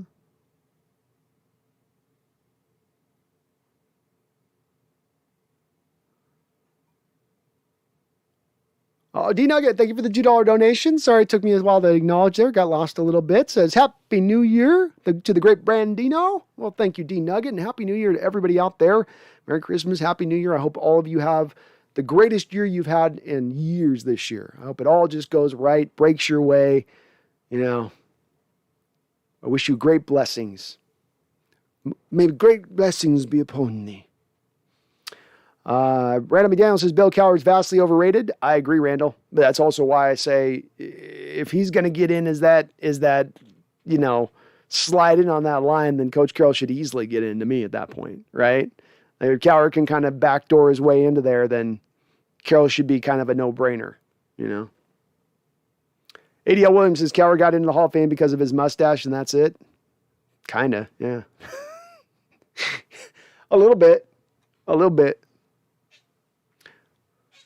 Tim Jobs says if Cowher was overrated, then so was Carroll.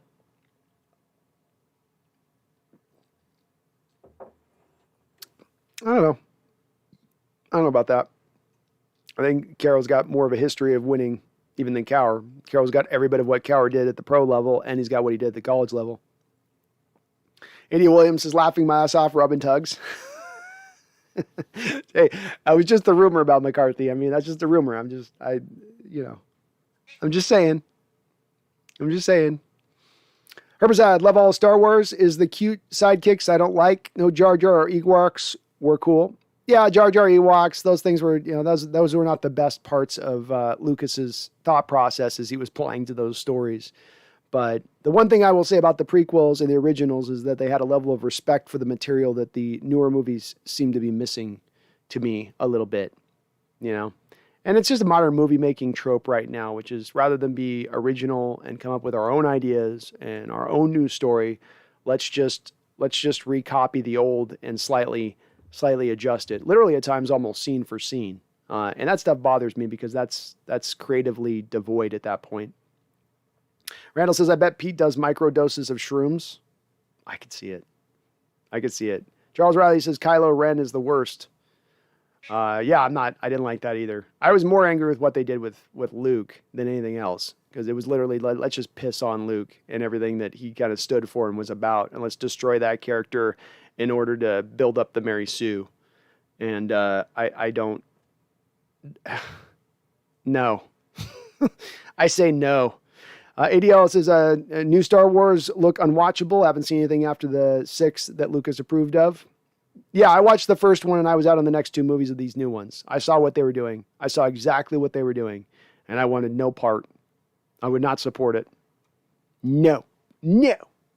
I was so mad after I saw that first one of the new series. I was like, I can't believe they're doing this.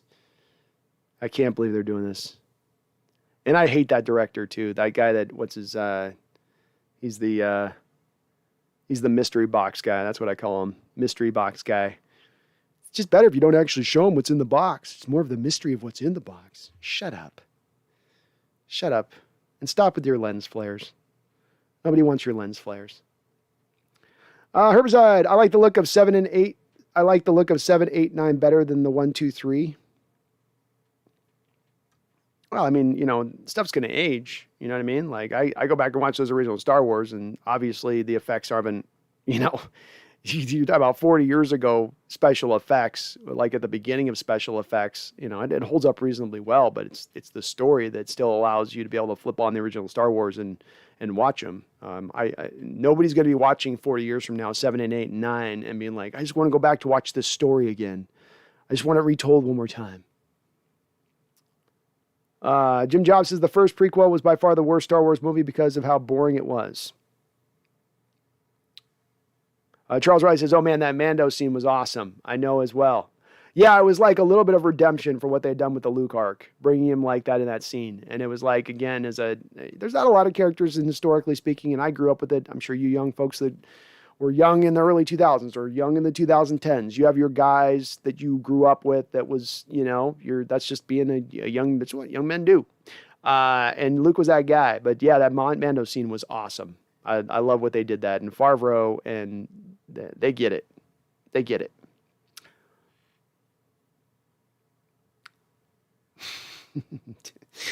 Tim Jobs says 2 was weird, 3 was okay. I blame Russell Wilson.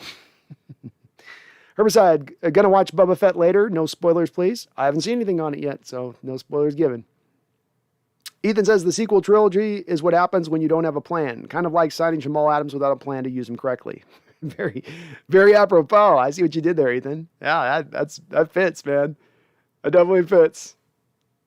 Randall says, I watched Star Wars for the first time about 4 years ago. Missed me with movies about space. Fair enough, You're not a sci-fi guy. You're not a Star Wars sci-fi guy. And some of it is, too, with this, Randall. It was watching at the time you're watching it. I'm 7, 8, 9 years old when the originals come out, even younger than that. So it's at that point where you're just coming into consciousness and aware you're in being and watching these movies. And it just blew me away when I was a kid. Alexander Matthews says, Empire favorite Star Wars film. Aliens favorite Alien film. Predator, of course, the first film. All good choices, man. All good choices. I'm an Aliens guy, too. I like Aliens over Alien. And in fact, that might be my favorite Cameron movie is Aliens. Even over T2. And definitely over Avatar. But Aliens was just awesome. Just the whole way that movie went, unpredictability and how they attacked it as a sequel was just awesome. That's how you do a sequel. You know, he wasn't trying to replicate what the first director had done, what Ridley Scott had done with the first one. You know, he was building on the back of it, creating its own new story. Herbicide says, of course you do, Tim. Give us Shanahan, dude. We know you hate him. Yeah, Tim, give us Shanahan. Gives us our precious. ADL Russ for George Kittle, straight up. Randall says Disney ruined ESPN. Disney's ruined a few things. So, yeah. That machine is definitely a little ruiner at times. Kelvin says, people calling it Black Friday. That is for Christmas shopping. Aren't we talking about Black Monday? Maybe it's Black Monday. Yeah, that's what he's probably meaning. It's Black Monday. Yep, you're right, Keldon. Randall says, I think Tua would be the ideal quarterback to get back in a trade, a quarterback who would actually get packaged with picks. He definitely will be. I mean, I think he's going to get, hard to say. I mean, he has turned a little bit around here in Miami. They might try to still ride with him one more year, but he will be packaged if they were to move him. And Miami's got a good amount of assets to get it done. Alexander says Disney has no business buying Fox. Fox was able to go to studio for science fiction, was a go-to studio for science fiction. Yeah, I just don't like how Disney everything's watered down and it's all now built for worldwide audiences and remake, sequel, comic book, just all the... Randall says, possible Pete and John have gotten lazy and don't want to work hard. Calm, resting on their laurels. Yeah, I think it's easy to see that that's a little bit of what's happened here, Randall, especially when you look at, like, for instance, not using the $12 million in cap space they used this year. They didn't use. I harp on this a lot, but it's such a major point here. The cap goes down for the first time in 20 years from $199 million to $182 million. And then you decide in that year that happens, that 1 year in 20 years that happens, that's going to be the 1 year that you've done in 10 years where you're going to save more than, let's say, $3 million on your cap space to roll over. That absolutely speaks to resting on your laurels, Randall. That speaks to a coaching staff and a general manager who are not the least bit worried in being fired in any way, shape, or form. That's them looking at the worst case scenario and saying, we'll still come back the next year in worst case scenario. And that's what this leads to. I think it's better to have a little bit of a warm seat underneath you, to be pressed a little bit. Emperor's New Groove was a good one. That was like 97. Yeah. And Disney hasn't always been bad. It's just been like a recent 20-year thing. It's felt bad. Adiola, sort of not like epically good like Disney was known for. Yeah, it was okay. It's like a fun movie, but it's not like Aladdin or The Lion King. Tim Jobs, ASA Hawks, since as long as I remember Russ has to go, we don't need him on this team, and we'll be fine with just DJ and Lockett. He's an utter embarrassment to this team, his teammates. Larry Coleman says DK Metcalf not going anywhere. I hope not. Brian Wilson, why not just have B-Wags rework his contract, seeing as he won't be getting paid by any other team as much as the Hawks are paying him now? Keep Russ, fire the staff, draft well, and don't gamble on free agencies. The answer to my question would be this. I think the supposition that Bobby Wagner would not be able to get paid anywhere else is where you might be a little bit wrong on. Most of the bonus money has leaked off of his contract at this point, for the most part. And so the base salary is basically what you're on the hook for, with a little bit of bonus remaining. And so if you were to release him, let's say, Brian, Bobby could probably go sign a 3-year, $30 million, $35 million deal with another team and get more bonus money back instantaneously, maybe $10, $11 million. So he's not going to set a record-breaking deal, but he'll get an increase in salary by going to a new team off of what he would have costed this year in totality. So he would be paid more essentially at that point. If he's willing to rework Brian, I'm happy to rework him, but I'm operating from that assumption that he wouldn't, because why is he going to take less money than he could possibly end up going and getting on the open market? But if he is, then I'm fine with it at that point. But he's got to take a significant less.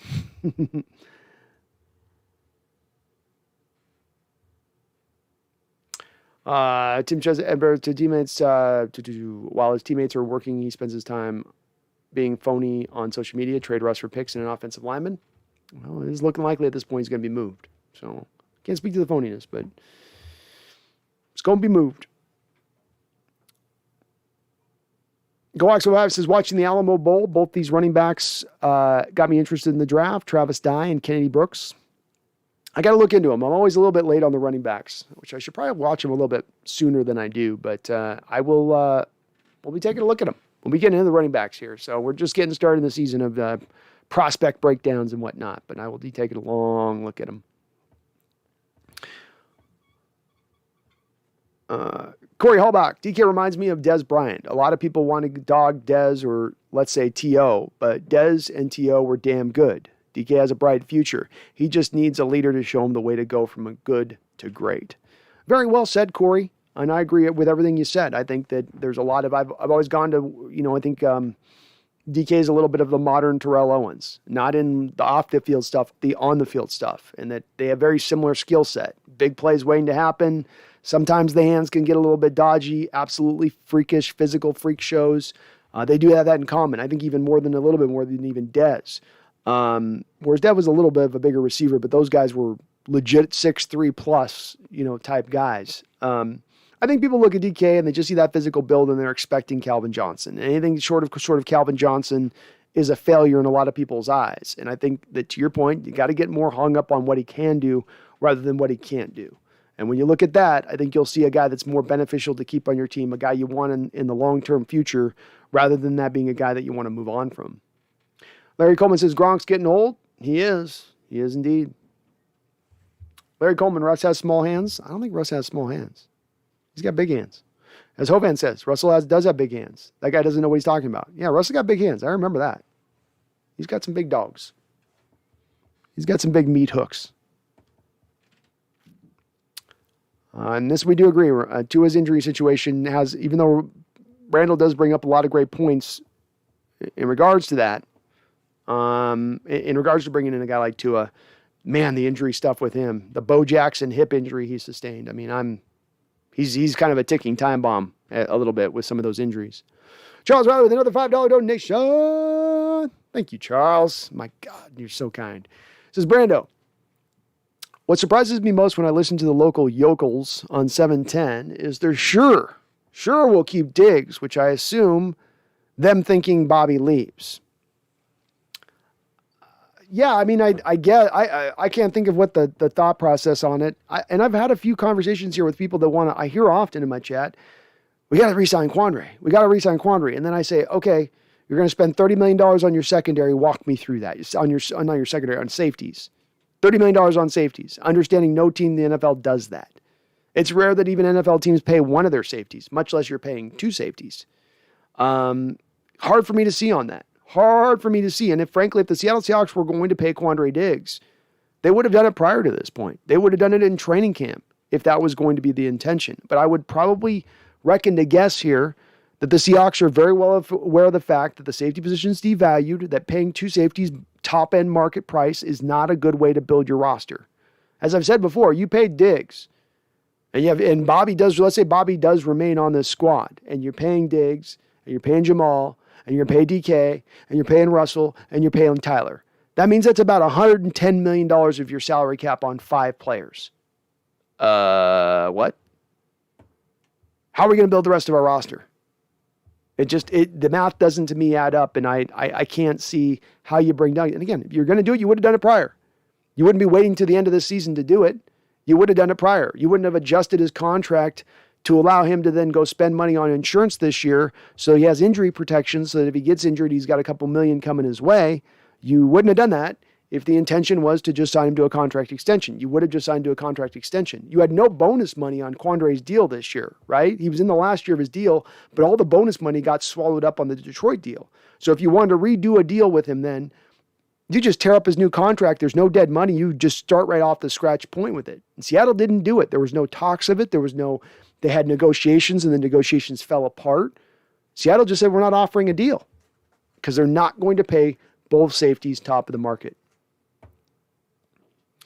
GoOx05 says Tua will one day be a Kirk Cousins type. I'd be shocked. I mean, those are two guys with two very, very different skill sets. Kirk Cousins is a pocket passer who can give you some big arm shots down the football field. Tua is more of going to be, I think, your dink and dunker type, with a little bit of a scrambling ability. But maybe it all bears out to the same thing.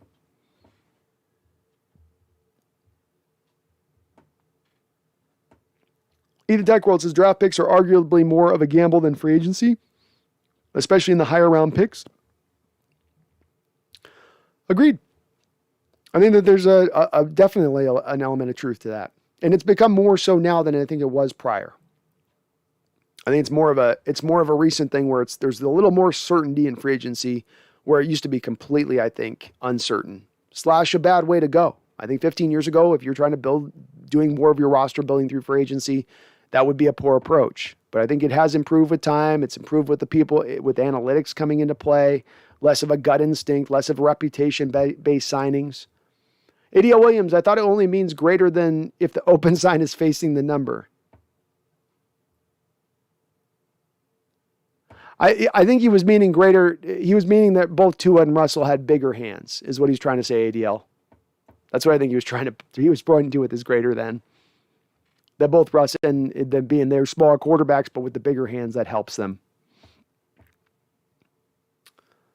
Brian Wilson, Russ has been here a while. Why not draft his replacement like Favre to Rodgers, Montana to Young? I mean, ain't a quarterback in the league I'd trade Russ for, not one. Fair enough. Couple reasons why this is a little problematic to take this approach, Brian. First off, if you're a team that's not drafted particularly well for a 4 or 5 stretch, do you have the ability then to basically just punt on a pick that's for the future? Because that's what essentially you're doing at that point when you make that selection, is that you're picking is sort of like, we don't really have any needs on the team. It's sort of like a bonus pick, so we'll take whoever we want to take. You know, that's how you'll look at it. I mean, I think the Buccaneers, for instance, did this with the kid they took out of Florida, the quarterback they took out of Florida, I think the 2nd or 3rd round. Their whole draft was a bonus draft because they brought all of their starters back this year on both offense and defense. So it was kind of just a pie in the sky type pick. If he doesn't work out, who cares? When you look at the situations you're talking about, for instance, Montana to Young, I think with Young, they were able to get him for very cheap to bring him in as a Montana replacement, so they didn't have to necessarily draft him. I think he had been like the CFL for a year or two, which had kind of freed them up to be able to. That was one of those weird places where in the NFL you could sort of pluck guys and you didn't have to necessarily draft them, and you could kind of take advantage of the system back then, which the Niners were able to do because they were basically, you know, there was no cap. They could kind of pay Young whatever they wanted to pay him to bring him aboard. With Favre to Rodgers, it caused issues there a little bit, I think, at times. There was, a little bit of, as Rodgers has said, Favre didn't exactly open the door to help train him. You know, you'd like to ideally say, okay, you got your guy waiting in the wings. The veteran's going to take care of him and bring him along. But instead, it tends to be a little icy between the two, and it's more of this weird competition thing that you maybe don't really want. Look at right now, too, as well. What's caused all of this drama, Brian, between the Packers and Rodgers here over the last couple of years? It's been the selection of Jordan Love in the first round when they needed playmakers on the outside. You know, does Rodgers go into this sort of funk that he's been the last couple of years off the field and sort of, being a little annoyed with the Packers organization if they go with a wide receiver with that pick instead of Jordan Love? So you can sometimes cause drama and problems in a locker room by trying to be that smartest man in the room with that quarterback thing and drafting the heir apparent on it. It sounds good in theory, but I think it's a little harder to pull off at the end of the day. It ends up maybe sometimes causing more problems than it creates. But I'd be even more open to it, Brian, if we just drafted better, if we had more of a stack roster, but we need every pick we can get. Hell, we don't even have a first-round pick this year. Randall says Randall's going to bed. Sounds good, Randall. You have a good night, my brother. Thank you for all of your donations to the chat. And folks, let's not forget, Randall sent a little Christmas present here. So let's get one more, Randall. Let's get one more. I don't have the water in the bowl. Let's get a little more woo-saw. Okay. We're all in a little weird space right now. We're going to just we're going ASMR right now on the stream real quick. Just go into that gentle flow state. Nice and relaxed, folks. There'll be better days ahead. Woo-saw. Woo-saw. Thank you, Randall, though. You're awesome, brother. Have a great night of sleep. Brian Wilson, if you trade Russ, make it to the Jets for all them picks we wasted on that dude wearing 33. Fair enough. I don't think they're going to take that trade. I think they're going to roll with Wilson. Otherwise fugitive. Hey, Brandon, off topic with your insight. I wondered, did you play ball? Is there any chance that Carson is in the backfield again? He was fun. Do we re-sign Penny? Is there a power back to bring in? Let's go one by one through these. I did play some football. I got into right at the beginning of high school where I went to a high school. We had like 2,400 people, I think, in my high school. We had a lot of talented guys. We had a lot of big dudes. And I just hit my point where I wasn't athletically able to go out there and do it. And I wasn't really interested in being a third string right guard on the team. It's like 5'11" at that time. I ended up growing like an extra inch and a half after I left college or high school. I got to 6 feet tall. So I was just undersized, wasn't fast, wasn't particularly athletic. I realized I couldn't do much on the field. And, it wasn't fun going in there and trying to be a blocker when you're giving up 100 pounds to the guy across from me and getting just bashed all the time. But I love football. I wish I had a little more physical talent. I would have really pushed it if I could have, but played a little bit. Is there any chance that Carson's in the backfield again? There's a chance, Northwest Fugitive, but I don't think there's a good one. He's got a chronic neck injury that I think the team understands at this point. It's maybe a bit of a ticking time bomb there, one that they've dealt with already prior with Cliff Averill and Cam Chancellor. Do they really want to deal with that again going forward? I would think not. So he's probably going to be moved on from, I would guess, after this season. Is there a power back you can bring in? There's always usually some power backs in the league out there that are available that can be interesting that don't tend to cost a lot. I think you want to tend to maybe look a little bit more towards the draft, though, rather than going out there and necessarily signing that guy. If I'm going to think about a guy that could be available, I think, like, for instance, Cowboys are probably going to move off from Ezekiel Elliott after the season. I think they can get out from under that contract after this year. I don't know if you're considering him a power back anymore. Thinking through if there's not a lot of guys I think are available in the market as I'm going through the names here in my mind. Yeah, I can't think of a lot of power backs that are even out there and available in free agency this year. Not a lot of power backs left in the league, quite frankly. Most of the guys are tending to get a little more slider rather than bigger. I would look at re-signing Rashad Penny at this point. Yeah, I'm not paying a lot of money for him, Northwest Fugitive, but I've said I'd be willing to give him something similar to the deal of what you maybe gave Carlos Hyde a couple years ago. So what do we sign him for? A 1 year, $3 million deal, 1 year, $4 million deal? I think the more of the key of what you've got to look at with the running back room at this point is you've got to operate off of what's gone wrong in recent history, which is that your running back room just tends to get decimated for about 5 straight years. So you've got to build up a talented running back room. You've got to not bring on players that are necessarily super injury prone. I know Penny's a little bit of that, but at least he's starting to come out on the other side of it. He seems to have finally gotten through the worst of it, it would appear. But you got to build a deep stack as well. You got to build in for that injury with the extra game in the season. So I would look to build more deeper than looking for the top end talent. But I'd absolutely look at bringing back Rashad on a 1 year, couple $1 million prove it type deal. Randall says Dolphins first round pick in 2022 is the Niners pick. Dolphins don't have their number 1 pick. Went to Philly to move up for Waddle. God, I thought I saw they had 2 first round picks, Randall. Maybe I was misseeing that. I thought that they had 2 first round picks in this draft. Nagasa says Fitzmagic or Riot. Herbicide says, good question. Who's all drinking here?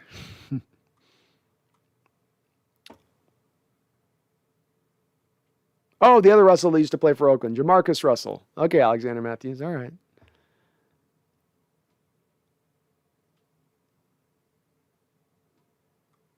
Mary Coleman says Carr needs to go to the Jets, not the Seahawks. I would take Derek Carr 7 days a week and twice on Sunday over Baker Mayfield. I know that's probably sacrilege to you, Larry, but I would.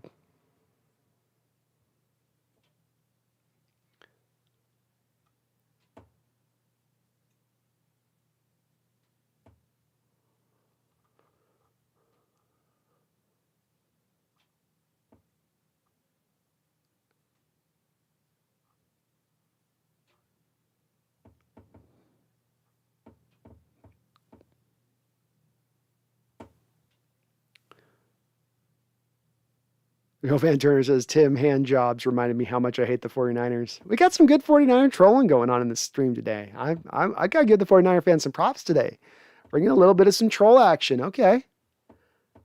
You guys have been selling us short lately, man. They've been going weak at it. I think they've just been licking the wounds after the losses they sustained to us. They're just hoping we'll forget about it.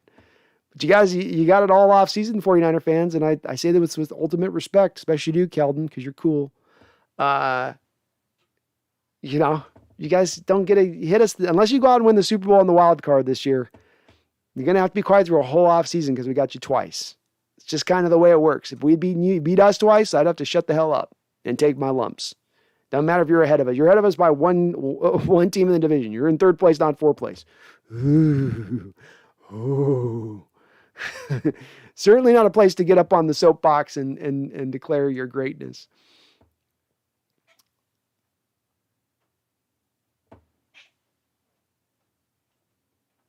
Bryce Young, not Bryce Allen. Sorry, Go Hawks 05. That's right, Bryce Young with the Alabama. I misspoke. Con says, what do you make of the Cam Chancellor comment? Would love to know what you think. Hard to know what to make of it too much, Cons. I don't have any sort of, I don't know what he meant it from what perspective. I need to talk to Jody Allen about Coach Carroll. I need to talk to Jody Allen about Russell Wilson. I need to talk to Jody Allen about selling the team to somebody who cares so they can fix this thing. What did he mean by that? I like the fact that he spoke up. I like to see former players who still are connected to the organization, still connected to the current coaching staff saying, hey, this isn't working. This isn't looking good. I'm encouraged by that. I don't know what to make of it, but it's encouraging. It's encouraging. I love to see these players saying what they're saying and being honest about it. I like seeing people being honest. And Cam's being honest in that. He doesn't have anything other than he wants to see this team good. They're not doing well. They look broken. And he wants to see it fixed. That's the main thing I think I'd take away from it. And I want to see the same thing. That's where I always operate out of. I just want to see things fixed, whatever path that takes, whatever plan, whatever form that takes within that plan. That's all I want to see at the end of the day is let's just fix it. Jesus says, how do you think Paul Allen would handle this season and the situation, assuming all things remain the same? I think he would have changed things over. I think he would go more towards a rebuild, in my opinion. I don't think he would continue to be riding with Carroll at this point. I think Allen dying bought Carroll another year or two here in Seattle, if not longer.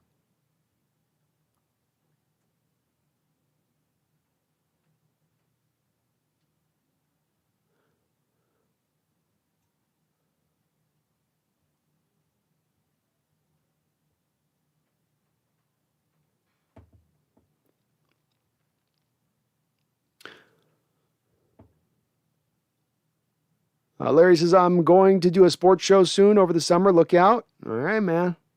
I recommend doing it. I love having people to get on and do this. It just helps out, just expands YouTube that much more. We got more channels that are awesome.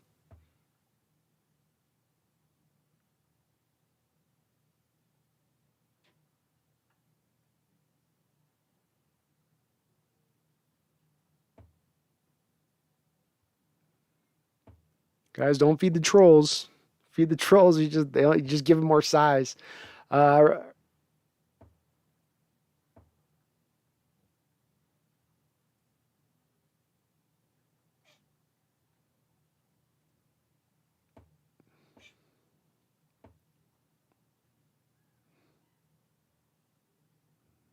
Alexander says, I'm sick of seeing a draw play to the H-back on, say, 3rd and 14 on the 40-yard line. Yeah, me as well. Especially when it's a matter of, they do this oftentimes, Alexander, to your point on this, where let's say they need 20 yards and a 13-yard pass gets you into field goal range. Now, Myers is kicking like crap this year, so we don't have a lot of faith in him. But with that said, it's better doing that than taking the 3-4 yard run you get on the draw, which still sticks you up at the 38-yard line and out of field goal range. They've done that a couple times this year, Alexander, and it's frustrated me too. ADL Williams says, Short Forever by Pete Carroll, forwarded by Russell Wilson. Oh, goodness. Alexander Matthews says, we don't know how to run the screenplays either. I think for years we ignored the screen game, and then we tried to implement it this year, Alexander, but we don't have the mobile linemen to get it done effectively. You need guys that can move in space, and you've had these people eater, people mover type offensive linemen that are kind of round mounds of blocking machines that don't exactly get out in space all that easily. And I think that's where they need to transition to more mobile linemen in this offseason. That's what the Waldron scheme is supposed to bring about. That's part of why, in my opinion, the scheme has not worked. The Rams utilize a lot of outside zone. You can't run outside zone because you need them to be able to do the reach block element of outside zone to accomplish outside zone in this scheme. We don't have the lineman that can hit that reach block, because the reach block makes that lineman take an extra 1 or 2 steps to get to the lineman that they got to block. And it's a tough task. It's not an easy It's not an easy responsibility to put on the lineman to do that, as opposed to just blocking the guy directly across from him. But just like the screen game, it's all been built out if you don't have the right guys to kind of fit that. Charles Riley with another $5 donation. Thank you, Charles. He says, Larry's Summer Sports Show will be a video of shirtless Baker water skiing and gay stuff like that. Is that what it's going to be, Larry? Is it just going to be Baker Mayfield hype videos? Thank you, Charles. You're awesome, brother. Oh, shoot. You know it's true. Rafael Fontana. I love your name, Rafael. That's an awesome name. Says, I'm watching from Brazil. Great channel. Thank you, Rafael. I appreciate you, brother. We got a couple of folks from Brazil that check out from time to time. As I like to say, Rafael, the Hawks Nest is worldwide, and us 12s do rock ourselves out worldwide. So thank you for watching it from far away. I do appreciate it, man. You're awesome for doing so, and keep hanging in there. 1 a.m. in the morning there, huh? It's a little late. Well, you're a trooper. Daybreak, says Raphael. Go Hawks 05. I beg Bobby to retire because I can't stomach watching my favorite player of all time play in anything other than the Seahawks blue. I'd like to see that as well. Go Hawks 05. I don't think you're going to see prime Bobby going to another team again. And I think he can still be a good NFL player at the middle linebacker position overall, but there's kind of be a little bit more of these warts to his game. I think that's going to grow as he gets a little older. I just think he's lost a little bit. There's a lot of tread taken off those tires, and it's not his fault. Guys do slow down at this age, and it's rare that the middle linebackers can play into their mid-30s. I mean, hell, Luke Kuechly, who came in the same draft as Bobby Wagner, retired like 2 years ago because of his body falling apart and starting to fail him. You know, Bobby's got even 2 more years and even more playoff games beyond even Luke.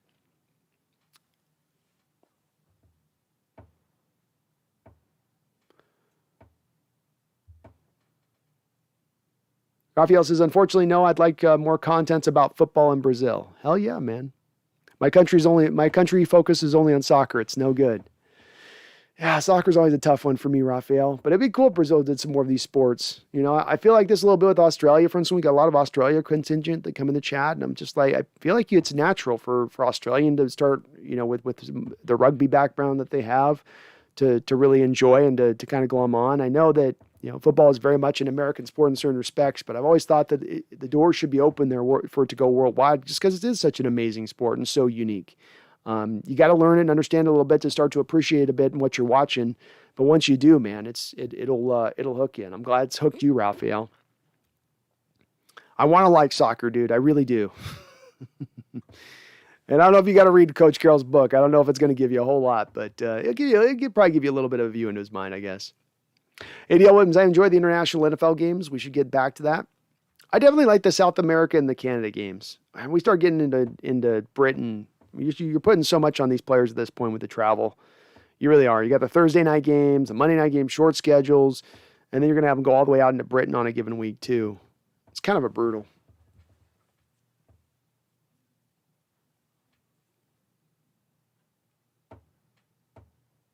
Larry says, okay, no more talk about Baker. I promise people regret it. Hey, if we're proven wrong, Larry, I will mention you. You will get the benefit if we end up being wrong about Baker. ADL, Baker would be like a less mobile, less aware Russ. He could get wins with Russ. If we had Baker, we'd be 1-14 right now. Probably, yeah. Probably. Cons, I still don't get why the Seahawks always play players out of their original position. I don't get why they traded for Gabe Jackson and then played him out of position. Just doesn't make sense. Well, Collins is technically Damian Lewis that's been played out of position because what Gabe Jackson started out his career at left guard. He played left guard all in college. And then as he got older in the NFL, as you would naturally do, now this is understanding a little bit of how this process works. You have a left guard who's awesome through the early part of his career. What does the left guard tend to do? He tends to have to block the 3-tech defensive tackle across from him or the prime defensive tackle pass rusher for a given team. Now, as that guy gets a little slower, a little less mobile, it makes very much sense why you would then move that guy to the right guard, where now instead of taking on the 3-tech, he's taking on the 1-tech. He's taking on the big fat boy rather than the penetrator. And taking on the fat boy, he can hold up he can elongate the back end of his career by a few years by doing that. Now, Damian Lewis started out at right guard. He didn't start out left guard. He started at right guard. Now you're trying to move him to left guard. That's where that problem really came into play. Gabe Jackson's at the right place. He should be at right guard. Damian Lewis is not. I still do share the same frustration you do with the moving guys constantly out of their natural position to the wrong spot, to a place that they're lesser at. They do it over and over again. They never seem to have very much success, a lot of failures with it, but they continue to do it nonetheless. And it is one of those hallmark reasons why I don't have a lot of faith in this coaching staff moving forward. You've made this mistake in prior years. You're making this mistake right now this year. You've done it with Damian Lewis. You've done it with Poona Ford. You did it with Marquise Blair. And it's just 3 players. You're doing it with Jordan Brooks. That's 4 players right now just on this current team alone. So why should I have faith that moving into the future, you're not going to make the same mistake? It's not going to be a different set of 4 players next year that you're moving into the wrong position that's not a fit for them, that you're trying to bang a circle into a square hole. Alexander Matthews, closed-minded people are not good for the chat room. Nope. But there are always going to be those folks in there that are that way, but open-mindedness is the way, man, for sure. Herbicide says, as far as Cameron movies go, everyone forgets about The Abyss, easily one of his best. I would probably put that as my 3 for him, Herbicide. So I would probably go Aliens. I think I'd go T2, and then I think I'd go Abyss. I think those would be my 3 for Cameron. But I loved Abyss. Ed Harris. Yeah. Hell yeah. Underrated movie. I agree, though. And it is forgotten about. Alexander Matthews, Jared Goff has a lot of experience in Seattle. Be careful, guys. I'm not doing the same as in confidence. Larry says, I think the Seahawks have cap space next year if they use it right. They do. Sit on $50 million, and you could get up as high as 67 if you moved off Bobby. Hell, you get it high up as 70. You get a damn near $80 million if you moved on from Bobby Russell and LJ Collier. Little Sticks K says, damn, just got off and you still on? Must be close to a finish. Yeah, I guess we are 4 hours and 45 minutes in. I'd lose track of time on this. Boy, do I ever. Yeah, we're kind of winding down a little bit here.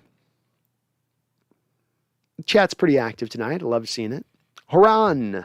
Have I missed the door, guys? I just arrived for some Seahawks stuff, but I found myself in a faraway universal talk show. I blame Pete and John for this versatile show, but I like it. Fair enough. Fair enough. No, you haven't missed the show. You haven't missed the door. You're right where you're supposed to be, Haran. Right where you're supposed to be. And I blame John and Pete for it too.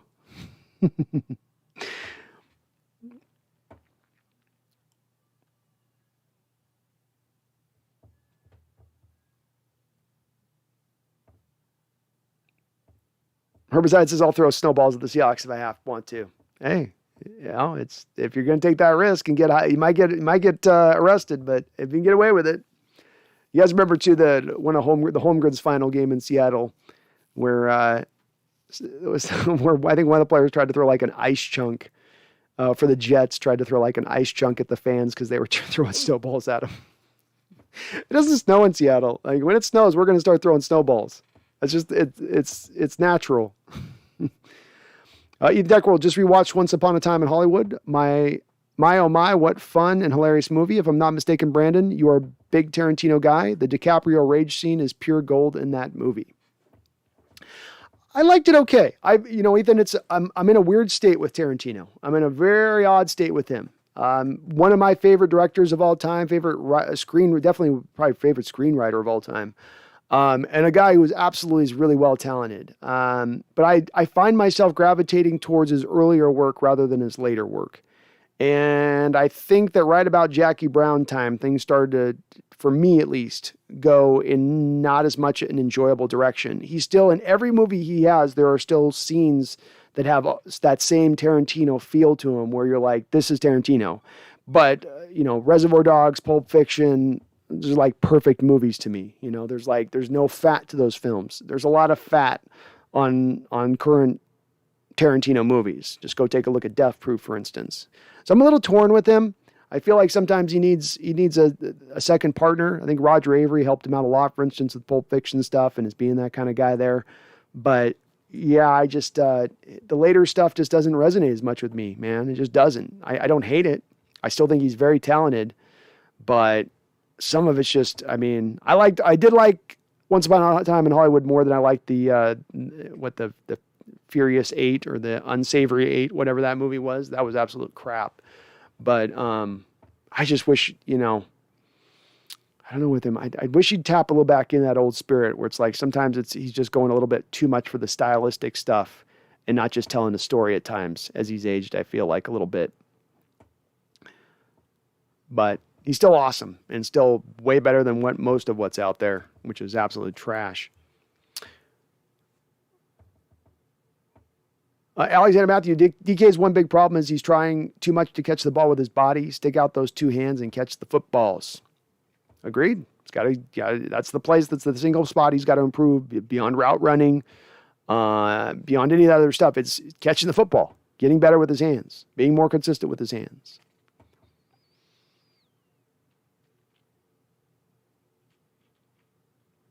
Jose Garcia says, forget about Tua and Baker. How about Josh Rosen? I think the Niners even moved off of him. I thought he was going to be something that Shanahan looked at, but I think they even moved off of him finally. I think he's not in the league right now. We'll see, though.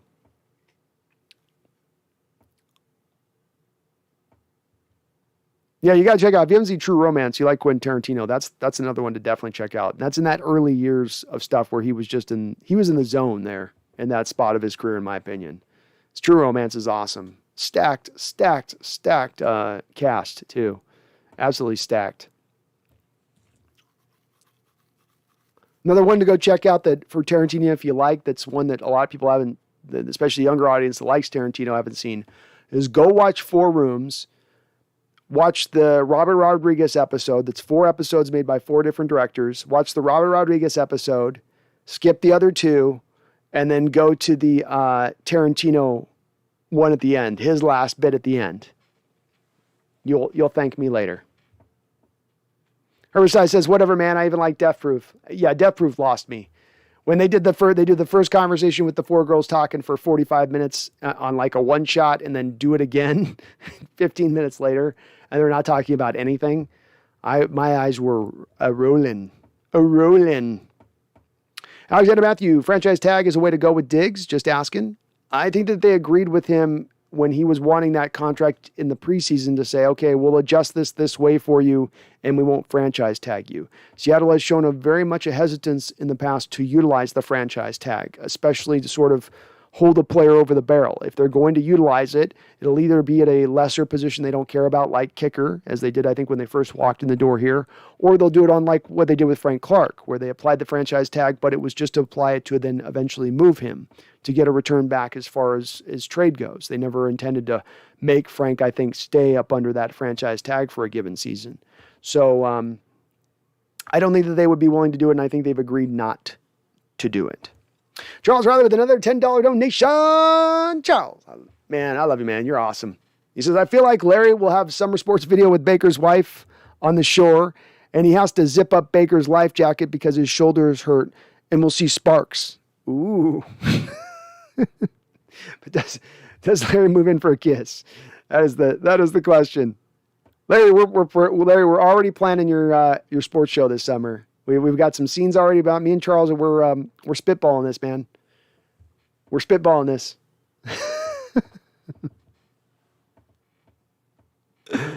Oh, it's all good, man. I'm just giving you a hard time, Larry. Charles is giving you a hard time, but Charles is hilarious, so you gotta let him do it. Yummy, what's up, Yummy? And we are back to the fact Creed would have been the perfect pick for us. Damn, that kid is good for KC. Yeah. What a hell of a miss, right, Yami, when just about all of your fan base can say that that's the right choice, when many of the pundits out there that look at Seahawks say this would be the right choice, many people that follow Seahawks, we can go through the names of people from YouTubers to people on Cairo or whatever else calling for Creed Humphrey. You know, when it reaches that unanimous of a place on a second-round pick, maybe the coaching staff should maybe pay attention to that a little bit. They definitely overthought that pick big time, and boy, that one is going to hurt, I think, for years to come, especially if we can't get this offensive line right moving forward. Go XO5. My top free agent targets are Teron Armstead. I'm with you on that one. Hassan Reddick. I'm okay with that. Depends on the cost. Jason Kelsey. I don't think Jason Kelsey's a free agent. Go Hawks. And Randy Gregory is going to make some money. He is going to make himself some money. And I like the Will Fuller. And there's a little bit of a value signing there for you there. That'd be a value signing. Guy'd probably fit relatively well. Give you a little bit of a Paul Richardson type on a low-end deal. I like it. Berkshire says, do you think if we lose to the Lions, Pete will get fired? I don't think it's going to get determined off of what happens this week. I think whatever choice or whatever direction Jody Allen wants to go has already been decided. And I don't think the next 2 games are going to push it in one way or another. Larry says, it's going to be the Baker Mayfield show. I promise you're going to enjoy it. I promise you I'm going to watch it, Larry.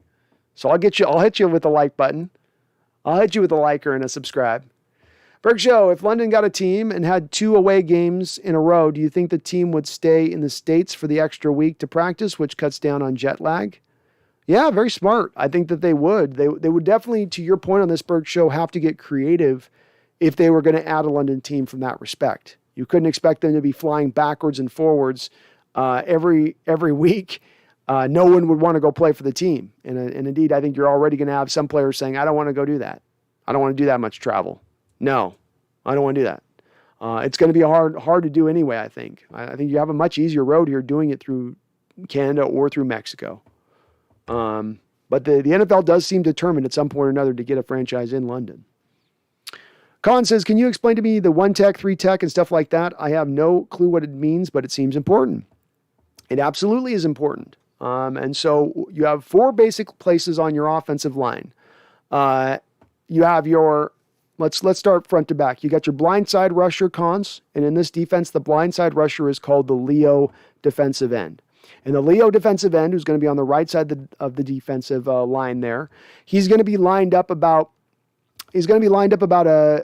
another half yard outside the outside shoulder of the left tackle in the way that he sets up. And when you look at our front 4 of our defense, you'll notice 3 of the guys kind of close together, and then you'll always notice one guy a little bit aligned out wider than the other 3 guys. That guy aligned out wider than the other 3 guys, and it'll flip, the formation flips sometimes. He's always the Leo in the defense. He's allowed to have that extra space to operate, to unveil and unleash his pass rushing moves. It's the prime pass rushing spot on the 4-3 part of our defense. That's the guy you want to have get the work done, essentially, because he's being set up to have the most success with his basic positioning on the defensive line, whereas the other guys are sort of asked to do the dirty work. So let me flip over to the other defensive end. This would be the left defensive end. This would be your Carlos Dunlap type.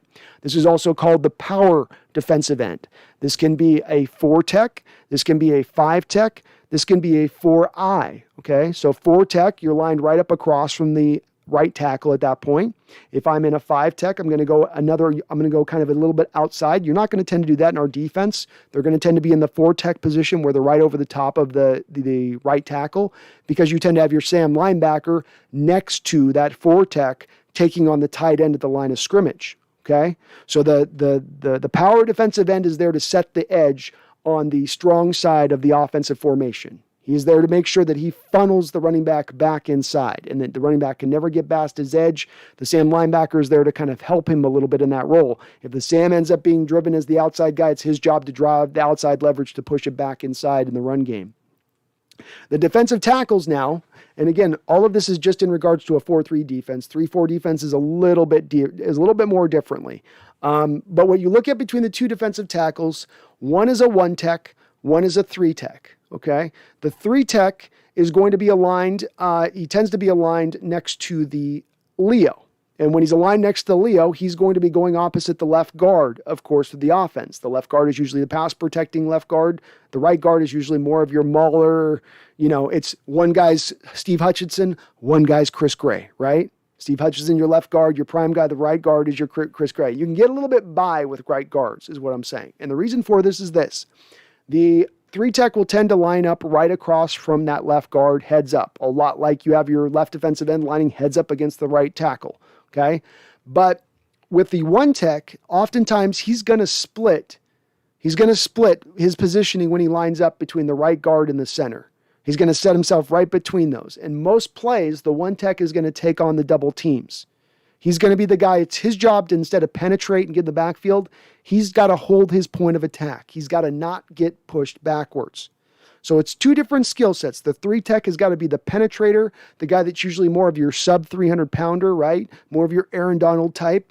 Your one tech is going to be your guy like a Brian Monet or an Al Woods. He's going to be more of that 340, 350. He's going to carry an extra 25, 35 pounds. He's going to just be asked to hold more of the point of attack. So Leo, outside edge of the shoulder of the left tackle, 3 tech directly across from the left guard, 1 tech in between the right guard and the center, and then you got your 4 tech who usually lines up heads up over the top of the right tackle. And you're absolutely right. It is very, very important. And the thing you need to understand on top of this is because one guy's on the left, because a guy's good on the left defensive end does not mean he's going to be a good Leo. Maybe he's good at setting the edge on that side, but he's not as twitchy as you need on the Leo side, right? And just because a one tech can provide a monochrome of pass rush like Poona Ford could from the one tech role, doesn't mean the second you flip him over to 3 tech, he's going to be lightning a bottle over there and Aaron Donald reborn, right? That each position is very specific and has a very specific skill set that you're looking for. Maxwell Stern says, what's up, man? This is going to be a very interesting offseason. Sorry, I'm a tiny bit late on the stream. We'll be back. We will be back on. Mark my words. Sounds good, man. Larry, I bet your show will be good, man. Go Hawks. Bob Stoops came in for 1 game and won Oklahoma another bowl game. Oh, hell yeah, Bob. That's awesome. That's awesome. One of their more revered coaches, kind of quietly out there, isn't he? He's kind of revered out there in Oklahoma. Definitely will be now.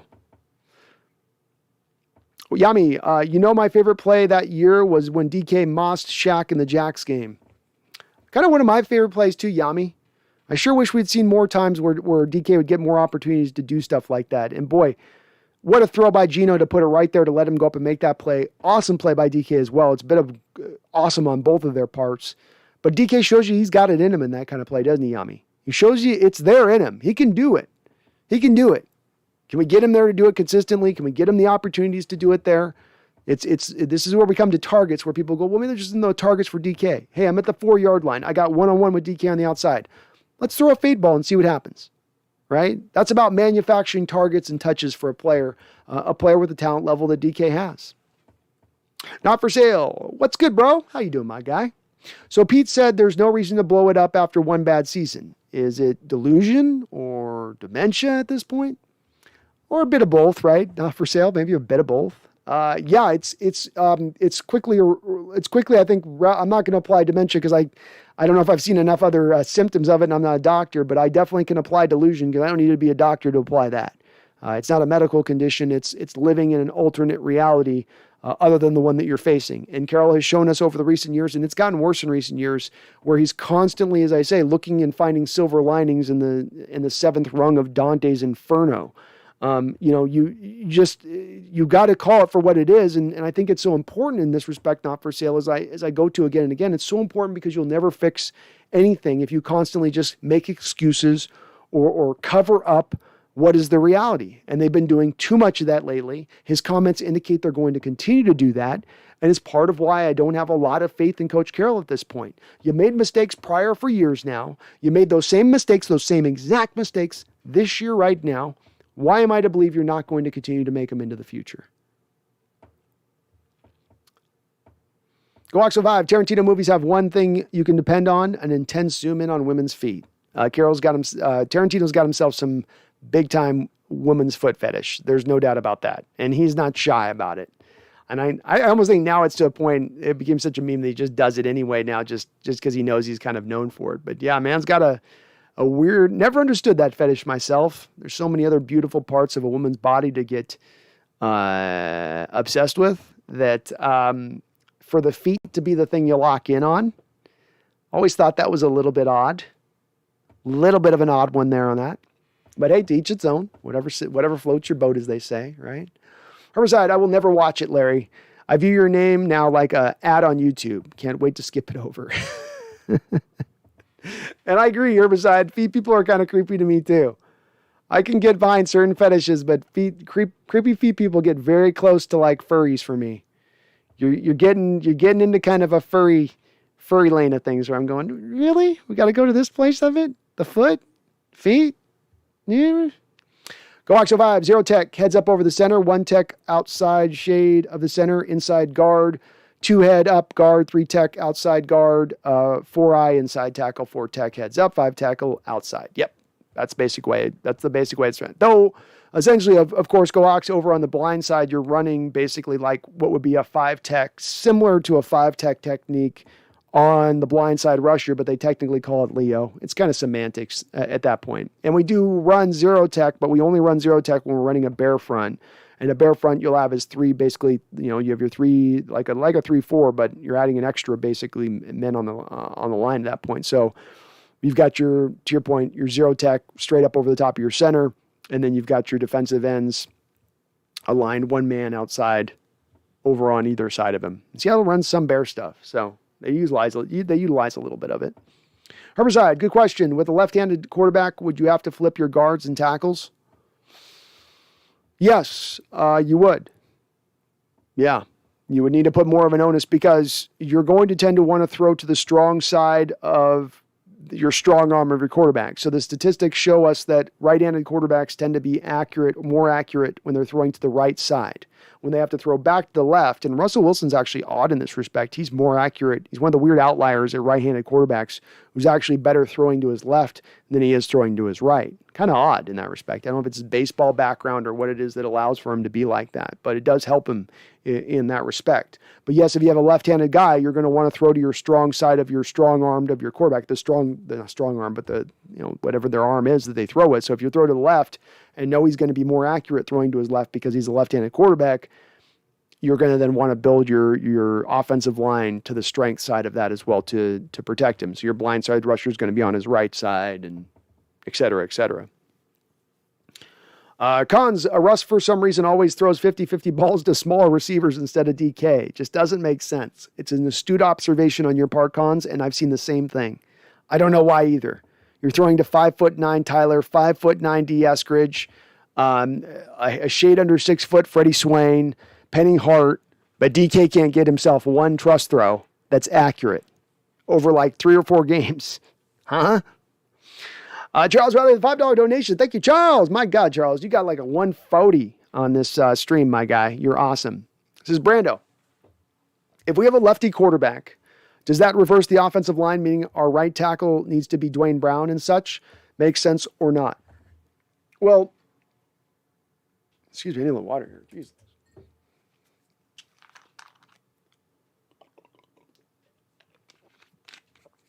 Oof.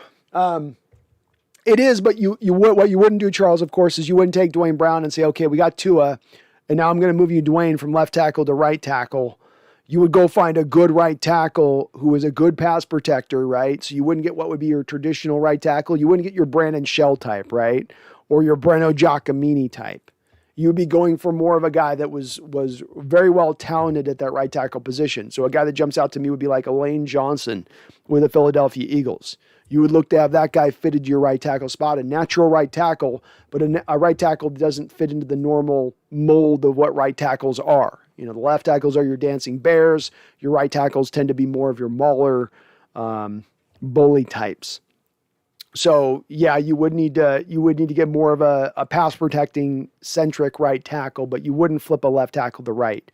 Because I think you just run back in those same problems where just because a guy's good on the left side doesn't mean he's good on the right side. And now you got him sometimes playing opposite handed. We're going to see a guy this week, Charles, in Penny Sewell, who's having the Lions do something similarly dumb with him. He's a left tackle. He should be only a left tackle. He's played this year at left tackle and looked very good up against even a guy like Nick Bosa, but they wanted to move him back to right tackle when they had their regular starter out there at left tackle. And he looks a lot more diminished to me at right tackle, a lot less comfortable at right tackle when they've made that move.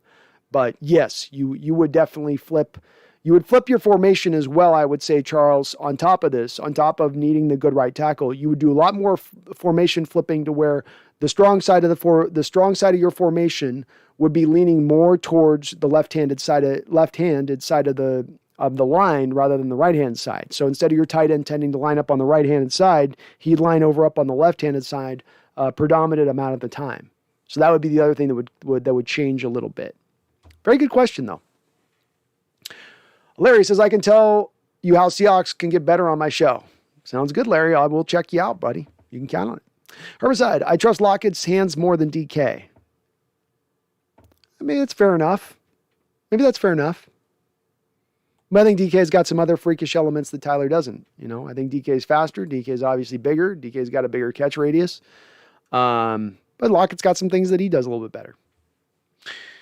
Cave Troll, do you think Pete will be launched into the Puget Sound on Black Monday? Sadly, Cave Troll, I don't think that his recent comments seem to indicate that. In fact, and somebody was asking about this above. I think I didn't reference your question on that. His comments to me indicate that he knows that he's going to be keeping his job, Cave Troll.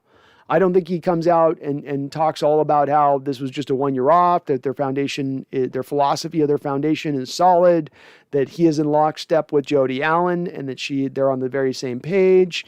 He says the talent is there. I think you can count on us to figure it out. He's telling us, these are not indications that this is a guy who's been told he's going to be fired. And I maintain on this Cave Troll that if you were going to fire him, a guy that's got the legacy of Coach Carroll, you do not do it cold-blooded. You do not do it with a knife into his back, but you actually come at him to his front and explain to him what's going to be coming down the pike in a couple weeks. And they've made the determination at this point one way or another. And if they haven't given him the indication that they're moving on from him yet, probably means that they're not going to be moving on from him.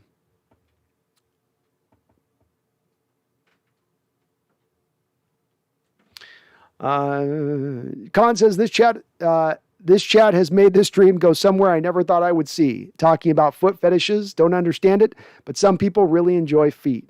I don't either. We live in that age of people having some weird ass fetishes. We do. People are very freaky deaky, man, in this day and age, and that's one of them. I'll never quite understand it. Ladies' feet are lovely, but like I said, there's so many other parts of the female body to appreciate. Larry says, I see good vision. I'm going to show you how much cap space Seahawks have. It's almost $50 million or something. Charles Riley says he hates the double team. Russell. Average Brandon Nelson fan. Russ is the problem as much as I like him. DK played well under Geno. Agreed, man. Definitely Russ has a big hand in these problems, and he's playing really bad. He's turned in some career worst performances. I think 3 of his career worst performances over this last 6-7 game span. Coaxo 5, Daniel Fa'alele, or however you spell it, at Minnesota, got to score a touchdown at fullback last night. Hope we draft him. Me too, Coax. Coax 05, did you check out on my Seahawks scouting channel? I did a couple weeks ago a breakdown on Daniel Fa'alele. So if you're not subscribed to my Seahawks scouting channel, please guys go over there and subscribe. I'm going to be doing some prospect breakdowns over there, and I did one on Daniel, but I loved his game. He is freakish. He is all upside. Go Hawks 05. So he's a guy he's played football for like 2 years, and he's been dominant at Minnesota playing those 2 years. He's legit 6'9". He is as strong as 3 oxes in one. If we landed Daniel Fa'alele on draft day in the second round, I would be very, very excited. Average Brendan Nelson fan says exactly. And the few times he actually throws to DK, it goes out of bounds. Yeah, Brendan, that's the thing with me. It's like, why wouldn't you give him a chance? This is the one guy you don't want to whistle at 10 yards over his head into the first deck of the first row of the stadium. I don't know why he doesn't give him more of a chance, but he just doesn't. He just does not give him a shot to go up and climb the ladder and go get it like Geno Smith did. Herbicide says, you know what, man? I even threw you a softball like bringing true romance, and not once did you break into your Christopher Walken. Disappointed. Oh, I'll give you it. I'll do the best scene in that movie. We'll do the best scene in that movie. You're Italian, right? Yeah, I'm Italian. My father, he was the heavyweight champion of lies. He said, men got 44 ways they show a lie. Women's got 46. Men's got 44. It's so late in the stream, man. It's hard to do this. Now you're doing a game of show and tell. You're telling me everything. You're showing me nothing. I don't know. I'm doing a bad walking right now. I know I am.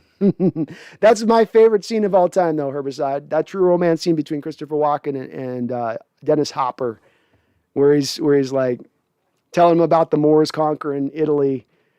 And that whole back and forth that they have is amazing. It's just amazing. It's a great scene between two masters of the craft, and it's funny and it's intense and it's beautiful dialogue interwoven and it just, oh my God, it's great. You tell him when you go to heaven, that you've seen the eighth possibility of hell. Tell them you've never seen an evil as deep as this in your life. Your asshead son and that whore of a girlfriend he has. I love that scene, man. It's such a good scene. GoX05, yeah, I checked that out. You need to advertise the scouting channel more. You do great work there. Thank you, man. I do need to. It was kind of meaning it just to be something I'd throw stuff up on as just sort of because I knew it wouldn't be everybody's cup of tea here on the channel to do it. So I need to. I'm working on right now my Abraham Lucas one, so I'm going to be getting that one out here soon, GoHawks05. But I'm glad you checked it out. I love the guy, though. He's awesome. Charles Riley, I love you, man. You just still coming hot and heavy with the dono game, and I dig that about you, dude. You're awesome. Charles says, I saw a teaser for Larry's summer sports show. He's doing a backstroke to Baker's power boat, balancing a couple of cosmopolitans on his life jacket. But you didn't talk about what was on his chin. You know what I'm saying, Charles? You didn't even talk about what was on his chin. I'm kidding with you, Larry. We're going to watch the channel. You got to let us have some fun with you, though. When you're going this hard on the Baker train, you got to let us take a couple of shots. What's on the chin for him, though, Charles? What's on his chin? Everything you said, but there's also something right here on his chin. Two things right there on the chin, actually. Cons, it's even worse when Russ overthrows DK. That shouldn't even be possible with how high he jumps and how tall he is. If you put it anywhere near him, he can get his hands on it. Yeah, it's part of what makes some people think, Cons, that like, is Russ doing this purposefully? You got a guy in DK who I think set a record at the combine for the largest, what is the reach or whatever, where they put their arms out and it, you know, he's like as long as a house, basically, is his reach. You got to really work to overthrow the guy, to your point. And, it's not easy. And Russ needs to, at times, put the ball more to give DK a chance. You know, I mean, I'm going to trust DK to where if he doesn't catch it, he'll at least knock it away from the defender. But just throwing it away out of bounds, not giving him a shot, it doesn't make a lot of sense to me why Russ has done that at times. Give him a chance, man. That's the point of having a big target like that. And again, he has a willingness to do it, as yours being about, Collins. He throws these trust throws to DK Eskridge last week. Not even when D is open. He's got the corner on top of him in his route. You know, he's going to have to go up and basically wrestle the ball free away from the corner. Why are you throwing that ball to him there? It doesn't make a lot of sense on that. I just don't get it. Herbicide. Oh, dude, love it. You need the script. Best scene ever. Oh, let's do it. I'll do it. I can't do the whole scene because there's some bad words in it. Let's see here. I'll try to do a couple lines from it. We're at the end of the screen. We only got 40 people in it. Nobody's going to mind if I do this. Frankie, tell Luca to go outside and do you know what? Do you know who I am, Mr. Wally? I give up. Who are you? I'm the Antichrist. You got me in a vendetta kind of mood. You tell the angels in heaven you never seen an evil so singularly personified as you did in the face of the man who killed you. My name is Vincent Cucati. I work as counsel for Mr. Blue Boyle, the man your son stole from. I hear you were once a cop. I can assume you've heard of us before. Am I correct? I've heard of Blue Boyle. I'm glad. Hopefully that'll clear up the how full of shit am I question you've been asking yourself. It's a little rough right now, folks. Oh, goodness. I love me that scene, though. It is an awesome scene. Go watch it on YouTube, folks. Dennis Hopper, Christopher Walken, True Romance. If you haven't seen the scene, go watch it. I'm sure you guys already have because you guys are pretty hip and on the ball, but it is awesome. Charles Riley says, only Larry can answer the question of what is this, the two things on his... Oh, Larry. Sector 7, $2 donation. Thank you, Sector 7. I appreciate you, man. Good to see you on in the chat. Says DK wouldn't give Wilson his off account name. His OnlyFans account name. That's it. Wilson's like, I will throw you an accurate pass again when I get a password. Okay, DK? When I get a password, you're You're gonna be having these foursomes and you're gonna leave me out of it? I made you, man. I made you. Kick me at least one. Kick me the one that you sent home. You already got 3 at your house. Just send me the one. Oh, Larry says, I hate you, Brendan and Charles, laughing out loud. No, I love you, Baker. You're going to have Baker in your dreams. Go Hawks 05 says, Larry, Baker is the only thing in your dreams.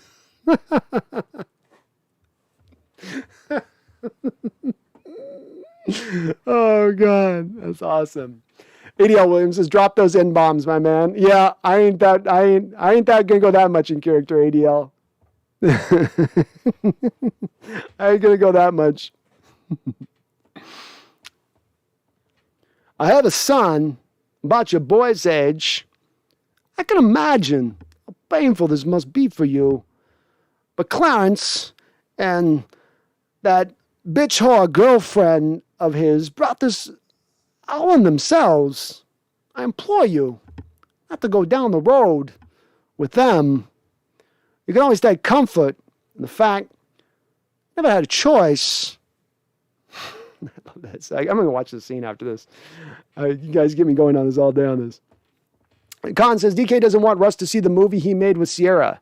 That has to be why there's a disconnect between them two. Hey, it's got to be something deep, right, Gons? There's got to be something here. And we need to start unpacking it to figure it out, because this should be working. This should have been a match made in heaven between these two guys and their skill sets. Russell loves to throw the deep bomb. DK gets deep like nobody else. But there's definitely been a bit of a disconnect there. Goaxo says Russ mad Sierra found his search history, had DK Metcalf OnlyFans in it. Has he been sleeping on the couch all season? Is that what's happened? He got on the couch. He hasn't got his sleep right. We already know he's short selling himself on his sleep. We know this about him, right? We know this about him. So then he gets a cut back more by being on the couch because Sierra's like, no, you ain't sleeping in this bed. Spectre 7 says, walk-in, play-by-play. Hey, that's something that can make this game fun this week, right, Spectre 7? I'll do a quarter of walk-in, play-by-play. Russell Wilson, shotgun, about to take the snap. Is he going to go deep? Does he go short? Doesn't like to go short. Go deep. Anytime, whenever he wants. He likes to do it. Carroll's telling him no. Always telling him no. Still likes to go deep.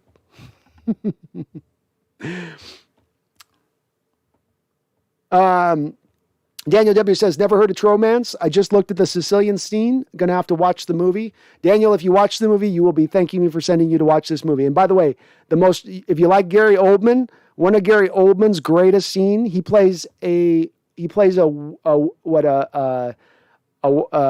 trying to act, a white guy trying to act like he's street, right? And he's wearing dreads, and he's got his face all cut up and scarred. And it's Gary Oldman, awesome Gary Oldman. Like he's just, he just completely disappears into the role. You're gonna be like, what? Huh? But yeah, watch the scene. The scene alone will sell you on the rest of the movie. I mean, gosh, James Gandolfini, Brad Pitt, Michael Rappaport, Christian Bale. That movie was just stacked with guys, just stacked with good actors. Sector 7 says, man, Wilson, first Tate, now Metcalf. Jeez. Yeah, man. You got to let your receivers do their sexuals. Spectre 7, that's how they're good. That's how they stay good. They need to be sowing their oats and catching footballs. The two go hand in hand. Sowing oats and catching footballs. Voodoo Magic, Christopher Walken, The Deer Hunter. Another great movie. Another really great movie, and definitely one of those most intense scenes you've ever seen in your life with that Russian roulette scene, both of them in the movie. Those two scenes alone kind of make the film a little bit, don't they? But Walken did a great job in that movie of really sliding into that. I've been to war and I've seen stuff and just gotten lost, not getting back, and how he kind of took that on. But Walken was great in that role. Walken's a good actor. He's got his shtick, but he's also a very good actor. He does Christopher basically when he's doing it. But he is awesome. Go Live. Russ hiring a Santa and Mrs. Claus is so weird to me. Yeah, it's just a little. It's like I file under that same place, Go Hawks 05, of them going to like Italy last year and hiring a camera crew to film the whole way through of how beautiful they are and walking through Rome. Like it just something about it just kind of went. ADL Williams, you do a good walking. Thank you, man. I'm usually better even now. I'm 5.5 hours in the stream, so it isn't at my sharpest right now, but I can sometimes do it good. I'm gonna get better and better too. So I'm gonna start working on some of my impressions on the channel a bit. I'm gonna start dusting some of the old ones off. Larry Coleman says, "And go Hawks, Larry." You know we rib you, but we rib you out of fun and out of affection. Larry says, "Have a good night, people. Go Baker." You have a good night, Larry. Thank you for hanging on in the chat, man. Charles Riley says, "Brad Pitt ain't bad either." No, he does. He plays a stoner really well in the film. Probably not a big stretch for Brad, but he does play a really good stoner. Don't patronize me, man. Christian Slater. That's what I meant. Did I say Christian Bale? Okay. I meant Christian Slater. That's what I meant. Colin says, Sierra must have been drinking DK's strawberry milk, if you know what I mean. Oh, did Sierra tap herself some DK and that's what's got Russ mad? James Watson, have to see Gary Oldman in Nobody's Baby played a hillbilly. I'll check it out. I haven't seen that movie, but I will check it out. He's absolutely can do anything. Gary can do, he's getting a little older now, but in his prime, Gary could do, Jesus, he did Dracula in the same year that he did Lee Harvey Oswald, and he killed both of the two performances. Herbicide says Gary Oldman's good, so good. Oh, he is. ADL Williams says, call an ambulance, I'll call you a hearse. Great moment. Oh, yeah. Luke 99 just got to work, and I see the Hawks Nest is still rumbling. You know how I do here, man. You know how I do, Luke 99. I go hard here. I go hard just because I have so much fun, though. Not for any other reason but that. Go Hawks Ohio says DK's been borrowing Sierra's crop tops. Yes. Voodoo Magic says Larry's going to count Baker's dozen instead of sheep. He is. It's just shirtless Bakers jumping over fences as he counts down. Charles Riley says Gary Oldman in The Fifth Element was different. Yeah, that was definitely a wild performance. That whole movie was just insane. But Luc Besson, the director, he's got that kind of just wild approach to filmmaking a little bit. Like anything kind of goes, with him. Jim Brewer and Half Baked. It's a great performance. Great performance. A man who just naturally always looks high. Jason Duder, Oldman's so great in The Professional as well. Everyone.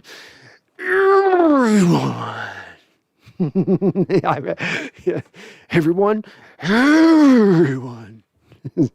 He's got his lips shaking as he says it. Yeah. And that's another Luc Besson movie, by the way. Another Luc Besson. But yeah, it's very good, The Professional. Very well done. Even Deckworld says, my next Tarantino films will be Jackie Brown and True Romance. Very good movies. Jackie Brown's a very different tone for Tarantino, so very different from what he normally does, but still very, very good. Very, very good. It's a very mature movie, Jackie Brown. A little bit more or less of the childlike approach to some of the stuff with the way he does stuff and more of a grown-up kind of way he was going at it. But True Romance is just a wild ride and a fun one at that. Go Survive. Don't let Larry see Baker's arrest tape. He won't be able to contain himself. Well, maybe Larry likes guys that run from cops. Collins, I'm assuming that Largent is your favorite Seahawk all time, but give us your top 5 Seahawk favorites of all time. Sure, absolutely. Obviously, yes, Largent is my number one. I'm not going to put up necessarily order for me. It's hard to parse the order beyond that. But let's go beyond that. Walter Jones, Cortez Kennedy, and then I need to come up with 2 others.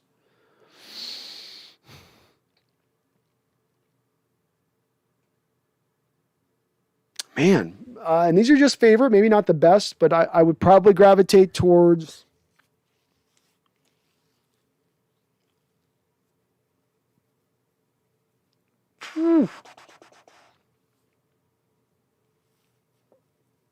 tough choice here. Tough choice. I mean, a really tough choice. I'm wanting to say like maybe Cam and Russell as my last 2 guys would be my 2 guys. I think Russell's got to at least slide in there on the 5th all time. Part of me wants to put Kenny Easley in there, though, too, because he was a lot of fun to watch as well. And it's just so many years, it's like you forget about some of his play and what he did. 17 interceptions over a 2-year period, and 50 interceptions for his career or something. He could hit, he could tackle, he could cover. Hard to keep him off even over Cam. So it might be Russell, Kenny Easley. That's probably my 4. Ethan Tech World, I do a pretty good Heath Ledger Joker. I can do some of the lines, but I can't do like a good. He did that poem. I can do sometimes the lines. Like I can get. I'm a man of my word. You can get a couple of those. I can't do the full performance though. That's a hard one to nail. He did such a good job on it. Charles Riley, $5 donation. Thank you, Charles. I appreciate you, my brother. Says Brando is a dedicated lunatic. I hope infidelity didn't ruin this connection between Rusty and DK, but who knows? Yeah, well, we got to start thinking outside the box because the normal explanations just don't fit, Charles, right? The normal explanations just don't fit. So we got to go to something outside. And that's the only thing that can explain it. That would explain it, right? And he certainly has been ignoring him at times. And it's hard to understand why. Jeffrey Thistle, I'm afraid we're going to suck for a generation now with an owner that doesn't care and a team that just exists like our baseball team. It's possible. I'm hopeful that that's not what's going to happen, Jeffrey. But when you have bad ownership, it starts there, right? If you have ownership that's disengaged, problems begin then right from that moment and then carry down. And so you're right to consider that a worrisome deal. Good ownership can drive you to the highest of heights. That's what helped Paul Allen take this team over and get us to 3 Super Bowls in a basically a 16-year period. Or not even a 60-year period. You had 3 Super Bowls in, 9-year period? So, yeah, I think you do need strong leadership for sure. And that is missing a little bit, or at least that seems to be missing a little bit. James Watson, none of the Legion of Boom members are following Russ on Instagram. Can that say something on Russ's leadership? Yeah, certainly is for guys that played together and got to the highest of heights. You'd think that they would be still following him. So I do think that does say something. Yeah, I agree with you on that. And we know that there's a little bit there was some friction there between Legion of Boom members and Russ as it was. And when they were at the height of when they were going through it, who gets the credit? Who's the one who should be given the benefit for being as good as they are? It's Russell. No, it's the Legion of Boom carrying Russell. No, it's Marshawn. It's, some of that factored in. Voodoo Magic says Jacob Green, John L. Williams. Those were 2 fun players to watch. John L. was great. Voodoo says Rufus Porter was my dude. I do like me some Rufus Porter, man. He was so fast off the edge, especially on that AstroTurf in the Kingdome. My goodness, you talk about quickness. Voodoo says, I guess the Boz just missed your top 5. Yeah, Boz is pretty far outside the 5, that's for sure. Colin says, I never got to watch Cortez, Largent, or Easley, but they seem like the type of players I love. Watching their highlights is amazing. True beasts. 100%. 100% beasts. And especially with Cortez and Easley, they definitely get a little forgotten about because of how much time has gone along, but these guys were dominant players. In Cortez's stance, he was a defensive player of the year and easily could have been. They were dominant. And easily, if he just gotten a couple more years of playing, I think he'd be more revered throughout the NFL and NFL's history for the player he was. But because he had a little bit of the shortened career as he did because of the kidney issue, I think that held thing up a little bit. Ethan Deckworld says, my top 5 favorites, no particular order: Marshawn, Russ, Angry Doug, tied between Cam Chancellor and Sherman. That's a good list. It's a solid list. Yo, man, watching Russ play lately is like watching someone slowly lose their superpowers as a hero. It is, Yo, man. Very, very well said. Very well stated. I'd agree with you. It's like it just kind of eking out slowly, isn't it? And it's tough to watch. I've often said it's a little bit like watching a guy lose his mojo here a little bit, And it's been hard to put our finger on exactly why. Some of it is a little bit of the skill set maybe going down as far as especially the ability to move in the pocket. Some of it is just not growing with his game, going a little bit backwards in certain other elements. But it is nonetheless looking like a guy that's kind of losing what he was in his prime. Berg Show, I never heard your reaction to Seager's retirement. Good soldier, sad to see Berg Show, the general manager and him kind of fall apart as they have on a player like that who's played his whole career here, who was such a good player for so many teams that were so bad and yet hung in there. Gave you a good final season here out the gate. He was both a good hitter and a solid fielder. And to kind of have the organization be in a position of, yeah, well, just get on, or we're done with you on that, or whatever. I don't like that part of it. But as far as Seager's concerned, the best third baseman in Mariner history, over the top, I think, of Blowers, over the top of Jim Presley, over the top of Adrian Beltre, even for his short moments there. Consistent, good as a fielder, good as a hitter. That short porch over and right that was built for Griffey fit into Kyle Seager's swing very nicely. Kind of unappreciated, I think, and unappreciated by the fan base a bit because of the fact that they were such kind of losers throughout the time period of him being here. But that's not necessarily his fault.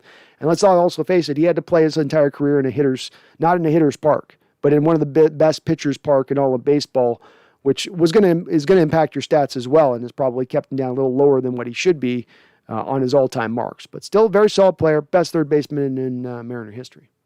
Adrian D., as fans, we can buy the franchise. Just have 28 million fans give $100 or 2.8 million fans give $1,000 each. Is that all it takes? Colin says, Cam's my favorite. Michael Bennett was also one of my favorites, but recent situations have made him fall off. Loved his sack dance. Could never miss. Michael was a fun player. First step quickness, ability to move inside and outside. He played with a little bit of a mean streak to his game, which I always appreciated in my football players. Like Michael Bennett a lot, yeah. Charles Riley says, how many crazy catches did Paul Richardson make through his injury-riddled career, though? Oh, you got his Texans. His Texans receptions were awesome. You got the Lions game one, which is showing up over my head here, where he made that one-handed catch while he's grabbing the guy's neck and then catches the ball underneath. He made a good 4 or 5 really big-time catches. He did. His career sure ended really short, too. I don't know if it was just injury, but he was sure out of the league quick. Adrian D says, my top 5 are Largent, Kennedy, Jones, Cam, and Russ. We're pretty much on the same page on that, Adrian. Pretty much. Animal Pata, how you doing? Good to see you. Animal says, physically couldn't join last game's post-game stream because it was that frustrating. Fair enough and understandable, Animal. I think there's a lot of folks like you in that same place.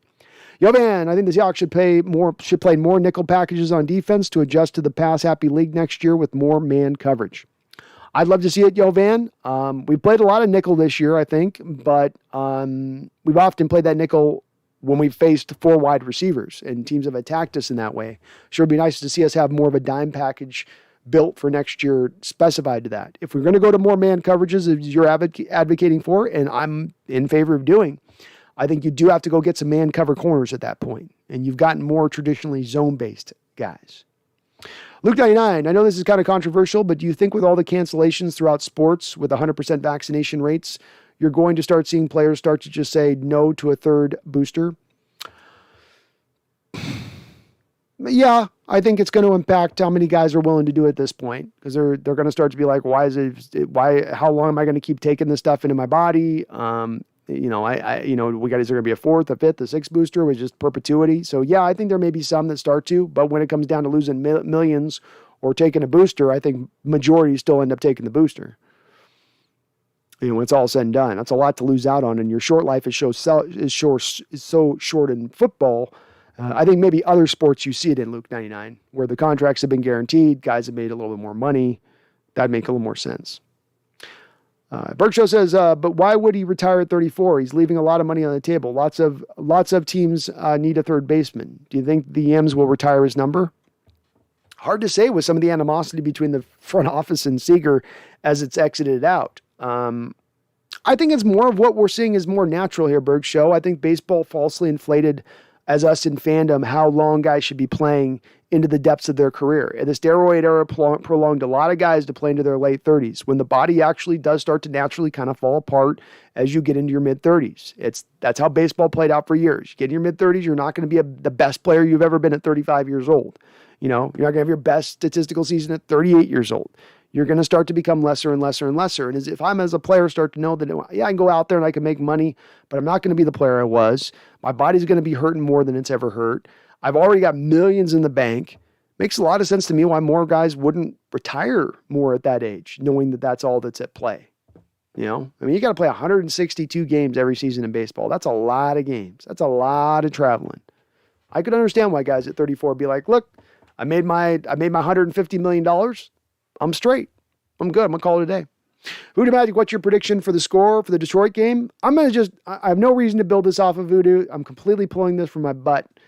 I'm going to go 31-10 the Seahawks. Just because. Charles, I think the Hawks should bring everyone back and have Nickelback. Nickelback is a live band for every home game just to show how stupid things are. Just playing their hits too, right, Charles? And only the most effed out of their hits. I mean, that's stuff that we've heard 100 times on the radio back when they were on the radio, and they're playing it like every 30 minutes. So yes. Cons, Jamal gets slandered way too much. I've seen people saying it was one of the worst trades of all time. It's a horrible take. Buda Baker has worse stats than him and gets praised for his play. Completely biased, but I will stand by Jamal for the long run. I am remaining to stand by Jamal. I filed Jamal in kind of the same category I filed DK, Cons. And I say, look, these are not two of our biggest problems on this team. These are not even our problems on our team. There's other things we should be concentrating on. Why are we looking at this? And the trade is what it is. It still is a bad trade. I think it is going to still be proven out to bad trade. That has more to do with the assets given up, Cons, than it does actually with the player that you brought in. That has more to do with how you've misused him, asking him to play a significant amount of his snaps in single high safety or in cover 2, which is not the way you use Jamal Adams. So some of it's more to that, but it has nothing to do with the player himself and how good he is. And I do believe he is good. And he is going to be a part of our future moving forward. Spectre 7, what are the chances that Wilson goes to play baseball instead in the next year or two? Actually wouldn't surprise me. No, I can't see it, Spectre 7. Those days are long gone for Wilson to go and be a baseball player. He would have had to have made that choice a long time ago. And I don't think a guy can play baseball and football at the same time anymore. I don't. Danny W., I watched 1 minute of the Gary Oldman True Romance scene because I don't want to ruin too many scenes. But man, I'm going to watch this movie tomorrow. It looks awesome. Yeah, Daniel, you're going to thank me, man. You're going to be like, whoa, where has this movie been my whole life? And it's absolutely just, it's purified Tarantino. It's right when he's in that prime too, right when he's in that, just knocking everything out the park. Every swing is going into the second deck. True Romance, Reservoir Dogs, Pulp Fiction. Even that last scene in 4 Rooms that he does, that final bit he does in that, still awesome in there too. The first part of even From Dusk Till Dawn. Where before it gets into full-on zombie vampire mode, it's a great movie. It's still okay when it gets to vampires, but it gets a little schlocky at that point. But still, pure Tarantino. Even Natural Born Killers, which Oliver Stone completely reworked as a script, still has all of Tarantino's elements into it, and a great movie. Dark as hell, but still a great movie. Charles Riley, another $5 donation, says, my buddy flew off our friend's wedding for a Nickelback. My buddy blew off our friend's wedding for a Nickelback concert at the Gorge because he was chasing a not so hot girl. As time goes by, he's a legend. What a man will do, right, Charles? For even a not so hot girl that he's thirsty for, right? There is no lengths a man will not move. No worlds he will not move. No mountains he will not move. Even he will suffer through a Nickelback concert. Though if you're going to watch a Nickelback concert, there's worse places to go see it than at the Gorge, right? But thank you for the $5 donation. You're awesome, man. Joe Van says, if we lose this game, Blitz should get a 10-yard running start and tackle Pete. Would anybody be sad, Jovan? Would he be upset about that? Or would we just nod and go, yeah, get him? Jason Duder, the defense is playing better without Jamal than with him. Maybe someone can use him, but we apparently can't. Horrible trade. I don't know if they're playing better. They're playing okay about the time he went out, but I would like to use him better. Jovan Turner, Buddha, and Jamal have similar playing styles. Buddha is the mini-me better in coverage. Yep. I think Jamal is probably better in the run game. Buddha's probably better in coverage. To your point, I'd agree with that. Collins, Russ would throw the ball in the dugout every play if we switched to baseball. Berg Show, I thought the Kill Bill movies were good. And they are good. And it's not that I hate those later movies by Tarantino. It's not that they're bad movies. Inglourious Basterds is pretty good. Kill Bill is pretty good. But those early movies were just phenomenal.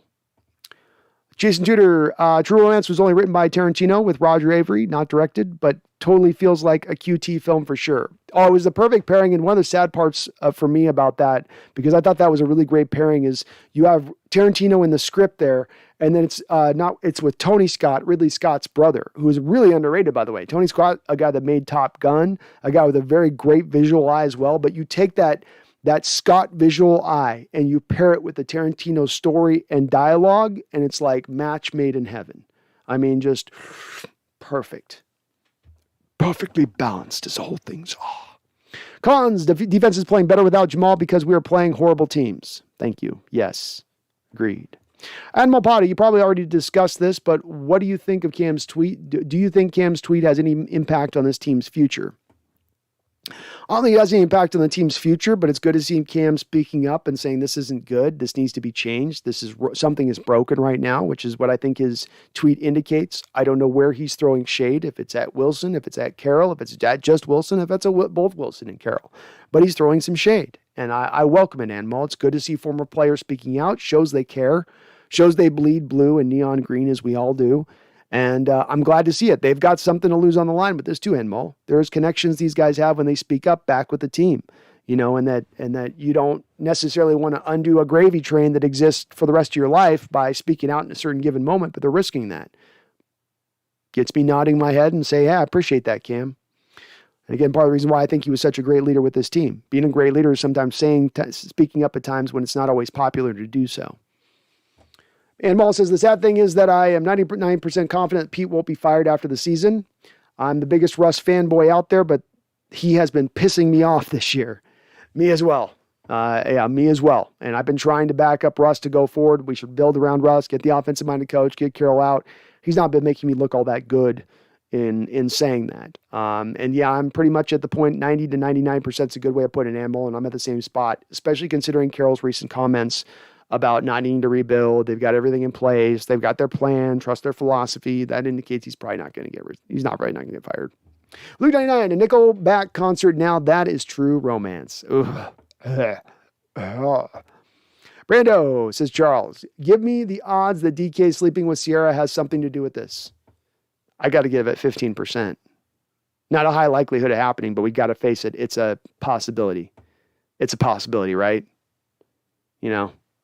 We have to build in this possibility. Yovan Turner, confession, I despise the 49ers, but I love George Kittle. Wish he was on our team, laughing out loud. I do too. He's my favorite tight end in the sport, kind of by far. Everything that he does, not just catching and running, but his ability as a blocker, that almost might be the thing that I almost is most excited about with him. And that's saying something for a guy with as wide a skill set as he has. But Kittle's awesome. He's a true gamer. He plays with a chip on his shoulder. I always love that in my players. He's great. He's great. ADL, Russ should join Nickelback because you need 5 Russes to equal a good quarterback now. Jason Tudor, great call on Tony Scott being underrated. Love me some Crimson Tide. Rest in peace, Mr. Scott. Yeah, another great film by Tony Scott. Yeah, his brother gets kind of all the acclaim Ridley does, but Tony's got his own, and sadly he ended up committing suicide, but he's got his own great catalog of films. Interesting fact on that too, Jason Tudor, is that Tarantino actually wrote.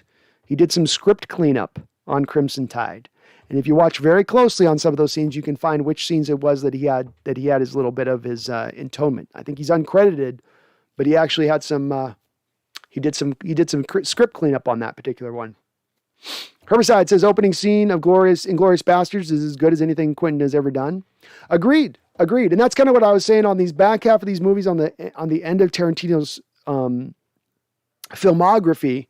It's not that they've been bad, and yes, they've not necessarily held up to the early stuff, but there are scenes within them that is still very much ripped right up out of, that is pure Tarantino, that is absolutely, you go, yeah, that is a Tarantino scene, that is it, you know what I mean? So he still does, even when he's not necessarily hitting, there are still those scenes in it where you're like, ooh, yeah, this is a spot. Inglourious Basterds has another one in that scene too, or beside, I'd say the scene with the, in the bar, where you've got Fassbender and he shows, instead of showing the 3 fingers as Germans, when they show 3, this is how they show 3, and he goes like this, which indicates that he's a spy for the British at that point to the German.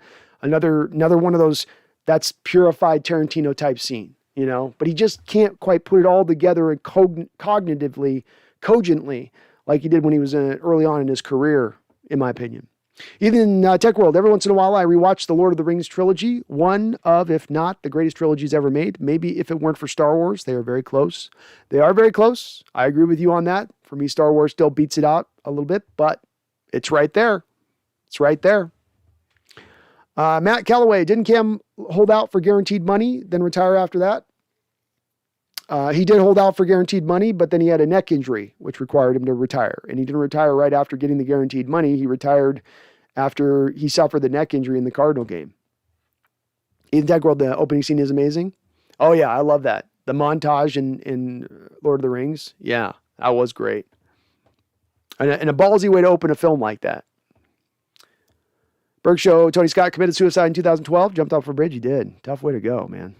You really want to commit suicide, you do that one. Eve Deckwell with Christopher Waltz, so menacing in that scene. He is. It's a great role by him in that movie. You ever see Pete Jackson's first movie, the horror movie, Craziest Ever? Isn't that the Lovely something or other? Not the Lovely Bones, but the one about the two girls.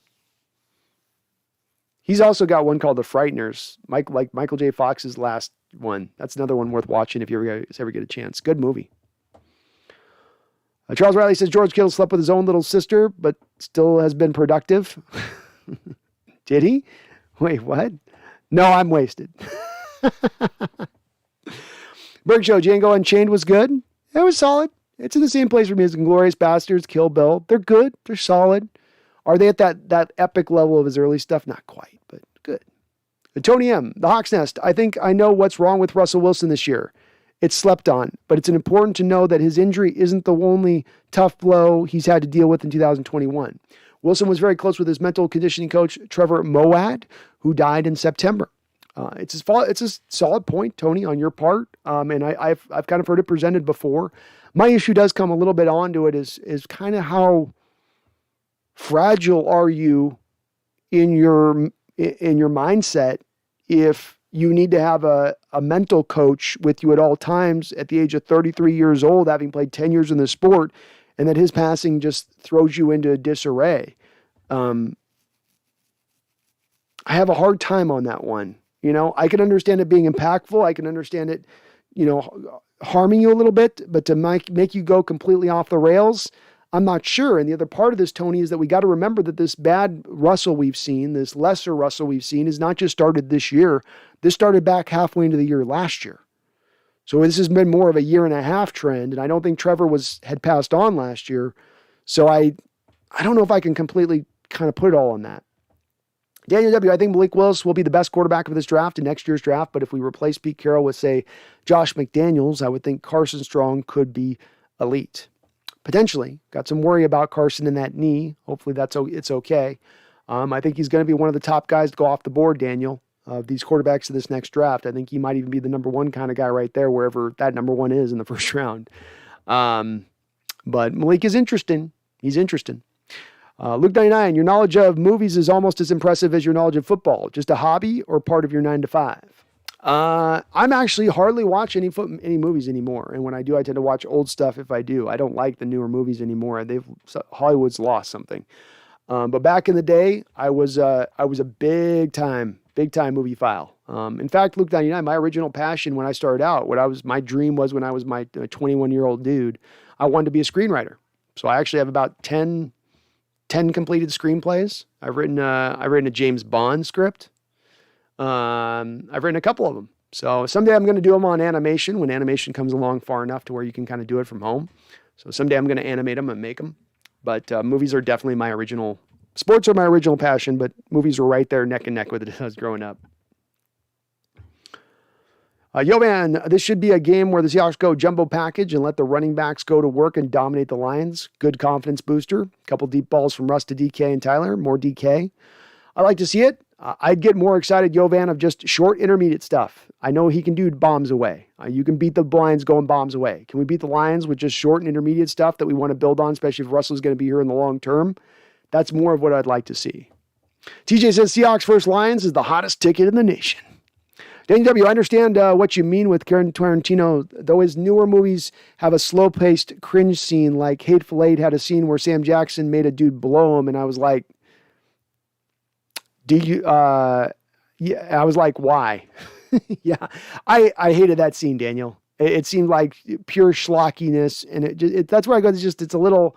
He gets a little into that childish area of things, like a teenage boy at times with some of the later movies in his career, And I felt like there was a little bit of a maturity that was going on with the movies as they were building up, from Reservoir Dogs to Pulp Fiction to eventually get to Jackie Brown. And then he sort of started to devolve a little bit past that point. Jason Stewart, It's Heavenly Bodies is the early Jackson film. That's right, with the two girls. But he had a ton of great gory horror before that, like Bad Taste and Dead Alive. That's right. I need to check out Dead Alive at some point. It's one I've always been meaning to get around to, and I never did. But I hear it's bonkers. The Berg Show, were The Hateful Eight and Once Upon a Time in Hollywood any good? I've never seen them. They were getting just a little bit of a... I didn't like Hateful Eight. I really didn't like Hateful Eight. Once Upon a Time in Hollywood I did like, and it had a couple of those scenes that were very Tarantino-like scenes, where this is a little more of your, like the ending scene, for instance, is very much a Tarantino scene. A little bit better Once Upon a Time. That's the one I'd check out if you have to pick between the two. Yo Van Turner, watching Russ since he was a pup these years, we have to understand Russ is not alpha. He does not respond well to negativity, and he can lose confidence easily. Noticed that a long time ago. Well, it's something that it may be the truth on that, Yovan. It doesn't inspire a lot of confidence with me wanting to ride with him going forward. I need a quarterback who has confidence in himself. I need a quarterback who doesn't get shaken that easily. You're the leader of this football team. You can't be shaken easily, in my opinion. You've got to be stronger than that, even if you're just putting the face of it out there. Daniel W., do you like A24 movies? If you've seen many, start with Good Time, pretty decent old school pace to it. A couple of them I've seen. I'll take a look at it. Good Time, I'll check it out. I will. I haven't watched as much movies, especially through the last couple of years with doing this channel. I've had to sort of make my decision between sometimes watching movies, watching shows, or working on the channel and getting stuff prepped. So I just don't get as much time to check them out as I did, though. Again, I just haven't been as excited about movies that have come out lately. Herbicide says Hateful Eight sucked. The only one I was pissed watching. It. Just horrible. Kind of like the Hawks this year. Yeah, Hateful Eight and Death Proof are the two ones with Tarantino that are the two misses for me. Most of them that are at least very watchable, enjoyable, even if they're not great.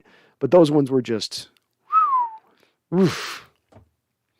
Jason Tudor, what's the name of the Bond girl in your film? Surely we can have one spoiler. I forget, Jason. I wrote these things 20 years ago. So I got to go dig into my finals and find it. I can tell you the end. I'll give you the ending scene, Jason, because I had the ending scene to end all scenes for James Bond. Ending scene is James Bond's just done something to save the world. The whole world is aware of it. This was going to be like the final Bond. There's a room with beds in it. And then remember, this is my 21-year-old self, which was sewing oats, and sex was way more important back then. You had all of the countries in the world, like 260 beds in this room, and every bed had a woman from every one of the countries in the world. And Bond was going bed by bed because he had just saved the world. That was my ending scene in my movie. That was my Bond finisher. I won't tell you what happens in the movie, but that he had done something. It was going to be the ultimate celebration of Bond and what he had done. And every bed had like a flag, so he knew what girl was coming from where. Like, here's the one from Chad, here's the one from Uganda, here's the one from Singapore, whatever. You know what I mean? It was childish. I was 20. What are you going to do? It's a Bond movie.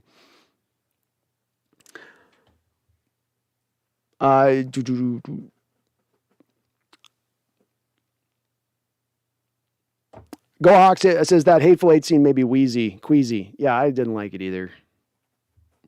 I'll put in my black dingus. Like, really? Okay. New movie sucks, says ADL Williams, especially superhero movies. Cinematic universes are a scam to get kids to watch 60 of the same movies just to get the references from other movies. Yeah, I agree. There was initially some interest here with Marvel and how it was kind of going at it and the way it started, and now it's become cookie cutter and, wash, rinse, repeat, basically. And it's taken over the movie industry, where you just don't have good films being made anymore that are original, that have their own idea, their own narrative, their own stylings. Everything that's made now looks like everything else. Nothing is really unique. And again, it's all about sentimental approach as in the movie making. Remakes, sequels, comic book films, reimaginations. It's gotten old. The movie industry's really gotten lame, because there's plenty of really talented guys out there that can write original stories that don't have to do everything on the back of what came before it. That's not the way that movies used to be. Used to be everything was original. Maybe you may have a lot of movies made based off books, but even that content that was at least original going back to the books. Herbicide says the best movie you've never heard of is The Brotherhood of the Wolf. I have heard of the movie, and I've watched it a couple of times.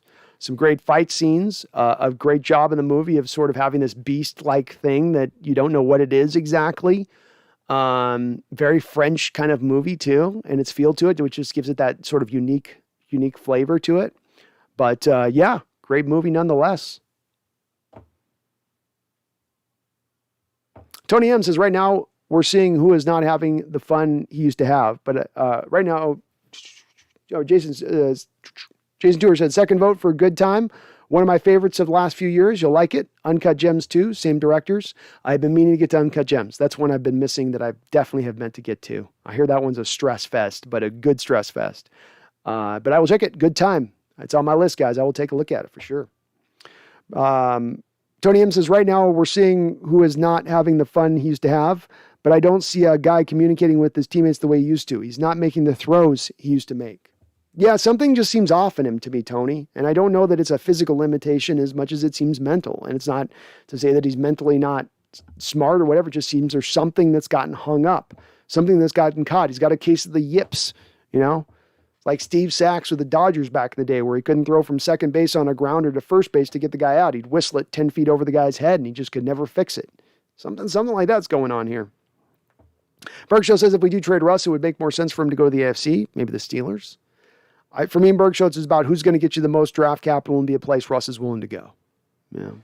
In the deck world, make sure you check out Dune. Also, a film called Jojo Rabbit. Really great. Yep, Jojo Rabbit, Tiki Watiti. So I definitely am willing to check out that. I got to say, I've got a little bit of Nazi lash. Like, I'm a little wore out on Nazi stories. You know what I mean? Like, I've seen enough Nazi movies. I'm over it, especially with our society now, which is still gets constantly referenced. I'm like, I'm good. But I do mean to go see it because I think Taiki is very funny and a very good director. I'm going to wait on Dune until they get the second one made. I don't want to watch half a movie. Get the other one made and I'll watch it. I don't want to be left with just that kind of just sitting on that cliffhanger. But Denis Villeneuve, great director. He's made some very good films. Another one of those guys who's just awesome visually. Charles Riley says Stephanie Seymour.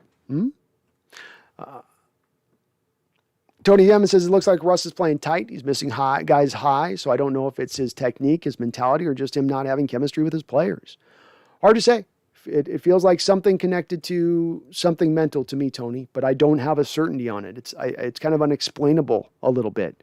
You know, it really is. To go this much into the tank as he kind of has, I don't know. I mean, he's had 3 of his worst games in his entire career over like the last 7 games, and that's not going against the best of the best defenses.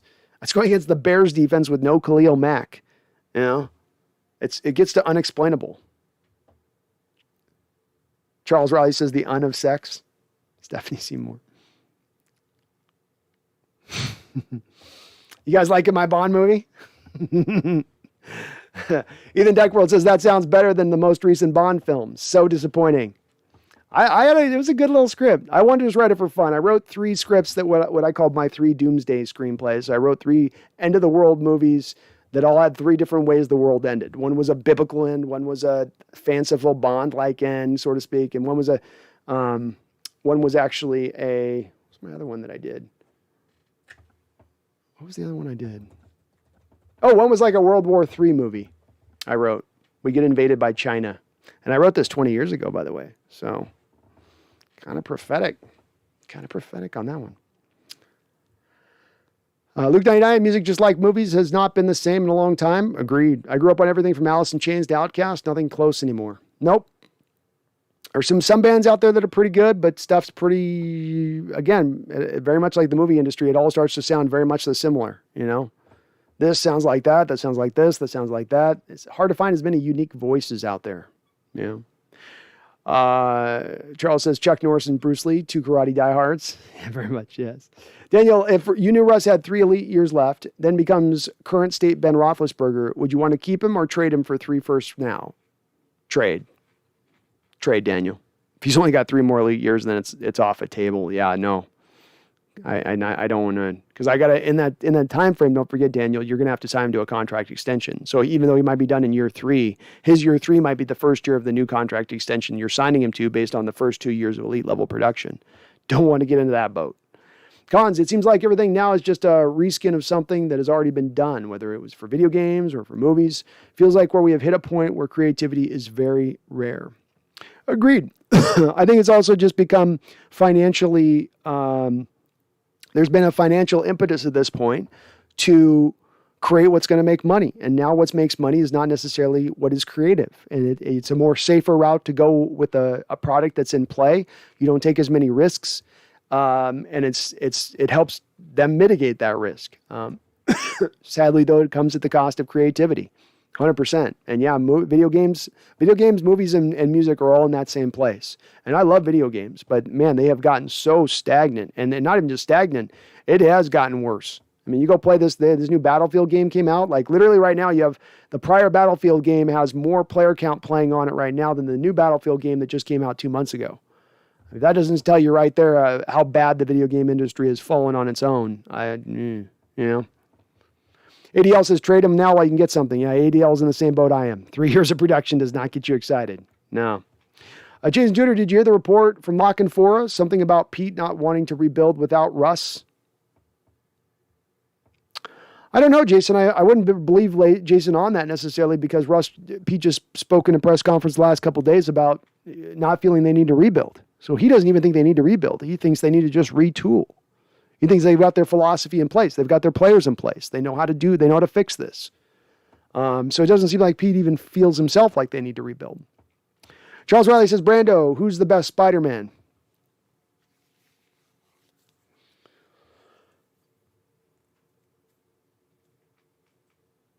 Such a hard question to answer because, I mean, Andrew Garfield, who I'm not a big fan of, I don't love Andrew, but he didn't get a good script. So that's for sure. He didn't get the best director to work with him. I mean, Toby got Sam Raimi, Evil Dead. I mean, just watch what Sam Raimi does. As much as we're knocking the comic book movies, I think Sam Raimi is going to do some interesting thing with the Doctor Strange movies. So he got Sam Raimi, but with that said, I think Toby captured a certain way with Spider-Man that even the next two Spider-Mans that came after him, being both Andrew Garfield and the current one with this guy we got right now, I think they're borrowing certain things from what Toby kind of instilled. I don't think we've seen yet, I'll say this, I don't think we've seen yet what's going to end up being that defining Spider-Man yet. I know we've had 3 of them come down the track, but I think we're going to get one that comes down where people are like, oh, that guy just completely crushed it. We had a Nicholson Joker, but we eventually got to a Heath Ledger Joker, which was like a next level, right? You had good Joker before, but you went next level on that Joker, right? Probably something similar. A.D.L. Williams, new movies be like remake an old intellectual property, but make the hero a young black chick.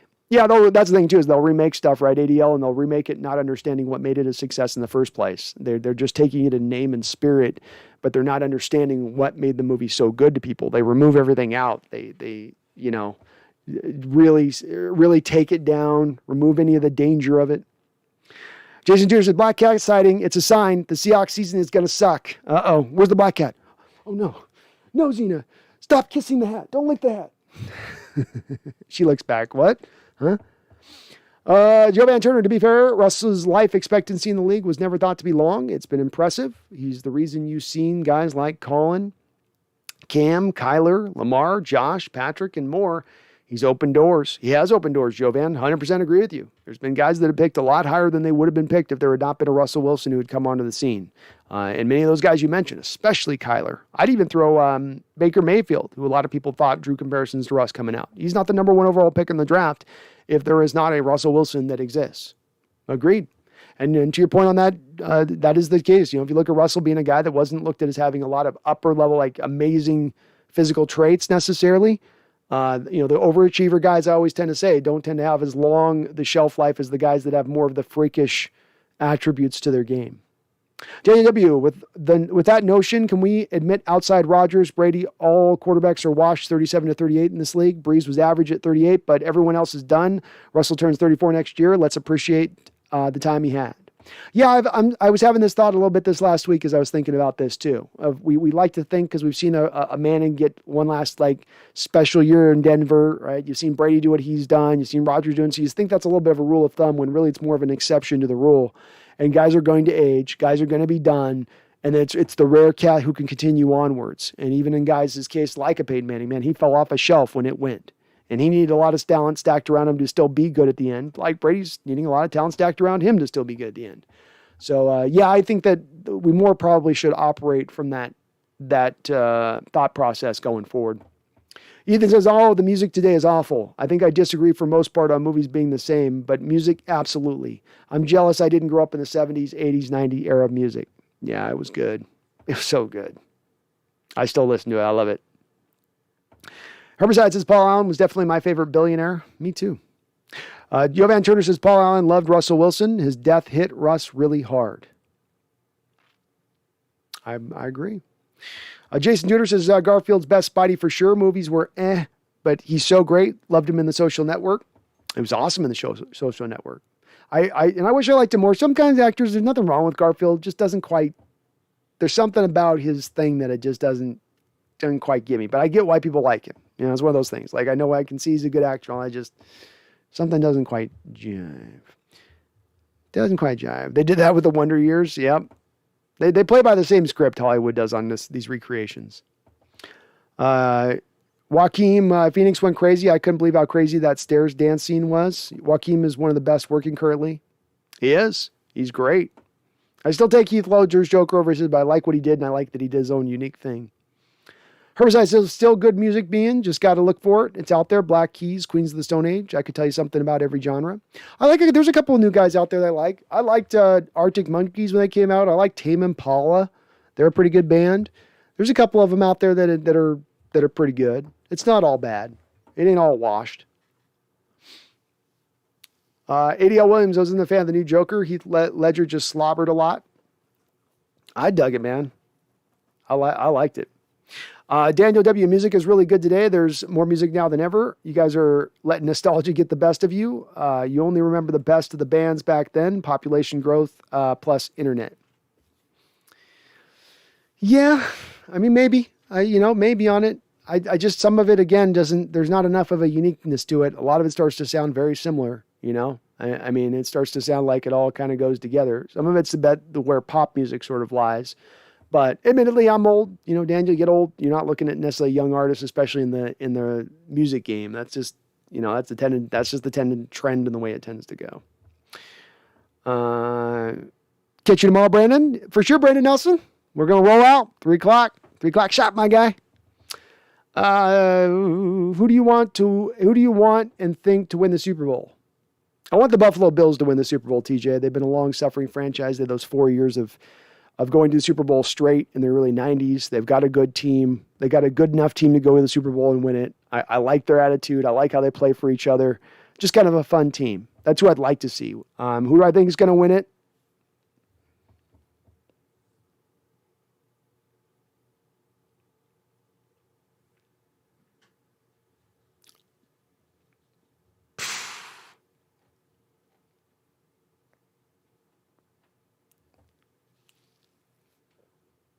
I'm leaning towards the Chiefs. But I'd love to see the Buffalo Bills win it. Luke 99, do you remember young Joaquin in the movie Parenthood? I remember Parenthood with Steve Martin. It's a funny movie, but I do not remember young Joaquin. But didn't they have like 30 children in that movie? Jason, there's good music out there now. There ever was. It's just being made low budget and not in the mainstream. You got to look for it. I'm sure there is on that too, yeah. And again, this is a little bit me being an old head on this, It's hard to find guys get old and then still listen to young music or younger music. And there's some stuff that comes through, but I admittedly I don't dig as much as I probably should. There's a little bit of it's overwhelmed by how much there is out there too. GoXOI says SoundCloud rappers have ruined today's music. Well, certainly the mumble rappers have ruined rap if you like rap at all or like any of the hip hop. I'm not a big mumble rap guy. Their auto-tune crap. Jovan Turner, I want to see the Bills stomp a mud hole in the Chiefs again. Send them home. That would be satisfying, Jovan. I would be satisfied in seeing that. Yeah. Herbicide says Greta Van Fleet. Not sure how I feel about those guys. Just too close to Zeppelin. Somebody said it best when maybe the lead singer of Zeppelin came through Detroit early in the late 70s or whatever and birthed himself They're probably too young for him to go out there and do it. But boy, that kid, their lead singers and the whole band, they sound just like Zeppelin. I mean, it's note for note. Charles Riley, thank you for the $2 donation. You're awesome. I got a feeling Buffalo's going to the Super Bowl. I'd love to see it, man. And they've been knocking a little bit on the door the last year or two here. They've got one of the better defenses in the league. That carries into the playoffs. They're big play waiting to happen. I wish they would run the ball a little bit better. It'd give me a little more confidence. But with that being said, they've been that quiet team sort of lurking in the background as that silent juggernaut that could come alive at any time this year. 100%, Charles. Thank you for your donos, man. You're awesome. Yeah, Joe Mann says Bills have the number 1 passing defense in the league. Yeah, it's good pairing to have that to go along with a pretty good passing offense, and a great quarterback. I love Josh Allen. Ethan says there is good music today, but yeah, most everything that everyone always listens to is too dumb, hip hop and rap, which just isn't for me. I'm a younger guy, so it's weird. Yeah, it's just not as good to me. Collins, I don't see how people think the Bills are good. The Chiefs would absolutely stomp on them. The Bills are too one-dimensional. Probably proving the chase. Like I said, I land on believing the Chiefs are going to win at Collins, but I would like to see the Bills. Cam's final 2 games, he's done for. Yeah, Cam Newton is done. Yeah. Daniel, if we bring back Carroll Russell, how disappointed will you be? Part of me feels like Schneider might be made the scapegoat, so something is different. I don't think they're going to make Schneider the scapegoat. Would I be disappointed? Yeah, I would, because I think that you've made mistakes prior and you've made mistakes right now, and you'll continue to make mistakes under this dynamic. And it's not to say this dynamic doesn't have talent individually, but that as it all cohesively draws together, it's just a mismatch right now. And you need to break up that mismatch to get to more of a cognitive, cogent, clear direction as we go forward. So I'd be a bit disappointed, Daniel, but it may be the case. I don't know where this is going to go. ADL, Mumble Rap, and Screamcore are just terrible, and it's all anyone listens to now. Yeah, I don't like any of that stuff. It's like, ugh, come on. Yovan Turner says, I think the Cowgirls will represent the NFC. They could. They got the parts to do it. And they're getting a couple of pass rushers back that are just like an injection to a defense that was already playing really well. And Randy Gregory and Lawrence, it does put them in a good spot. The NFC is going to be tough, though. It's going to be real tough to get through the NFC. I almost feel like they're all going to beat each other down a little bit. Luke said, Juan Key playing Gary, the little kid that was always getting into trouble. Well cast even back then, wasn't he? Yovan says the Bills already beat the hell out of the Chiefs, though. Laughing out loud, bad matchup for them. I think the Bills fit pretty well with the Chiefs. I do. I think that's a good fit. I know the Chiefs got them, I think, last year in the playoffs, but I still think the Bills can give it to them. Especially if you get the Bills to playing at home. What if there's inclement weather? Chiefs aren't able to throw as much in the weather or whatnot. I don't know. They got a chance. Ethan, I can't stand the Chiefs anymore. No way they're making the Super Bowl. Remember, the Super Bowl hangover still stands. It's just disguised a little of late. Still does stand, that's for true. But they are playing their best football at the right time of year. You can't deny that, Ethan. I can't deny that. Yovan, have to be able to run the football to expose the Bills' weaknesses. Chiefs can't do that. No. I mean, they are not good at running the football. So, yeah, I think I agree with you on this. I think it's just kind of a bad matchup for the Chiefs playing the Bills. I do. Herbicide, going to be Green Bay or Tampa Bay and KC or Buffalo. Yeah, I think it's one of those 4 teams. I think it's those two of those 4 teams. Agreed. Enrique, do you think Russ will play like himself next season, assuming he stays in Seattle? It's sort of dependent on things that are outside of Russell just playing better. Does he get an offensive line in front of him? Does he get another playmaker to throw to the outside? Is he going to have Carroll fully buy in on Russ and building around him?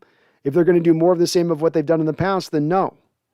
If they're going to just try to get by at the offensive line, do just enough at the skill positions, no. But if they take the major steps to improve those parts of the team, yeah, I think he can. Collins, I feel like there is not a single team in the league that I feel confident in. No one seems ahead of the pack. No, we've not had a true out there front runner this year. Everybody's kind of had their time being that lead dog for a little bit of time. Everybody kind of has. Agreed. It's a little different. Most years there is that kind of clear-cut one, even if that clear-cut one doesn't end up going to that Super Bowl. Collins says, I think the Colts are definitely sleepers in the AFC. They are sleepers. I wouldn't predict them, but if they got to the Super Bowl, I wouldn't be shocked as well. You know, they've got maybe the best offensive line in the sport, awesome running back, a very good defense, a very complete team. Jovan Turner, if King Henry returns, another bad matchup for the Chiefs also, stomped on them too.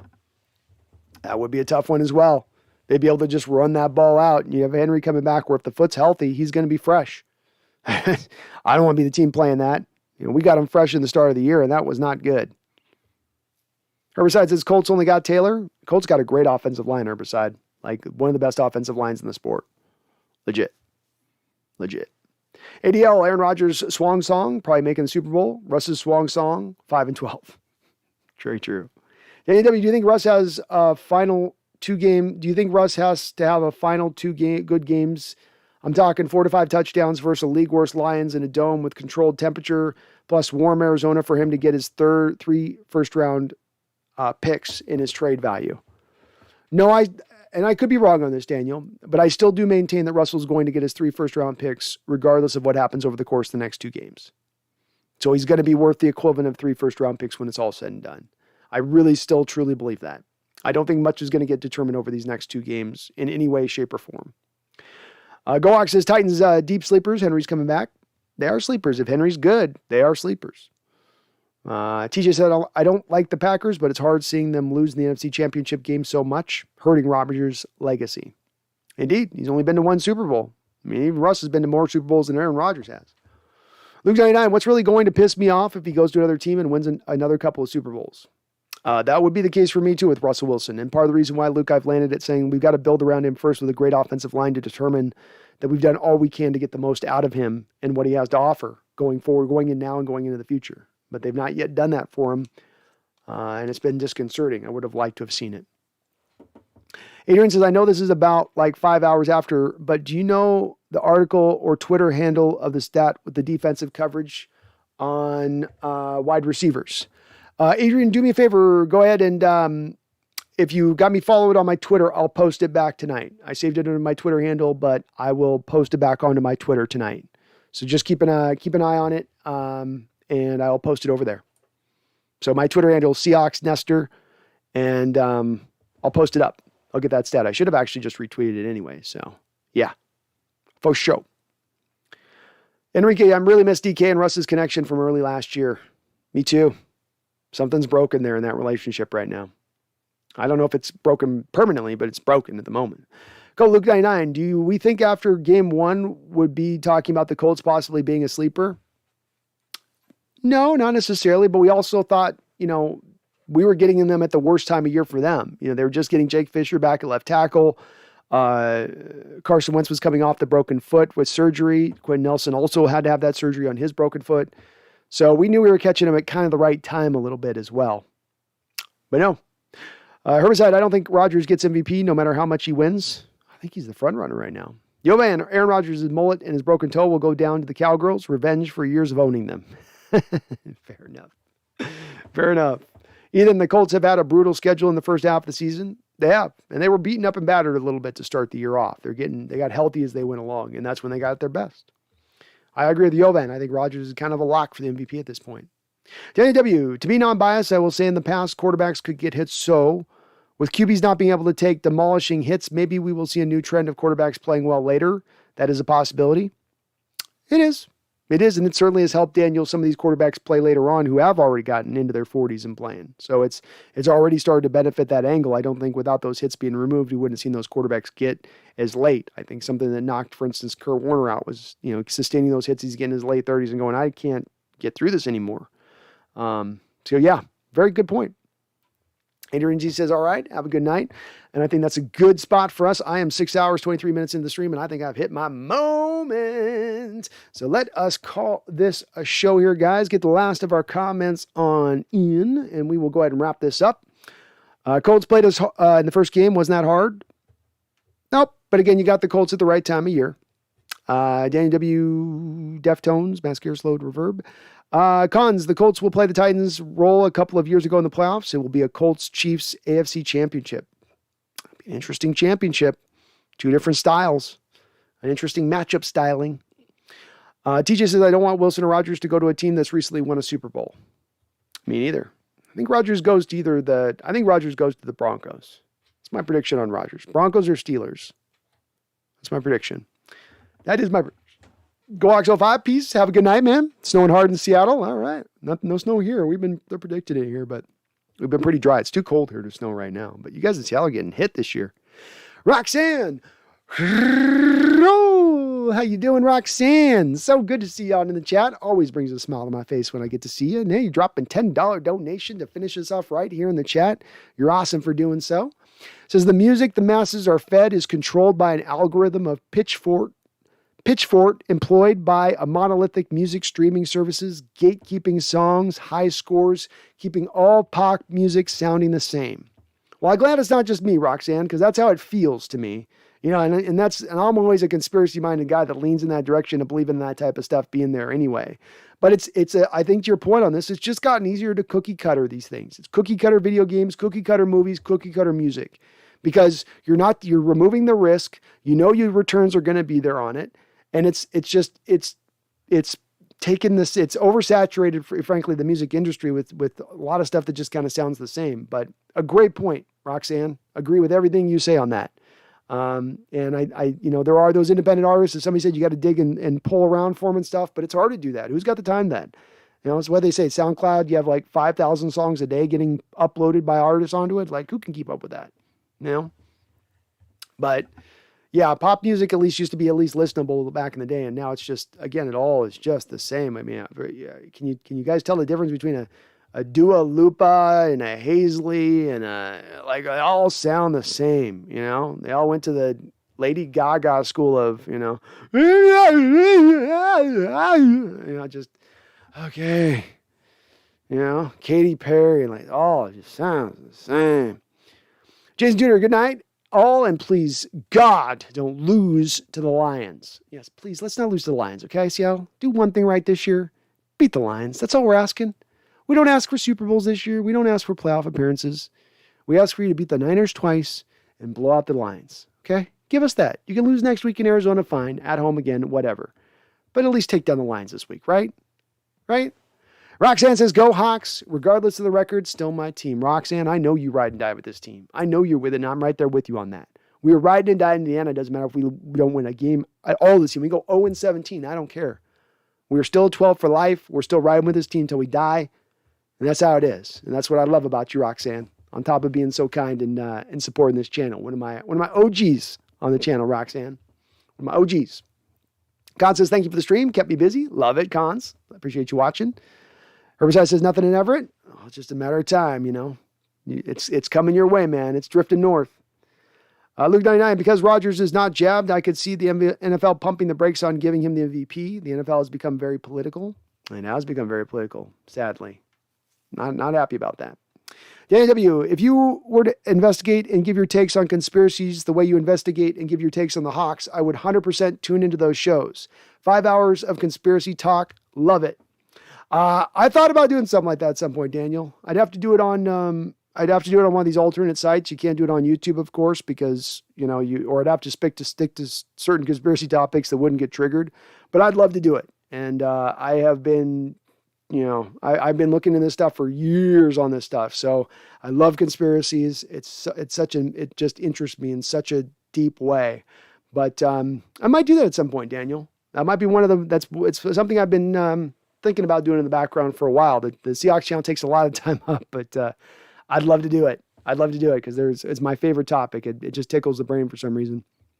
The other side says, is it just me or DK did not practice at all this year due to a foot injury? Yep, he is fighting through a foot injury, Herbicide, and we might see him have to eventually have it worked on this offseason. Maybe some surgery on it. Daniel W. says, have a good night. Thank you, Daniel W. Yovan Turner, God, please, not the Lions. No, not the Lions. Yes, please, God, no, not the Lions. No, dear God, no. Herbicide swept the 49ers. Was a good year. It was a good year. That's all right. It's like an interstate. It's like the interstate match. I say it's like college football. If you beat State, even if you lose to all other teams, if Michigan beats Michigan State, Michigan beats Ohio State, the rest of the year can be what it is. Same thing for us here. We beat the 49ers. It's an okay year. We can at least breathe a little bit. Yovan, we can't lose the Lions. Hell no. No, Yovan, we can't. Luke 99 says, yeah, UFOs. Oh, I could do different UFOs. We could go through all the stuff. We go from the Greys. We could go to the reptilians. We can go to the, supposedly the, what was the other one? The Pleiadians. I can go all that. I know all that stuff. We can dive into all of it. And it's all got some interconnectivity to it, too. Some of these conspiracies, one can lead to the other, They all have a little bit of a connection. And that's where it really gets fun. Charles Riley says, conspiracy theories on Mariner streams. Sounds good, Charles. Hey, baseball's got a lot of dead time to talk about, right? So, Luke 99 says, here's a conspiracy theory for you. I think Russell Wilson was abducted by aliens in the offseason. Well, yes. And there was a lot of anal probing. And that explains what's going on, right? Adrian D, last thing, I know someone who's a Jets fan. After every loss this season, it is a torture on Instagram. Oh, I know. They're reveling in it. Yeah. I've never seen a fan base revel so hard over first-round picks as the Jets have reveled over our first-round picks. But hey, it's a top 10 pick. Who can blame them? And they haven't had a whole lot to just remind them, Adrian. I know you guys haven't had a whole lot to celebrate, so we'll let you have this one. Charles Riley says Eisenhower made the agreement with the Greys. It was actually the Pleiadians, Charles. The man's name was Val something. You can look it up. They got pictures of him. You can actually see pictures of this guy. Val Valerian. Val Valerian is, I believe, the guy's name. One of 3 Pleiadians that supposedly met with Eisenhower. Val Valerian, I think was his name. I can't remember his name exactly. Something like that. ADL, biggest conspiracies. Clothing makers collude to design girl pants with no functional pockets to prop up the purse industry. I love it. Luke 99, Inner Earth and Ancient Civilizations. Yes, Admiral Byrd going to Antarctica. Did we lose troops in Antarctica? Was there a fight at that point? Did the Nazis go to Antarctica to go live in the Inner Earth with the aliens that exist there? Yeah, you want to go down the path. You guys want to do a little YouTube rabbit hole. Go down the Admiral Byrd rabbit hole and his mission to the Antarctica, secret mission to the Antarctic. Young Turner, Russ went Hollywood, trade Sierra. Well, she is the Yoko. She is the Yoko Ono of our Seahawks. It's all right, Charles. You were pretty close to it. You're pretty close to it. I'm telling you, though, I know my conspiracies. So I know my conspiracies. No, they got pictures of the guy. He looks like a regular dude. So the Pleiadians are supposed to be these 7-foot, blonde-haired, blue-eyed giants. And he just looked like a regular dude, Val. But supposedly he could use mental telepathy to talk to Mr. Eisenhower. In the Dark World. Thanks, Brendan. Thanks for everyone. Great stream. Go Hawks. Thank you, Ethan. You have a great one. I appreciate you. Luke 99. Have you heard of the Phil Schneider story? I have heard of the Phil Schneider story. A man he had lost his fingers.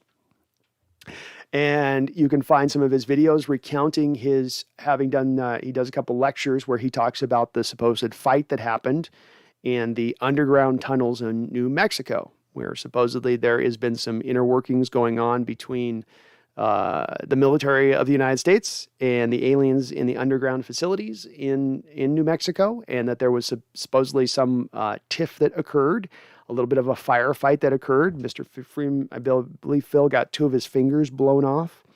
And he was talking a lot about the alien technology that we were working for. He was doing a lot of these lectures for people that were interested at the time. And the man was eventually, I believe, found dead in a hotel room shortly after that. And it had looked like he had been strangled, but it was determined that he had somehow committed, it was an oddity in the way that he was found to be considered suicide, but they ruled it suicide, and we can pretty much assuredly know that it was not suicide. He was most likely telling stuff that he was not supposed to be telling. Giant Opinion Sports, what's up, man? Herbicide says, bunch of tinfoil hats in here. You better believe it. My tinfoil hat game is strong. Charles Riley says, wasn't Eisenhower at a dental appointment or something? Yeah, something like that. It was a very random story. I don't know. It's one of those just what? Huh? You know? What is it? All right. 6 hours, 33 minutes in. Jeff Rhines just saying, hey, Brandon, been working and listening in on the stream lately. Hope all is good in your world. It's been freezing out here in Kalispell. Yeah, we're at 14, 15 degrees here, and it's been snowing every night, cold. I mean, it took us a while to get into winter here, but we are now fully in it, Jeff, and I'm freezing my butt off. You can believe that. It is cold. It's cold outside. You better believe it. Giant Opinion Sports, I'm the killer. Strangled him with a pillow. He knew too much. That's right. Maybe it was a pillow. It was something. There was something weird with the Phil one. Charles Riley, we got to let Brendan go before he gets demonetized. I know. I'm going to touch on some subjects I shouldn't be touching on here pretty soon. So they got to be careful. I got to be very careful, Charles. Kyle G, Brandon, do you want Russell to go or Pete to go? I prefer Pete to go, bring in an offensive-minded head coach, transition to a 3-4 defense and attacking downhill defense, and let's roll. That would have been my plan A. It does not look like that's the way that this is going to go, though, Kyle. It looks like they're going to roll with Pete, and that probably means that Russell probably goes. I would guess. But it is a little bit of a fluid situation, so nothing is set necessarily. Luke 99 said, they say Snyder strangled himself with his own catheter when he had a firearm next to him. That's it. Yeah, it was super dodgy. It was super dodgy the way he was found.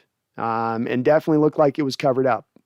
And if you got a guy going out doing lecture tours where he's talking about some crazy stuff, and then that guy is found then under odd circumstances having been killed, a guy who I think he had a wife at the time said he was not suicidal, probably points to something dirty at play. King Bloop, who's the best free agent we could sign? I think the number one free agent that jumps out to me, King Bloop, would be Teron Armstead for the Saints. I don't think the Saints are going to be able to franchise him. He's going to be a free agent. He's going to cost you a lot of money. But I do think that he would be a guy who would be able to be an upgrade over what we've had in Dwayne Brown. And he'd be able to recreate a little bit what you've done in Dwayne Brown. Getting a guy who's maybe just heading into 30 years old, still has a few good years at left tackle. Maybe you're not getting in his prime, Ronnie Staley type or Laramie Tunsil type. But you are getting a very good player at that point. And left tackles can tend to play pretty good up into their mid-30s. Yeoman Turner, a lot of Pete ball ahead. The game we just lost, blowing a lead, was very Pete-ish type game. Yeah, he loves to take his foot off the gas, doesn't he, Jovan? He loves to just get just enough to win the game. Charles Riley says, Zodiac, got to go to bed, Brando. Sounds good. Zodiac is an interesting one, too, yeah.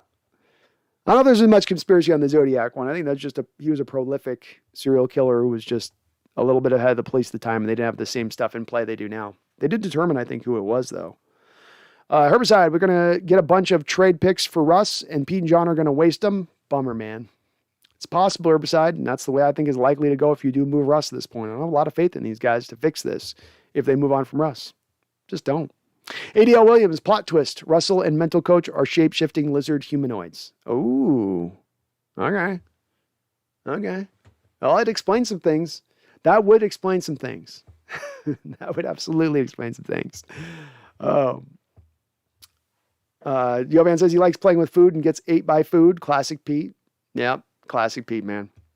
All right, buddies, we are 6 hours and 36 minutes in. I'm going to go ahead and put a bow on that. I will be back doing, of course, live play-by-play on Sunday, and tomorrow we'll be back at 3 o'clock. 3 o'clock Pacific Standard Time tomorrow. I am going to be on with Brendan Nelson. He's coming on to my channel tomorrow, so please tune in tomorrow at 3 o'clock, and we will do some more talking. I'm sure me and him will be more discussing a little bit more further what we would like to see being done this offseason and where we would like to see this go, especially considering Carroll's recent comments. I do appreciate all of you guys for watching. I want to thank everybody who, as always, we have so many people to donate on this channel and this chat every single show without fail. There is a stack of you that come in here and it's bang, bang, bang. And it is a beautiful thing. I love you guys for being as supportive as you are on this channel, and you're never failing on that. I've said I've got more bang for buck as far as people supporting my channel for subscriber count than just about anybody I think on YouTube. And it speaks to your guys' support of the channel. It really does. We may not be the biggest of the bunch, but we are vibrant and we are a passionate base here. So thank you to all of you guys. Charles Riley, you just kill it every time. Roxanne Roll finished it off great. We've got Spectre 7, Randall McDaniel. Hell, we had Megan Gockroger in here, Leland Kimball. Jesus, we even started this off right with Joey Mendez, Jose Garcia. My goodness. You guys, you're always so kind. Melanie NL started us out with a $50 donation off the top just to begin things off, just to start us off right tonight. So I really do appreciate all of you guys out there. Again, thank you to sponsor 2, Manscaped, go to manscaped.com, get yourself a little something. Get yourself some lower trimmers down low, a little nose hairs trimmer, maybe a little lip balm, maybe a little deodorant, maybe a little conditioner.